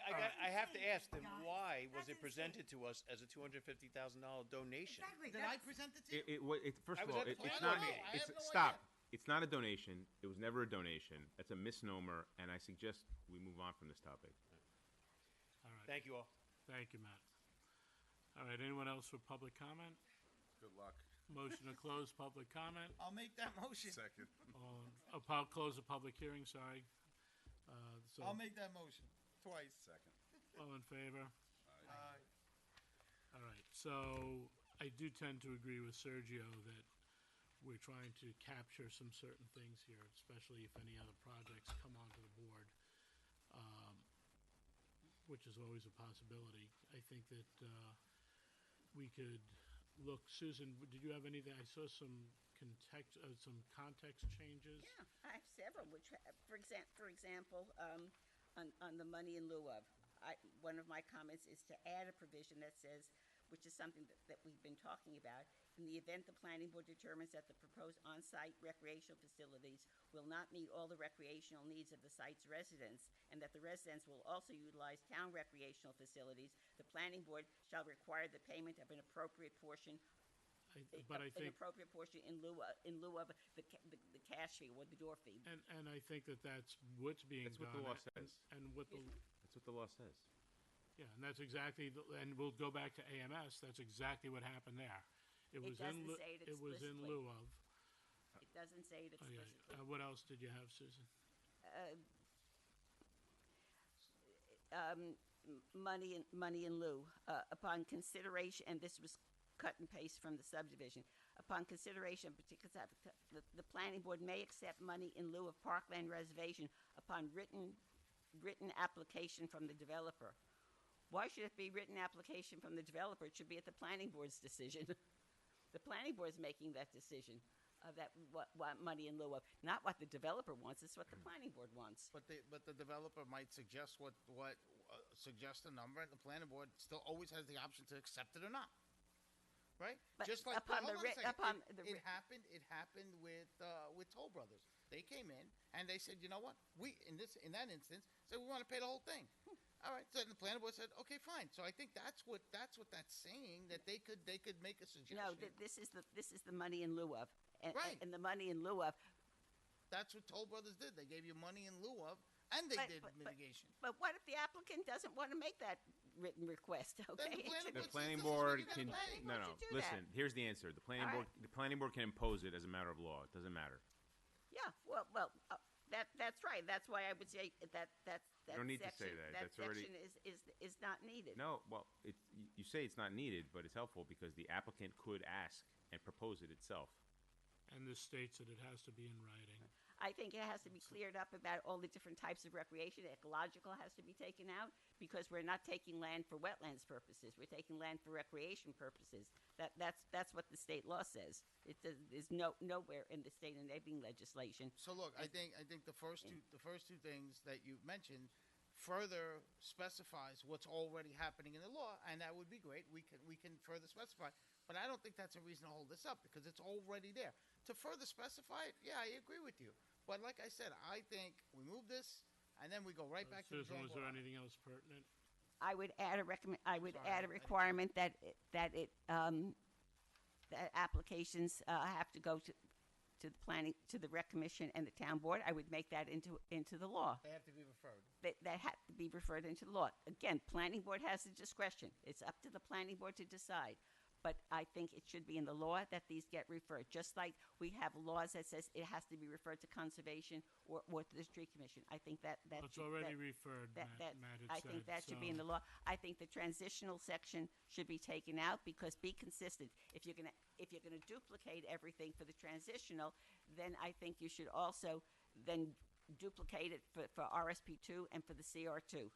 All right, you either do it for all or you do it for none because you've said that the way the section is clear and it covers all. If it covers all site plans, then why do you have to repeat it and just complicate and mess up your law? Based on what you were requesting is why I. No, my request is you just add a sentence to the transitional law saying you are subject to the whatever this recreation fee is. You don't John. have to repeat the whole thing. The And the same thing for the RSP2. I would say you're subject to those recreation fees. transitional zone is a town board approval, and that's where the disconnect is. So that's why it's been reproduced in the transitional zone, because the main body that we're injecting into 195 is land development, which town board doesn't follow. Those are site plans that the planning board approves. So transitional zone isn't subject to 195. But you can add a provision to the transitional zone to say, and you are subject to section 195 dash whatever. Well, we could have done that for what we're talking about, but no one wanted to do that. So everyone wanted a very clear picture of what goes on for site plans. So Then that's put- why you have all that language. Then It's- do it in RSP2. It's like, let's throw out and go 100 yards, and now you're saying, let's go back 50 yards. No, okay, then if you want to keep it in transitional, fine. Then add it. All right. Make a one-sentence Susan, change okay. right now and just put it in 195 and put it in transitional zone. That's what you're saying? Then add it and add it to the RSP2. Susan, Add all Susan, those can we move requirements to the next? RSP2. RSP2 is subject to the planning board, and they follow 195. It's a site plan. If a site plan is required by the planning town board or the planning board, it's a site plan. So I think these again, point well taken. But you know, these are minor things that are already captured here, and it's the language isn't duplicated in the other, but the law still, that zone still relies and falls back on those same requirements. I get it. I get what you're saying, but it's happening already. Maybe it's not. We're getting stuck in the minutia here, and we're getting stuck in the little fine details. You were the one that was pushing for, let's get this done. This has been going on for 2 years. And all these ad hominem attacks that you keep making on us, and now we're here and we're trying to get it through, and you're trying to delay it. So I don't get it. It's like a push pull. If you think that the changes that I am suggesting, all right, and again, you don't have to accept just because I'm suggesting it, but they need to be discussed. that this could be done in December, it could be done in January, okay? We don't have to wait, because once this law is done. Textual believe- changes that don't make a difference in the meaning of the law, to me, is stepping back. So I'd like to try to get through, do you have anything that's not a textual change, saying, well, it's repeated here, repeated there, so we can move forward? Is there anything pertinent to say? You talk about 322, John? That's a section that nobody talks about.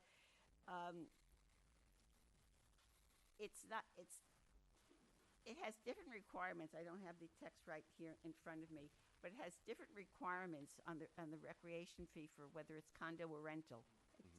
Somehow it doesn't make much sense to me, because we're dealing with multifamily housing is what we're dealing with. Yeah. So I don't know why 322, I think it's 322D is there. That's one thing. And I really think that the 321 thing with the requirements for R3, about the very specific requirements, okay, needs to be looked at, because when Underhill Farm was done, and that was the overlay law, they very cleverly had to make sure that we had X number of square feet. So they added the square footage behind each townhouse. It's like, that's really going to be public open space? I mean, it was a farce. That's not the All right. that's not the section for public open space in that one. You're talking about The recreational, the requirement for parks, I think, for playgrounds. you're talking about the 400 square feet of open space Yeah. per unit. Yeah. And that can be your backyard. It's for outdoor living. It says so. Then there's a requirement for playgrounds, which is, I think, 1,200 square foot playground for every so much, such and such, and then you'll have to do another one. And then there's the 10% for public. So it's more than what Peekskill has.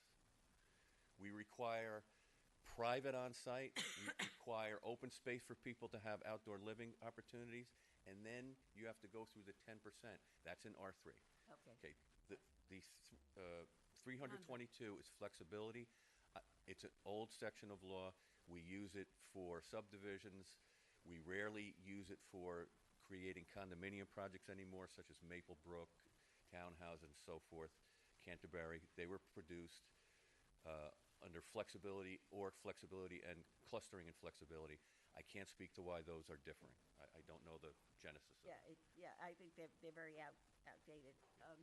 I just think that the changes that could be made can be made so quickly, and it has to be re-advertised, so we're dealing into January, and I don't think it's that much of a problem. I would rather do it right than pass a law that we consider Well, I won't be here in January, so I'd like to pass this law because it does cover more than one area, and then I'll sit on the other side in January. How's that, Susan? Are you saying? Well, hold on. I'm Thanks. saying that if Thanks. this law gets Thank you. passed, I don't see the law, I don't right. see this board or the future board Okay. with Lanny substituting for you, taking this up again for. All right, so let me see if anyone wants to make a motion on amending chapter 321, 21C3 code. I'll make that motion. Does anyone want to second it? Second. Huh? No, Chapter No, 300 just adopting the local law. 321C, well, okay, yeah. Well, it's amending. Yeah, but I would just, don't, Hold on. Okay. John, am I There's correct different that they do, provisions.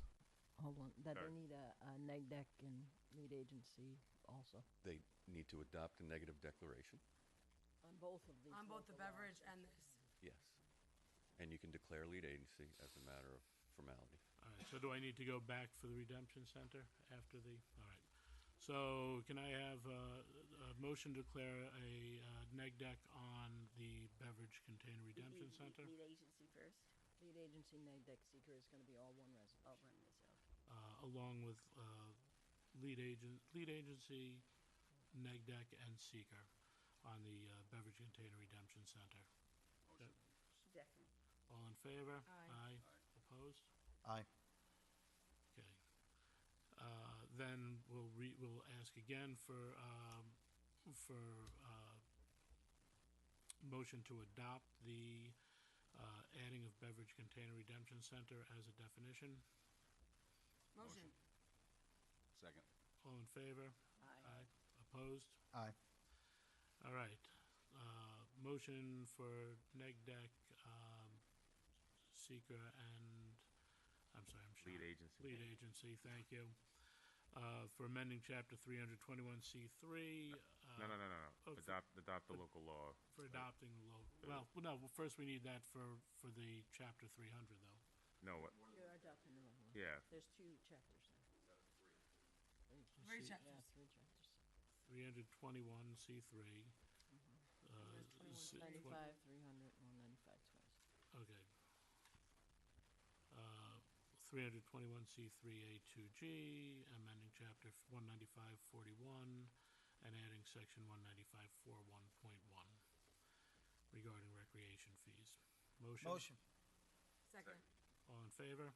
Aye. Opposed? This is just for the lead agency Yeah. stuff. Aye for that one. All right, and then to adopt the new local law for chapter 321C3, 19541, 19541.1, 321C3A2G. Motion? Motion. Second. All in favor? Excuse me, discussion. Are you adopting what was advertised, or are you making textual amendments? No, we're adopting what was advertised. No, the only textual amendment that we're making there is, you said site plan, right? Yeah, subdivision has to be changed to site plan, so that has to be So stated. as amended. As amended with the subdivision being changed to site plan. John, you good, right? That's, okay? All right, a motion? Motion. Second? Second. All in favor? Aye. Nay. Thank you. All right, let's get into resolutions. Thank you. Bye, man. Thank you for your You leaving comments. so early? 11:18. All right, Lonnie, if I could get through this, thank you. From the Albert A. Capellini Community and Cultural Center, authorize Chabad of Yorktown to use a nutrition center at the Albert A. Capellini Community and Cultural Center for their Hanukkah celebration and waive the rental fee of $570. From the Building Department, authorize a building inspector to issue a temporary certificate of occupancy for a period of 90 days to SDML Realty LLC, the new Dunkin' Donuts on 202. From the Controller's Office. What has to be done on the temporary CO? What still has to There, be done? actually, there's some issues that the state asked us to with DOT. It has the buildings in perfect, ready to go, but we're going to do a TCO at the request of DOT. Authorize the Comptroller to pay Robert Dorr the cash value of unused time as of his date of retirement and transfer funds for that purpose as enumerated below. And be it further resolved, the Comptroller is authorized to transfer funds for the purpose of payment at retirement as follows, enumerated below. From the Highway Department, authorized release of tie into town drainage permit number 24004 in the amount of $1,000 to S&G Septic.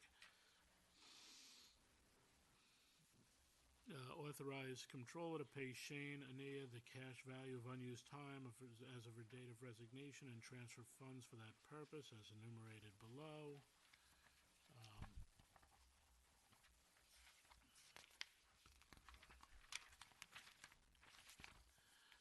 Authorize Comptroller to process the following budget transfer for the Highway Department, which is for the change order 1 for the Highway Garage addition.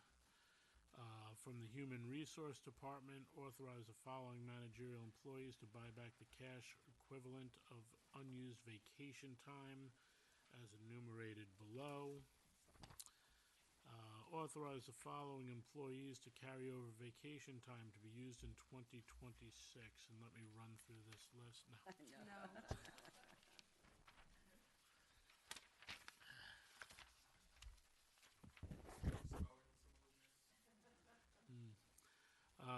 From the John C. Hart Memorial Library, authorize the supervisor to sign an agreement with 4D Design and Decorating LLC for their design and project management of renovation work in the library. From the Parks and Recreation Department, authorize the town clerk to advertise bid for T-shirts and uniforms.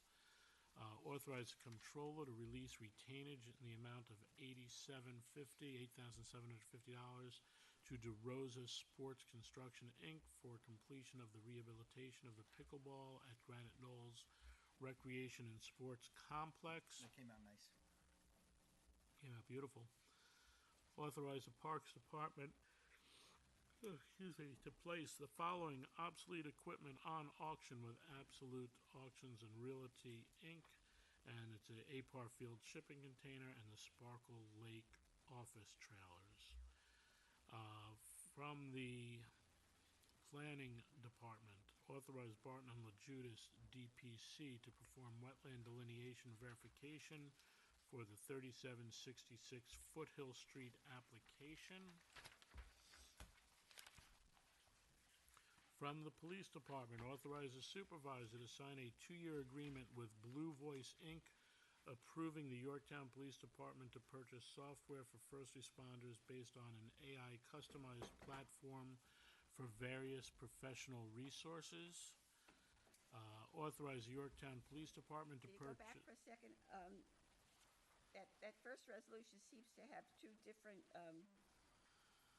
things in it. When you get to the bottom of the Blue Voice, there's something about be it resolved is authorized to sign an agreement with the New York State. That's an error. That has to come out. Thank you. We did that last week, so it must have. Okay, so. Yes. So the actually so the Blue Voice resolution ends at the at the LaTeX grant, I think. Yeah, it's right here. just through September Hold on, 30th, hold on. 2026. It's a 2-year No. contract. Yeah, but the text that gets eliminated from this agenda. No, it's not true. The cost will be expensed by. Susan, give me a second. Yeah. Oh, I see. Now I see. Okay. Thank you. Be it resolved that the Town Board of the Town of Yorktown hereby authorizes the supervisor to sign a 2-year agreement with Blue Voice, Inc., approving the Yorktown Police Department to purchase software for first responders based on an AI customized platform for various professional resources. This is a 2-year contract at a cost of $5,000 the first year and $14,000 for the second year. This cost will be expensed through the LaTeX grant. Everything under that is deleted. On the next one, on the purchase of 3 used vehicles, are these for special use? Usually when we get patrol cars, we get brand new ones. So are these for not regular patrol cars, or why are they getting used vehicles? They sometimes do that for the sergeant cars, so I'm not sure which ones these were. I know the chief had spoken to us about it. Authorize the Yorktown Police Department to purchase 3 used vehicles, not to via competitive bidding process for a total amount not to exceed $90,000. Said bidding process will be open and advertised publicly with the bids to be open in the presence of the Yorktown Town Clerk on Wednesday, December 3rd, 2025, and I believe you have that bid already? Okay, but you do have the bid. From the Town Clerk's Office, advertised bid for Lake Mohegan aquatic pesticide treatments.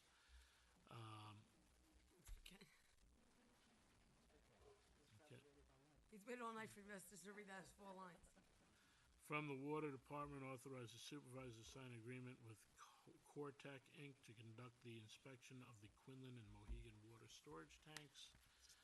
And authorize the Water Department to place the following obsolete equipment on auction with Absolute Auction and Realty. One 1999 New Holland backhoe and miscellaneous surplus equipment. And authorize the comptroller to process the following budget transfer for Water Department as enumerated below. Before we take the. Yeah, they did the other one.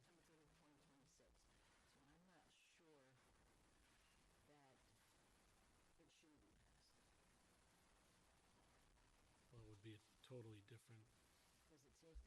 I thought we passed it last. That's what I thought too. No, I just passed it at the last meeting. All right, and if anything, can we plug for the next? Yeah, we could do it next week if we need to. What is this? Why is it here? I'll pull. It's for town board consideration, so we can talk about that after. I didn't even see I'll that double one. check it. Okay. All right, so, Ed, before we vote on these resolutions, I'd like to add another resolution, so do you want me to do it? now, anything needs to get read in, so let's vote on these. After we vote on these? Yeah, if it's I not want- on here, it gets read in. Okay. All right, can I have a motion? Motion. Second. All in favor? Aye. All right, we also have another one for consideration. I was told I didn't see it before. Susan? All right, we have been talking for many, many months about an RFP to put solar panels on the roofs of town buildings.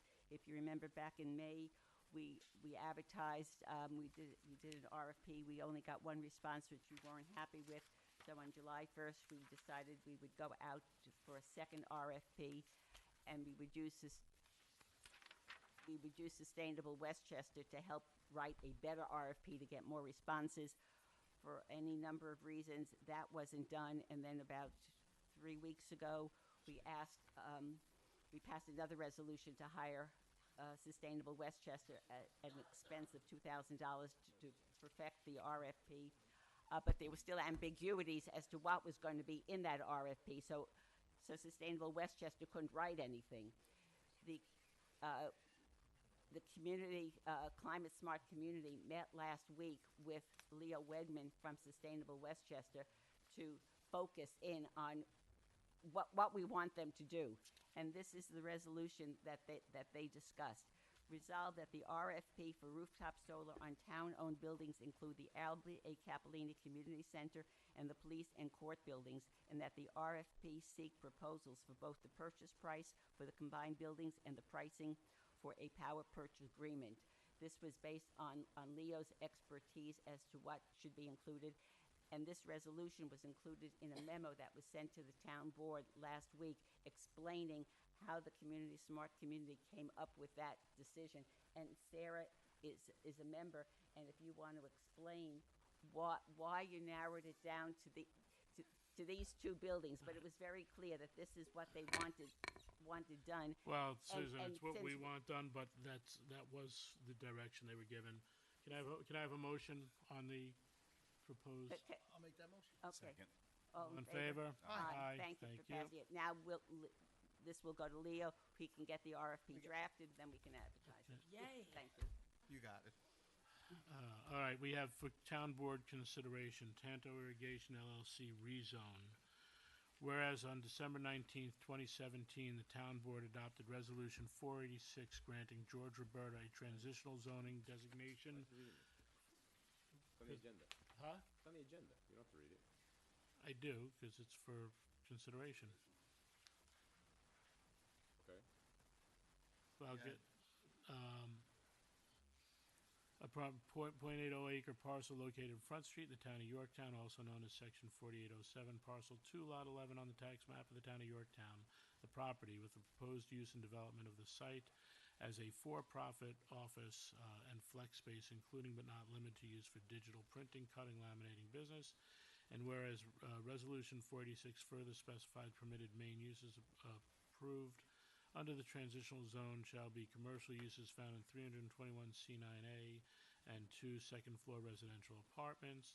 And whereas the town board adopted a resolution on January 19th, 2021, adding research and development to the permitted main uses allowed on the subject property, and whereas William Bartels, the applicant presenting Tanto Irrigation LLC, the contract vendee, is proposing to amend the use of the property to facilitate outdoor storage and maintenance garage for the maintenance of equipment and materials that are associated with the proposed irrigation operation, and whereas the proposed use is consistent with the permitted uses allowed for the I-2 zone, that is predominant zone on Front Street, is similar to the existing uses on Front Street and would cause no significant adverse impacts that were not already received as part of the transitional zone approval, and whereas the following bulk regulations established by the town board in rezoning the stage shall be met by the proposed development as shown in the site plan drawings enumerated herein and listed below, and whereas any of any use that exceeds those listed in section 321, paragraph 17, section 3A of the town code must be approved by the town board resolution. Be be it therefore resolved, the town board hereby amends resolution number 486 to add outdoor storage and maintenance garage to the permitted main uses allowed on the subject property. Can I have a motion? So I have a couple of I think that would be conditions. That'll be in the next one, right? Site plan, yep. So let me ask you a question. So this has 2 residential apartments in a commercial, in the commercial That's what it zone? was originally approved for. Okay. And they're taking that away. Okay. All right, motion. Second. All in favor? Aye. All right, Tanto Irrigation LLC site plan. Whereas William Bartels, the applicant representing Tanto Irrigation LLC, contract vendee, applied to Town Board, Town of Yorktown for a site plan amendment under Article 17 of the Town Code of the Town of Yorktown on property located on Front Street, the Town of Yorktown, also known as Section 4807, Parcel 2, Lot 11, on the tax map of the Town of Yorktown, the property, and whereas the subject site is .08 acre, it's actually .80 acre, 0.80 acre, located on Front Street in the Yorktown Heights hamlet for the Town of Yorktown and is transitionally zoned. And whereas the applicant submitted as part of his application the following site plan, a drawing titled Amended Site Plan Sheet 1 of 1, prepared by Site Design Consultants, dated August 25th, 2025, last revised October 14th, 2025. A survey titled Topographical Survey of the property situate in the town of Yorktown, Westchester County, New York, prepared by Linkland Surveyors, PC, dated November 6, 2015, and last revised February 7th, 2019. Whereas the applicants also submitted as part of their application, an environmental assessment form dated September 4th, 2025, evaluating the potential environmental impacts of the proposed action, and whereas the town board declared itself lead agency for carrying out the procedural requirements of the secret regulations, and whereas the town board, using the information provided to the applicant and comparing it with the thresholds set forth in section 617.12 of secret, classified the proposed action as unlisted, and whereas the town board referred to the application to the involved boards and agencies and received and considered the following memoranda. Memos here. Yep. What do we just got one from planning, I thought? Okay, we will get them inserted. Whereas the town board held a duly noticed public hearing commencing on 10/21 at the Town Hall, 363 Underhill Avenue, Yorktown Heights, New York, which was reconvened and closed on 10/21. And whereas the town board, based on the applicant's submission, comments received by the involved boards and agencies, and testimony received at the public hearings, issued a negative declaration pursuant to SECRA Section 617.7, finding the proposed actions would not significantly affect the environment. And whereas on 10/21, the town board approved the applicant's petition to include the proposed use in the transitional zone, by it hereby resolved that amended site plan approval is hereby granted for outdoor storage and maintenance garage uses on the property, and the property shall be improved as per the latest revised drawings listed above and pursuant to the following amendments and conditions. 1, the primary use of the subject property shall be limited to the uses cited above and listed for resolution granting approval for rezone of the property located on Front Street, the rezoning resolution. The following bulk regulations are established by the town board. The rezoning stage shall be met by proposed development as shown in the site plan drawings enumerated herein and listed below. The zoning information regarding Building 1 must be removed from the zoning schedule as it is no longer proposed for the site plan. Lighting shall be consistent with the lighting shown on the site plan. Signage will be consistent in size and style with the recommendations of the sign ordinance manual and approved by the town board. Sergio, you had a couple of other things I you got wanted to... 2 additional conditions. I guess it would be condition number 6, would be the soundproofing with significant sound attenuation in the garage area, the entire garage area. As directed by the planning board. As directed by the planning board, if that's what you want to put in. And then condition number 7 would be decorative fence in replacement of the fence that they're proposing there with significant sound attenuation along the area abutting the adjoining neighborhood. As per discussed, and I think it's a 6-foot fence. I'd And like to see it bigger, but once again, as per planning board. just as to per make sure. planning board. I just want to point out that the building in the rear facing the residential area is buried, right? It's below grade, so. as far That's as sou- something you could talk to yeah, planning board. As far as about. soundproofing goes. Yeah. That's something to discuss with planning, and they'll look at the proper. Okay. Okay. But, you know, like I said, that fence, irrespective of that, I know, The fence, we agree with. Yeah. even the garage, it has to be soundproof. That's gonna be part of my conditions here.